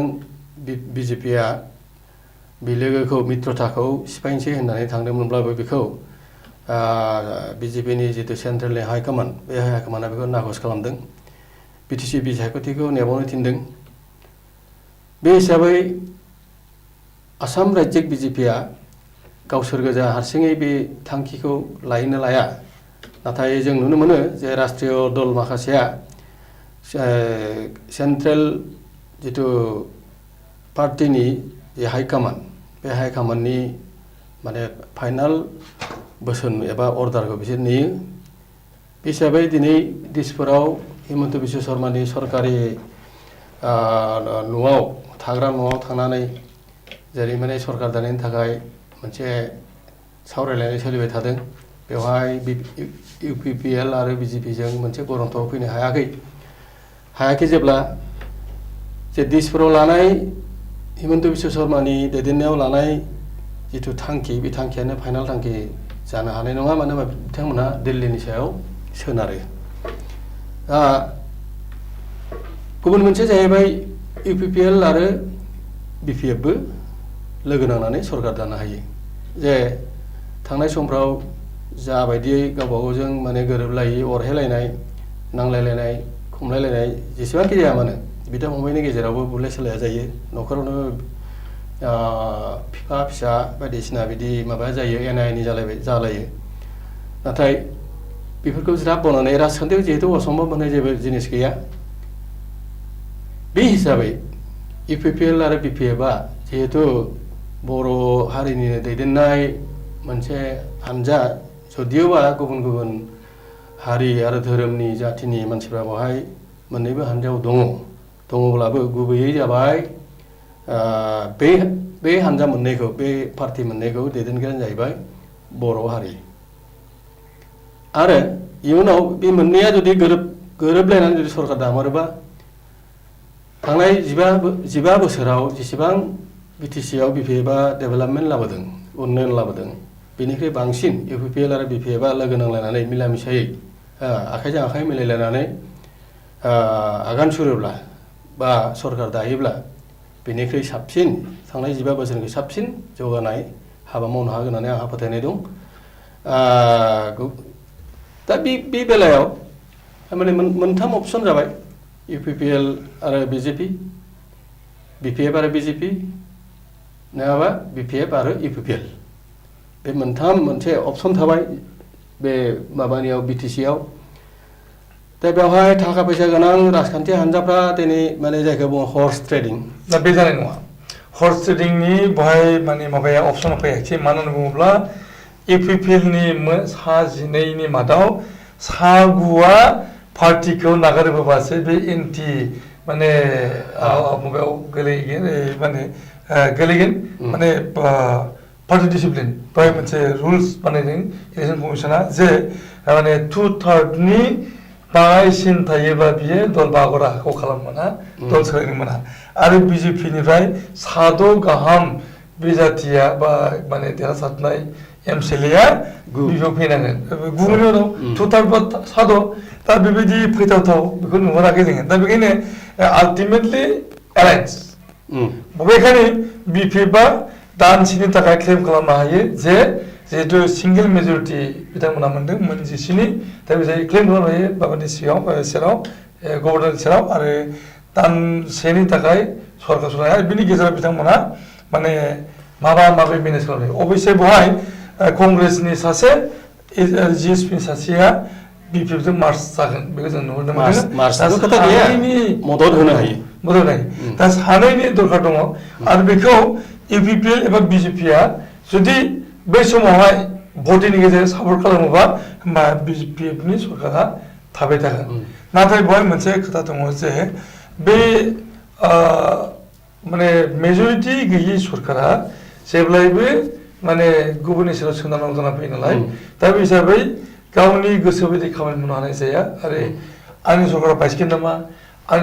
नामा बेबायदि मोनसे गोनो गोथो थासारि जायो आरो बेखायनो बेयो मोजां नङा बेखौ नुनो मोनो दा जायखिजाया दिन्दांनाय रिजाल्ट जों मोननो थांदों बड'लेण्ड बिसायख'थियाव आरो बड'लेण्ड इंखं टेलिभिजननि बिथिंनिफ्राय जोङो सरसमिन नायबिजिरनाय स्टाडि खालामनाय आरो रिपर्टिंनि गेजेरजों मोनसे रिपर्ट प्रिपेयार खालामदोंमोन एग्जिट पोल बे मथे 20-30 देरहानाय खोथामोन बिपिएफआ आरो मोन 9निफ्राय मोन 13हालागै इउपिपिएल देरहागोन आरो बिजेपिआ माने 9हालागै देरहागोन दा बेवहाय जों नुनो मोनदों बिजेपिआ बड'लेण्ड इंखं टेलिभिजननि मिजिं थिनाय बादियै मोन 9 बियाबाव देरहासारदों आरो इउपिपिएलआ 9निफ्राय 13नि गेजेराव देरहादों 12 मोन 12 देरहाबाय बिथांमोना नाथाय बिपिएफनि जेनाखि एसेसमेन्ट 20निफ्राय 30 देरहागोन बे एसे गोरोन्थियाव फैदों मानो होनबा 3 गोगा जादों अब्लाबो बेनि खासा खासे सहैनाय जादों आरो कंग्रेसनि 1 दोनदोंमोन जिएसपिनि 1 दोनदोंमोन एसेयानो थादों बे सेम थादों दा बे हिसाबै बड'लेण्ड एंखं टेलिभिजननि जेनाखि रिपर्टारफोरनि नैबा रिपर्टिं खालामनायाव बाहागो लानाय बिथांमोननिसिम जोंनि गोजोननाय बावहरनाय जे नोंथांमोना हरनाय रिपर्ट एबा स्टाडिया थोंजोङै थांबाय थादों मानो होनना बुङोब्ला BPFनो नोंथांमोना होदोंमोन 20 30 हालागैसिम आरो APPLनो होदोंमोन 13सिम BJPनो होदोंमोन 9 आरो कंग्रेसनो 1 CSPनो 1 बे गासैबो जाफुंसारदों अब्ला जों बुंनो हायो बड'लेण्ड एंखं टेलिभिजननि ग्राउन्ड रुलनि रिपर्ट एबा रिपर्टारफोरनि मोनदांथिनाय बा रिपर्टिं खालामनाया सिदाय दङ जोङो मिजिं खालामदों उन समाव बड'लेण्ड एंखं टेलिभिजननि हालामारि मावफारियामोननि कपारेसना जोंखौ मोजाङैनो मदद खालामगोन आरो बड'लेण्ड एंखं टेलिभिजनखौ जरजुमा खालामनाय एबा बेखौ आबुं महर लाबोनायाव रायजो राजानि सेराव लांनायाव मैखोमै बिफाव लागोन हालामारियाव थानाय हालामफोराव थानाय गुबुन गुबुन हालामफोराव थानाय रिपर्टारफोरा जों मिजिं खालामबाय आरो रायजो राजाया बेखिनि हाबायाव मदद होनो थाखाय जों बयखौबो गोजोननाय होयो जे बड'लेण्डनि बिसायख'थिनि रिजाल्टआ दिनै दिन जानानै दङ थेवब्लाबो जोङो मिजिं खालामगोन जे बड'लेण्ड सरकारा जागोन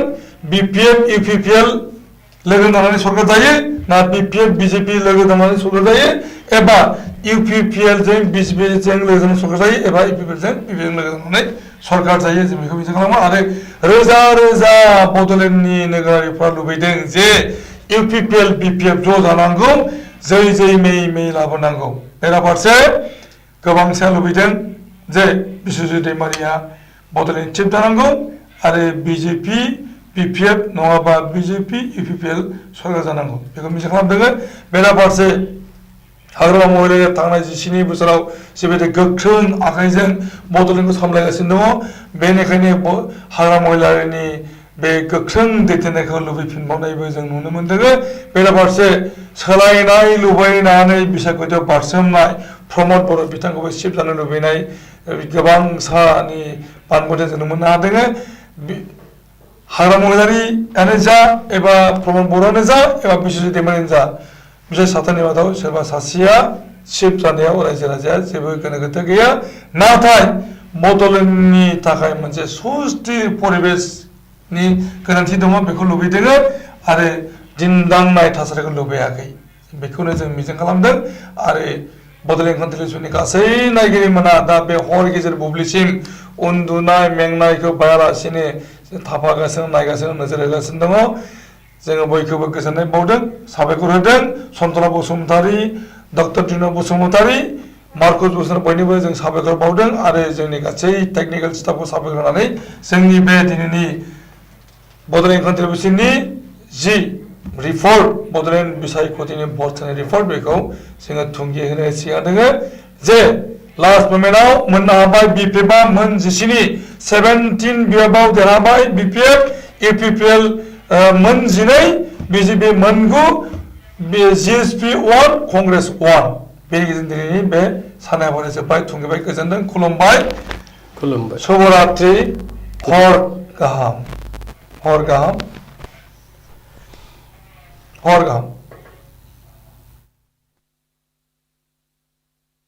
BODOLAND Dance Master Season 1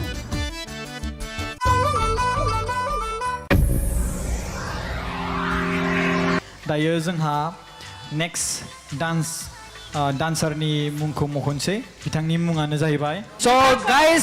नोंथांमोनखौ बरायनो खावलायबाय मिस रंजाली केरकाटारि बिथाङा दायो मोसागोन जों बिथांनि मोसानायखौ बिथांनि टेलेन्टखौ नायनोसै थेंक इउ मिउजिक प्लिज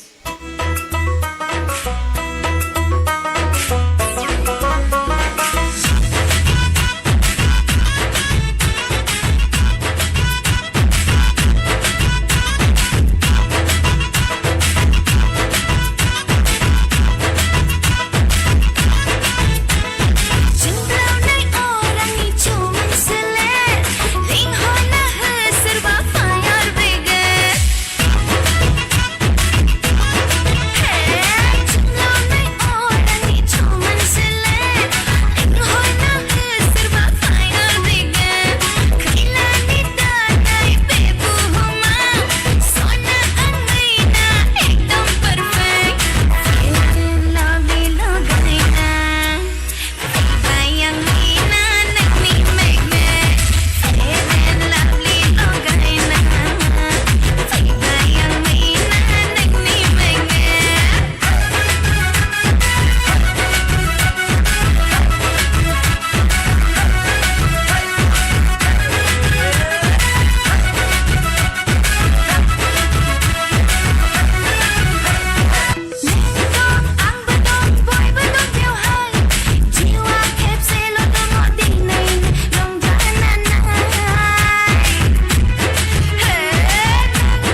दसेबा माबा बै जोंहा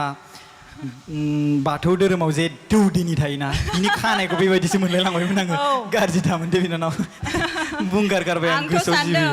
हेलिनायानो मोसाफैबाय नामा औ नोंगौ सिरियासलि एकेबारे गोबां मोजां मोसादों जोबोद मोजां बाब्राब मोसाथारदों स' लेडिज एन्ड जेन्टेलमेन मिस रंजालि केरकाटारि बियो गोबां मोजां मोसाबाय जों नोंथांनि सोमोन्दै एसे मिन्थिना लानि नोंथाङा बुंदो खोन्थाना होदो खुलुमबाय आंनि मुङा रंजालि केरकाटारि आङो 14 बोसोर बैसोनि आं सालबारिनिफ्राय फैदों थेंक इउ बिनानाव नोंथांनि माखासे इनफरमेसनखौ होनायनि थाखाय रायजो राजाफ्रा जेसेबांखिनि मोजां मोनदों बिसोरो गावसोर भट होसिगोन दायो जोङो जाजेस बा नायबिजिरगिरि दोनखादों थिखानानै बिथांमोननिफ्राय जों मार्क मोनगोन मिथिबायना बे मार्कआ 10, 20, 30 स' दायो जों बिथांमोननिफ्राय मोनथिनोसै गिबियावनो आङो थांग्रोगोन जोंहा देंखो सारनिफ्रायनो थांग्रोसै आङो हेल' सार हेलौ जोबोद मोजां जादों थेंक इउ सार जे बडि फ्लेक्सिबिलिटिया मोजां आरो जे स्टेप्स बानायदों क्लिनार बानायदों आरो स्ट्रं जादों एनार्जिया थिगानो दं आरो जे मेथाइजों गोरोबनाय जे एक्सप्रेसन मोजां जादों थेंक इउ सो माच उनाव आरो साबसिन खालामगोन जागोन सार स' माइकेल सार गोबां पइन्ट लिरसोदों बायदि मोनदां हेल' सार माने आङो एसे गोबाव लानाया जाहैबाय आङो माने एक्सप्रेसनखौ रिकल खालामबाय थादोंमोन आरो माने आं मोनसे बुस्थुखौ बिराद मोजां मोनदों माने बियो गावनि खानायखौनो प्रप बायदि इउज खालामदों so that is one unique way of using this step so that's very creative dance was very good expression was very good I hope that I can see more from you in the future and all the best let's see how far you go in this show all right okay madam hello ma'am hello' ma'am Michael sir होननाय बायदियानो गासिबो एक्सप्रेसनाबो बिराद मोजां जादों एनार्जियाबो strong खालि आं मोनसेखौल' एसे लुगैबावदोंमोन नोंनि कस्टिउमा जुदि एसे जिगजाग जाबावोमोनब्ला गाननि थाखाय बा आरो बांसिन साबसिन जाबावगौमोन नेक्स्टआव आरो साबसिन खालामबावदो साबसिन खालामनो नाजागोन दे all the best thank you ma'am thank you Bodoland dance master season 1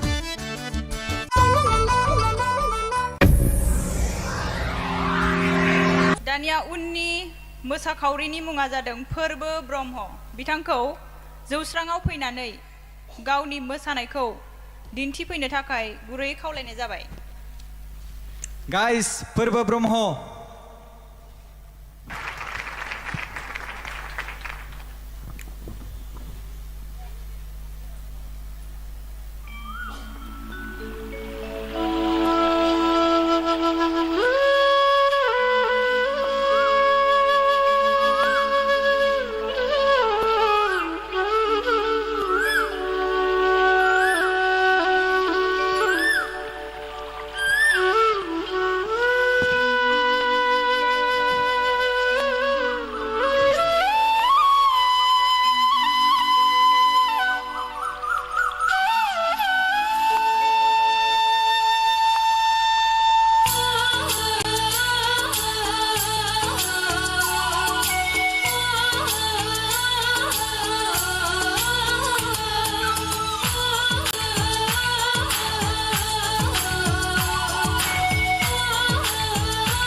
समायना सोमखोर गामि रमायना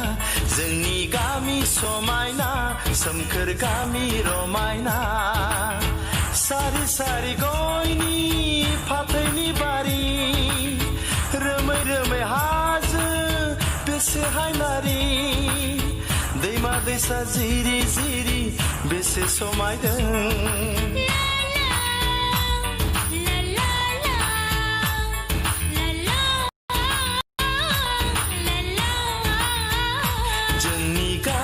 समायना सोमखोर गामि रमायना जोंनि गामि समायना सोमखोर गामि रमायना सारि सारि गयनि फाथैनि बारि रोमै रोमै हाजो बेसे हायनारि दैमा दैसा जिरि जिरि बेसे समायदों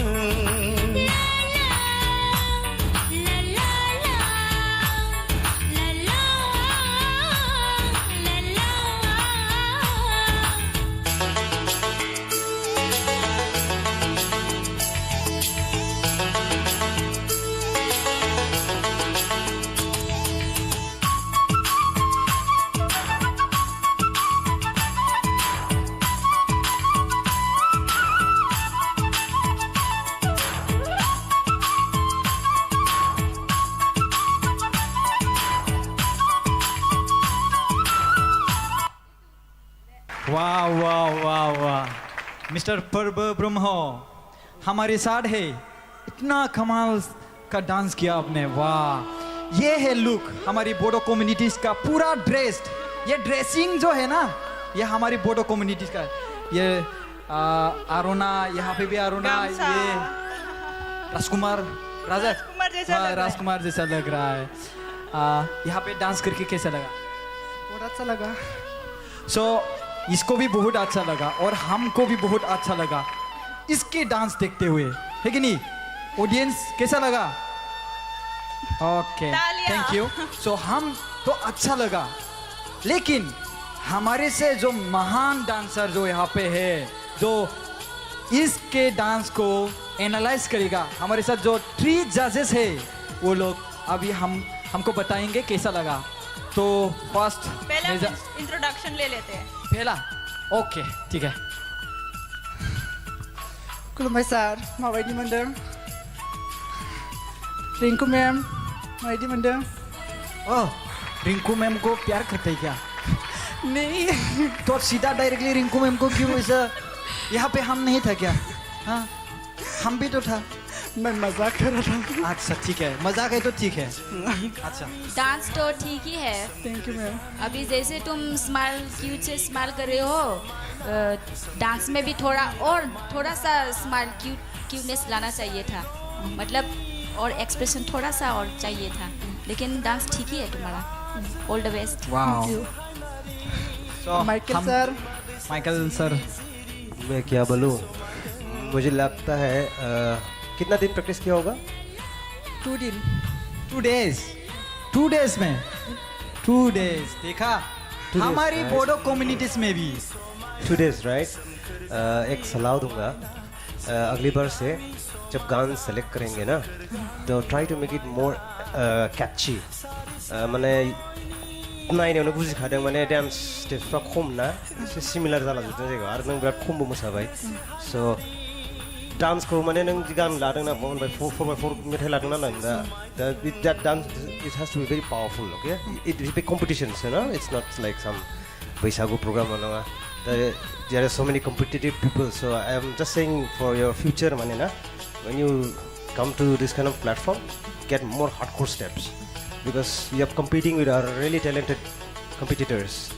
so anyways very nice good expression and I hope all the best in your future. Thank you, Mr. Michael sir. Now I would like to go, Mr. Denke sir. मोजां जादों थैंक यू सर एक्सप्रेसना मोजां जादों किन्तु माखासे स्टेपा एसे खम जादों दा साराबो बुंदों स्टेपा आरो नों बानायबावनो हागोन आरो माने सिमिलारिटि जादों आरोना आरो लोगोसे नोंनि गाननाय जोमनायाथ' जोबोद मोजां जादों मेथाइजों खाब जादों आरो इयुनाव नों साबसिन मोसानो हागोन जों आसा खालामबाय Thank you. Thank you Thank you, Mr. Parva Brahma. Please hug to me because you're dressing our Bodo traditional dress. That's why. Thank you. All the best. Thank you so much. BODOLAND Dance Master Season 1.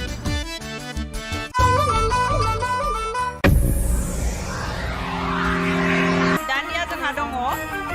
Miss Rani Bosumotari. So miss Rani बसुमतारीखौ जौस्राङाव फैनानै गावनि मोसानायखौ दिन्थिफैनो थाखाय गुरै खावलायबाय miss Rani Miss Rani Bosumotari.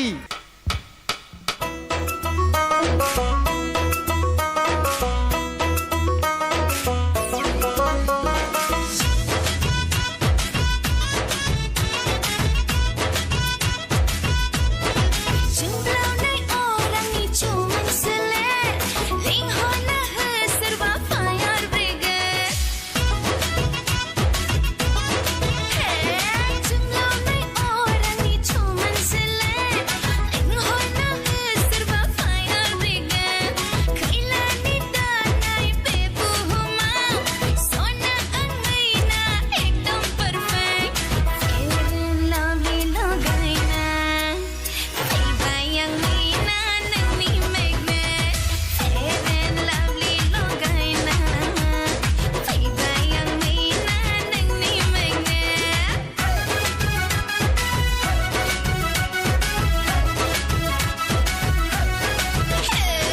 Paksa udal guri giding na payboy, bise dong dilbarani giding na hala jawai. Paksa udal guri giding na payboy, bise dong dilbarani giding na hala jawai. Mina mina bani bagu gayaw, raw bawa kapse lono nayaw. Sima mirani ang boro raja. Fair and lovely logaina, bayang mina nagni magnet. Fair and lovely logaina, bayang mina nagni magnet. Wow, wow, wow. गोबां मोजां मोसाबाय अर जोंदों नोंनि मानो जोंहा बिखायाव जानांगौ जोंखो एकदमबारे आं मा माजो हांमा जाबाय आरो नायबावनो नों दिनै फेर लाभलिंआव लगायनानै फैदों समायनाखा आंबो हेन्डसामखाथ' हेन्डसाम नङा जानाङो एकदमबारे स' लोगोफोर रायजो राजाफोर नोंथांमोननि सिगाङाव जोंहा मिस रानि बसुमतारी ओरैबायदि मोजां मोसाबाय अर नांजोब्बाय औ माइकेल साराथ' एखेबारे नायनानै जुदि बेबायदि फार्स्ट सिजोनावनो बेबायदि मोसायोब्ला आरो नेक्स्ट सिजोनाव वाव जोंनि बर'नि गेजेराव ओरैबायदि टेलेन्ट दङ दिनै जों नुनो मोनगासिनो दङ दायो आं खोनानाय मोननाय मथे बियो सुपार डान्स सुपार जादोंमोन ना थार आं थांदोंमोन ओमफ्राय आंहा उदै सादोंमोन बेखौनो आं थांनो हादों सेलेक्ट जादोंमोन बियो ओमफ्राय बिनि गेजेराव नोङो गलाघाटनि ना नोंनि बागै एसे फंनैसो बाथ्रा बुंबानो जाबाय खुलुमबाय आंनि मुङा रानि बसुमतारी आं गलाघाटनिफ्राय फैदों सिसुबानि आं बलसिं मेम'रियेल स्कुलाव फरायो क्लास 7 आरो आंनि बैसोआ 13 इयार्स थेंक इउ साबायखर थाबाय गोबां मोजां मोसादों आंथ' गोबां मोजां मोसानाय मोन्दों नोंथांमोना माबायदि मोन्दों आं बेखौ मिथिया दानियाबा फैदो जोङो साथाम जोंहा दोनखानाय बेफोरनि मोसानायनि सायाव नायबिजिरनो थाखाय आङो सिगांग्रो दहायो जेरै बुंदोंमोन माइकेल सारा गोबां नायहाबदोंमोन दाबो बेबायदिनो नायहाबदों सारनि एकदमबारे लुकखौ आं नुनानै स' सारनियावनो थांग्रोनोसै जोङो दानिया एखेबारे माइकेल सारा मा बुङो जों खोनासंनोसै औ खुलुमबाय sir Hello, hello sir how are you I'm fine. How are you? I'm good So गोजाननिफ्राय फैदों दा डान्सनि बारै रायलायनोसै दे your performance very energetic performance thank you sir very creative with your body very flexible nice thank you sir I'm giving you 10 marks extra for that rotation flip नों होदोंमोन ना that was a very good one okay nice Thank you, sir. nice acrobatic style contemporary जादों आरो ना बरिया मोनदों बे मा स्टेपखौ मोजां माने बेखौ जाला मालाया हाया so it was a very nice step ओमफ्राय keep going keep rocking and all the best let's see how much you can do in the coming future thank you so much sir all right all the best थाबाय next जोङो रिंकुमनि मेडामनिफ्राय खोनासंनो आखायाव लादों बिथाङा मा बुङो hi ma'am hello hi ma'am Rani औ मेंबाय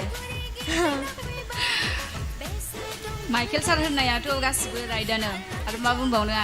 आंबो मोजां मोन्दों बिरादनो नोंनि मोसानायखौ एक्सप्रेसन गासिबो बडि फ्लेक्सिबिलिटि गासिबो स्टाना बिराद क्लियार जादों thank you ma'am thank you so much दे मोजां all the best thank you sir next जों देंखो सारनिफ्राय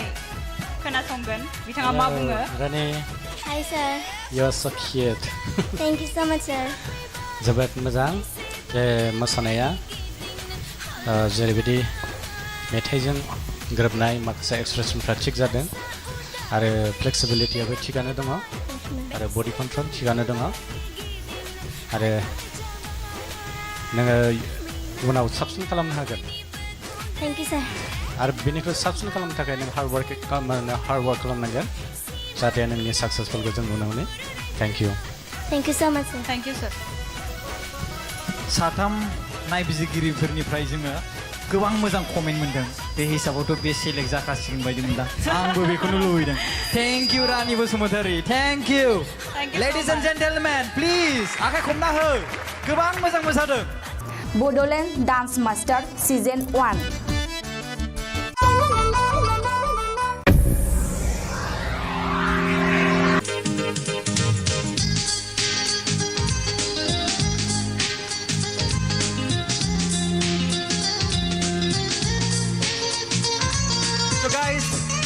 दायो जोंनि गेजेराव नैथि खेब मोसाखावरि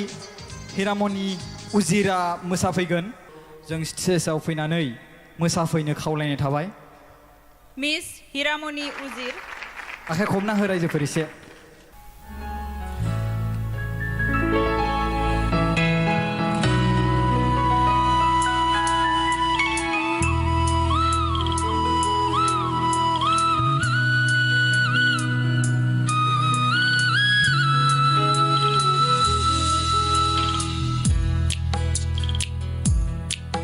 गोसोनि बिबार बारि बारि लाजिगुसो बियो आंनि गोसोनि बिबार बारि बारि लाजिगुसो बियो आंनि फैहां फैहाङैनो बारदैसि खोला बिरबोयै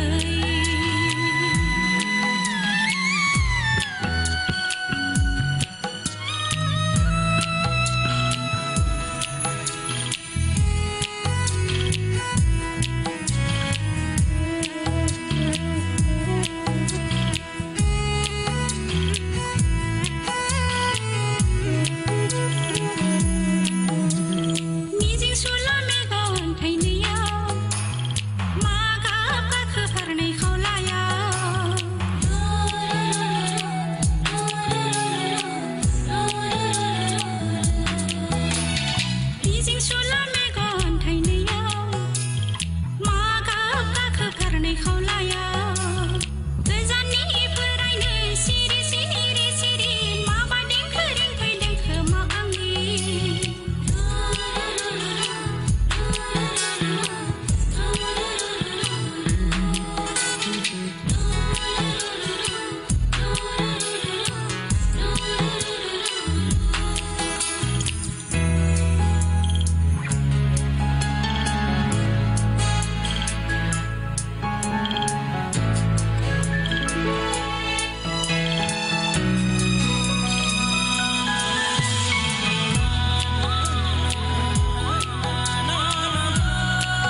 माय गड आखाइ खबना हो रायजोफोर गोबां मोजां मोसाबाय गोसोनि बिबार बारि बारि दसे सम जों बिबार बारियावसो बेरायहैबाय सिखिरि जानानै अ नों बिबार ना आं सिखिरि आं बिबार नों बिबार ना अके स' गाइस जोंनि गेजेराव दायो मिस हिरामनि उजिर दङ गोबां मोजां मोसाबाय जोङो समायखौ नस्थ' खालामालासिनो जोङो रायजो राजाफोर खावलायो नोंथांमोना नोंसिनि भटखौ होदो आरो जोंनि गेजेराव दंखायो नायबिजिरगिरि मिन्स जाज स' आं गिबियावनो खावलायनो सानबाय मिस्टार देंखो ब्रह्म सारखौ आं फिन खेबसेबाव बिथाङा मिस हिरामनि उजिरनि मोसानायखौ नुनानै माबायदि मोनखो हिरामनि उजिर बरायबाय मोजां जादों बायदेनबाय सिदेमलाय मोसानाय आरो एक्सप्रेसनाबो मोजां आरो आं मिजिंथियो नों इयुनाव आरो साबसिन खालामनो हागोन आसा थिदों वेलकाम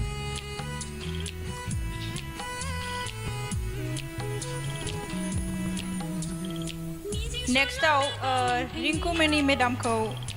बिथांनि बानबुंथिखौ होनो थाखाय खावलायबाय बिथाङा माबायदि मोनदों मोसानायखौ खुलुमबाय मेडाम Hello.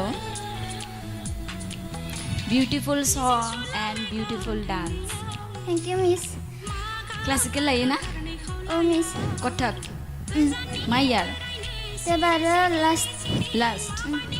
मिथिखायो डान्सनि स्टाइलखौ नुबानो आखाइनि मुद्राफोरा क्लिन जादों. थेंक इउ मिस मोजां मोनदों आं डान्सखौ. Thank you miss Thank you. Hello. खुलुमबाय सार It was a very expressive dance. Expressionआ बिराद मोजां जादों. Like the lip sync. स्टेजखौ कभार खालामजोबदों बेबो बिराद मोजां जादों. थेंक इउ सार आंनि क्लासिकेल एक्सपर्टआनो बुंखाबाय बा बुंनांगौ जेबो गैला. But it was very expressive dance. Thank you. Thank you sir thank you नानि नोंनि मुङा मा नाम हिरामनि उजिर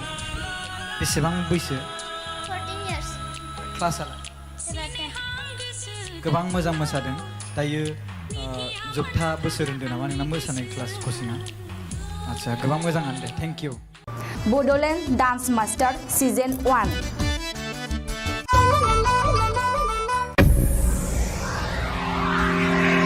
दायो जोंहा नेक्स्ट डान्सारनि मुंखौ मख'नोसै बिथांनि मुङानो जाहैबाय स' गाइस नोंथांमोनखौ बरायनो खावलायबाय मिस रंजालि केरकाटारि बिथाङा दायो मोसागोन जों बिथांनि मोसानायखौ बिथांनि टेलेन्टखौ नायनोसै थेंक इउ मिउजिक प्लिज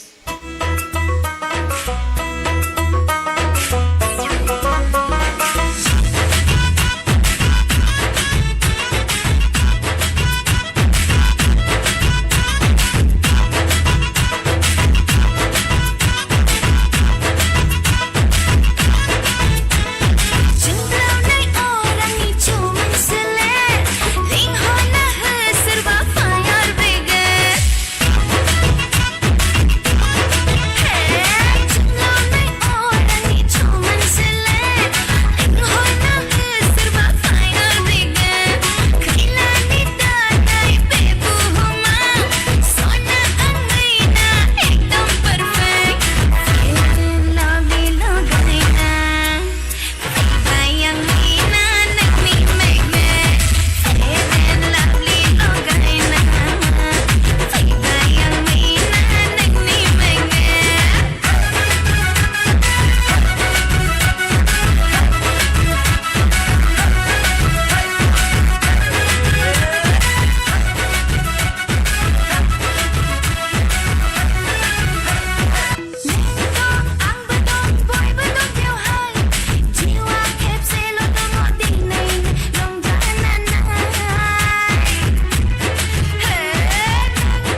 दसेबा माबा बे जोंहा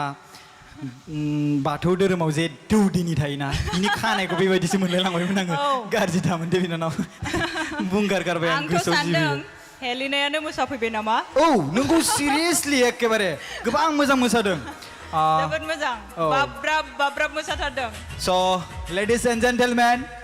मिस रंजालि केरकाटारि बियो गोबां मोजां मोसाबाय जों नोंथांनि सोमोन्दै एसे मिन्थिना लानि नोंथाङा बुंदो खोन्थाना होदो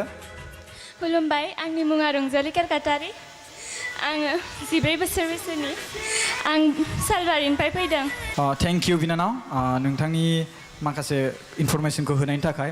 रायजो राजाफ्रा जेसेबांखिनि मोजां मोनदों बिसोरो गावसोर भट होसिगोन दायो जोङो जाजेस बा नायबिजिरगिरि दोनखादों थिखानानै बिथांमोननिफ्राय जों मार्क मोनगोन मिथिबायना बे मार्कआ 10, 20, 30 स' दायो जों बिथांमोननिफ्राय मोनथिनोसै गिबियावनो आङो थांग्रोगोन जोंहा देंखो सारनिफ्रायनो थांग्रोसै आङो हेल' सार हेलौ जोबोद मोजां जादों थेंक इउ सार जे बडि फ्लेक्सिबिलिटिया मोजां आरो जों स्टेप्स बानायदों क्लिनार बानायदों आरो स्ट्रं जादों एनार्जिया थिगानो दं आरो जे मेथाइजों गोरोबनाय जे एक्सप्रेसन मोजां जादों थेंक इउ स' माच उनाव आरो साबसिन खालामगोन थेंक इउ सार स' माइकेल सार गोबां पइन्ट लिरसोदों बायदि मोनदां हेल' सार माने आङो एसे गोबाव लानाया जाहैबाय आङो माने एक्सप्रेसनखौ रिकल खालामबाय थादोंमोन आरो माने आं मोनसे बुस्थुखौ बिराद मोजां मोनदों माने बियो गावनि खानायखौनो प्रप बायदि इउज खालामदों so that is one unique way of using this step so that's very creative dance was very good expression was very good I hope that I can see more from you in the future and all the best let's see how far you go in this show all right okay madam hello ma'am hello ma'am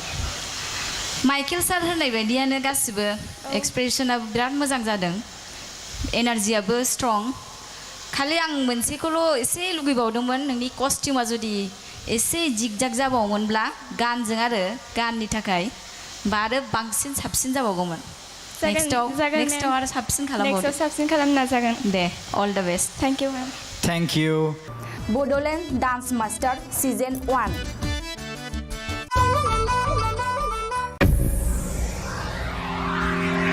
दानिया उननि मोसाखावरिनि मुङा जादों फोरबो ब्रह्म बिथांखौ जौस्राङाव फैनानै गावनि मोसानायखौ दिन्थिफैनो थाखाय गुरै खावलायनाय जाबाय गाइस फोरबो ब्रह्म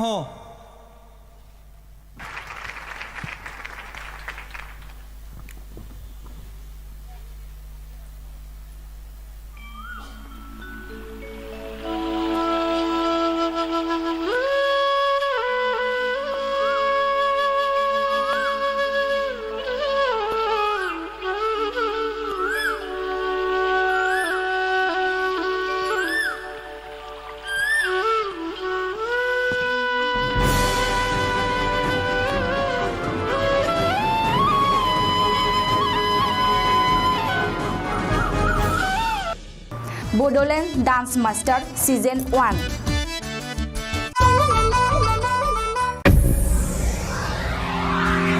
स' जोङो दानिया नेक्स्ट डान्सार बा मोसाखावरिनि मुंखौ मख'नो थांसै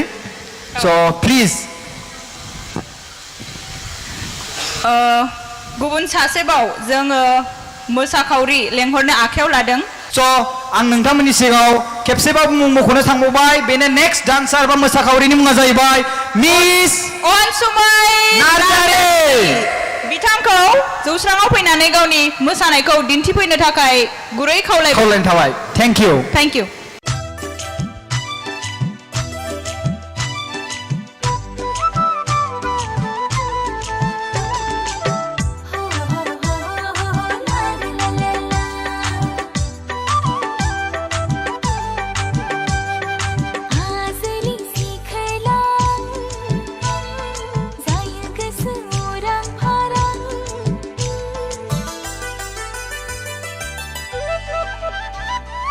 आज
गोबां मोजां मोसाबाय मिस अनसुमै नार्जारि अनसुमै नार्जारि जोंनि गेजेराव दायो दङ मिस अनसुमै नार्जारि गोबां मोजां मोसाबाय अके नोंनि मुङाथ' अनसुमै नार्जारि जाहैबाय नों बबेनि आरो नोंनि बैसोआ बेसेबां मा क्लासाव फरायो नोंथाङा माने रायजो राजानो खोन्थाना होदो बा जोंहा साथाम नायबिजिरगिरि दङ बिथांमोननोबो खोन्थाना होदो आंनि मुङा अनसुमै नार्जारि आङो क्लास 8आव फरायो आङो बिजनिनिफ्रायनो गोबां मोजां मोसादों नोंथांमोना मोजां मोनगोन ना मोनाखै आंथ' मिथिया खिन्थु आं हले गोबां मोजां मोनबाय दे नोंथांमोना मार्क 10 होथार एकदबारे 10 दे थाखुमा नाङा बै बे सोरनिबा थाफाबोनाया बैसोरबा लाबोदोंना मोसानो बिथांमोनाबो हाथ बिनो बारा होबाथाय आंनि फिसाजोबा आंनि माबाया देरहानाय नङा बिदि सानथारनो मोननाय नङा एखेबारे दे स' जों दायो थांनोसै जोंहा नायबिजिरगिरि साथाम दंखायो बिथांमोना मार्क बिथांनो होगोन दायो जोङो थांग्रोगोन मेडामनिसिम मेडाम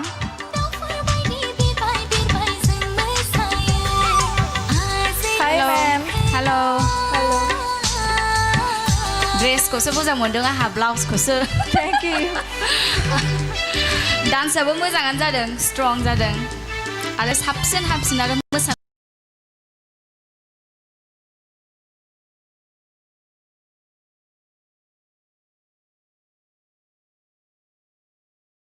हाबावदों सर क्लीन बिराद साफा क्लीन मोसादों energy is also very good expression is very nice ओमफ्राय I am expecting more from you माने बिनिख्रुइ बांसिन केपासिटि दं बायदि मोनदों आं नोंनाव thank you sir so hoping for more from you all right all the best thank you sir thank you sir नोंथाङाथ' ओरै थाबाय थादोंमोन दानाबा बुंदो हेलौ हेलो सर वेलकाम मोजां जादों आं मोजां नुदों आरो जोबोद स्ट्रं जादों मोसानाया आरो स्टेपफोरा क्लिन जादों आरो बेनिख्रुइ साबसिन आरो नों बानायनो हागोन आसा खालामबाय all the best thank you sir thank you so' much miss अनसुमै नार्जारि नोंथाङा नोंनि सिटआव जिरायना थाहैफिननो हासिगोन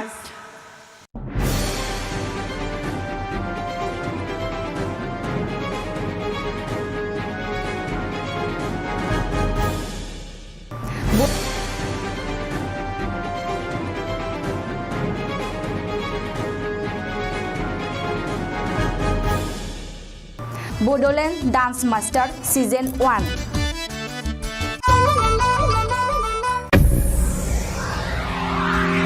So guys दायो जोंहा मोसानो दंबावो लास्ट डान्स जाय मोसाखावरि बिथांनि मुङानो जाहैबाय बिनिमा बसुमतारी बिथाङा दायो जोंनि जौस्राङाव फैनानै मोसाफैसिगोन जोङो बिथांखौ खावलायबाय जौस्राङाव फैनो थाखाय स' रायजो राजाफोरखौ जों गोसो गोरबोजों खावलायनाय थायो बिथांखौ बरायदो आखाइ खबनानै लेडिज एन्ड जेन्टेलमेन प्लिज आखाइ खबनानै बरायदो बिनिमा Basumatary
But- not only just audience अडियन्सफ्राबो येस आं आखाइ खबजानो लुबैदों बिथांनि मोसानायनि थाखाय खेबसे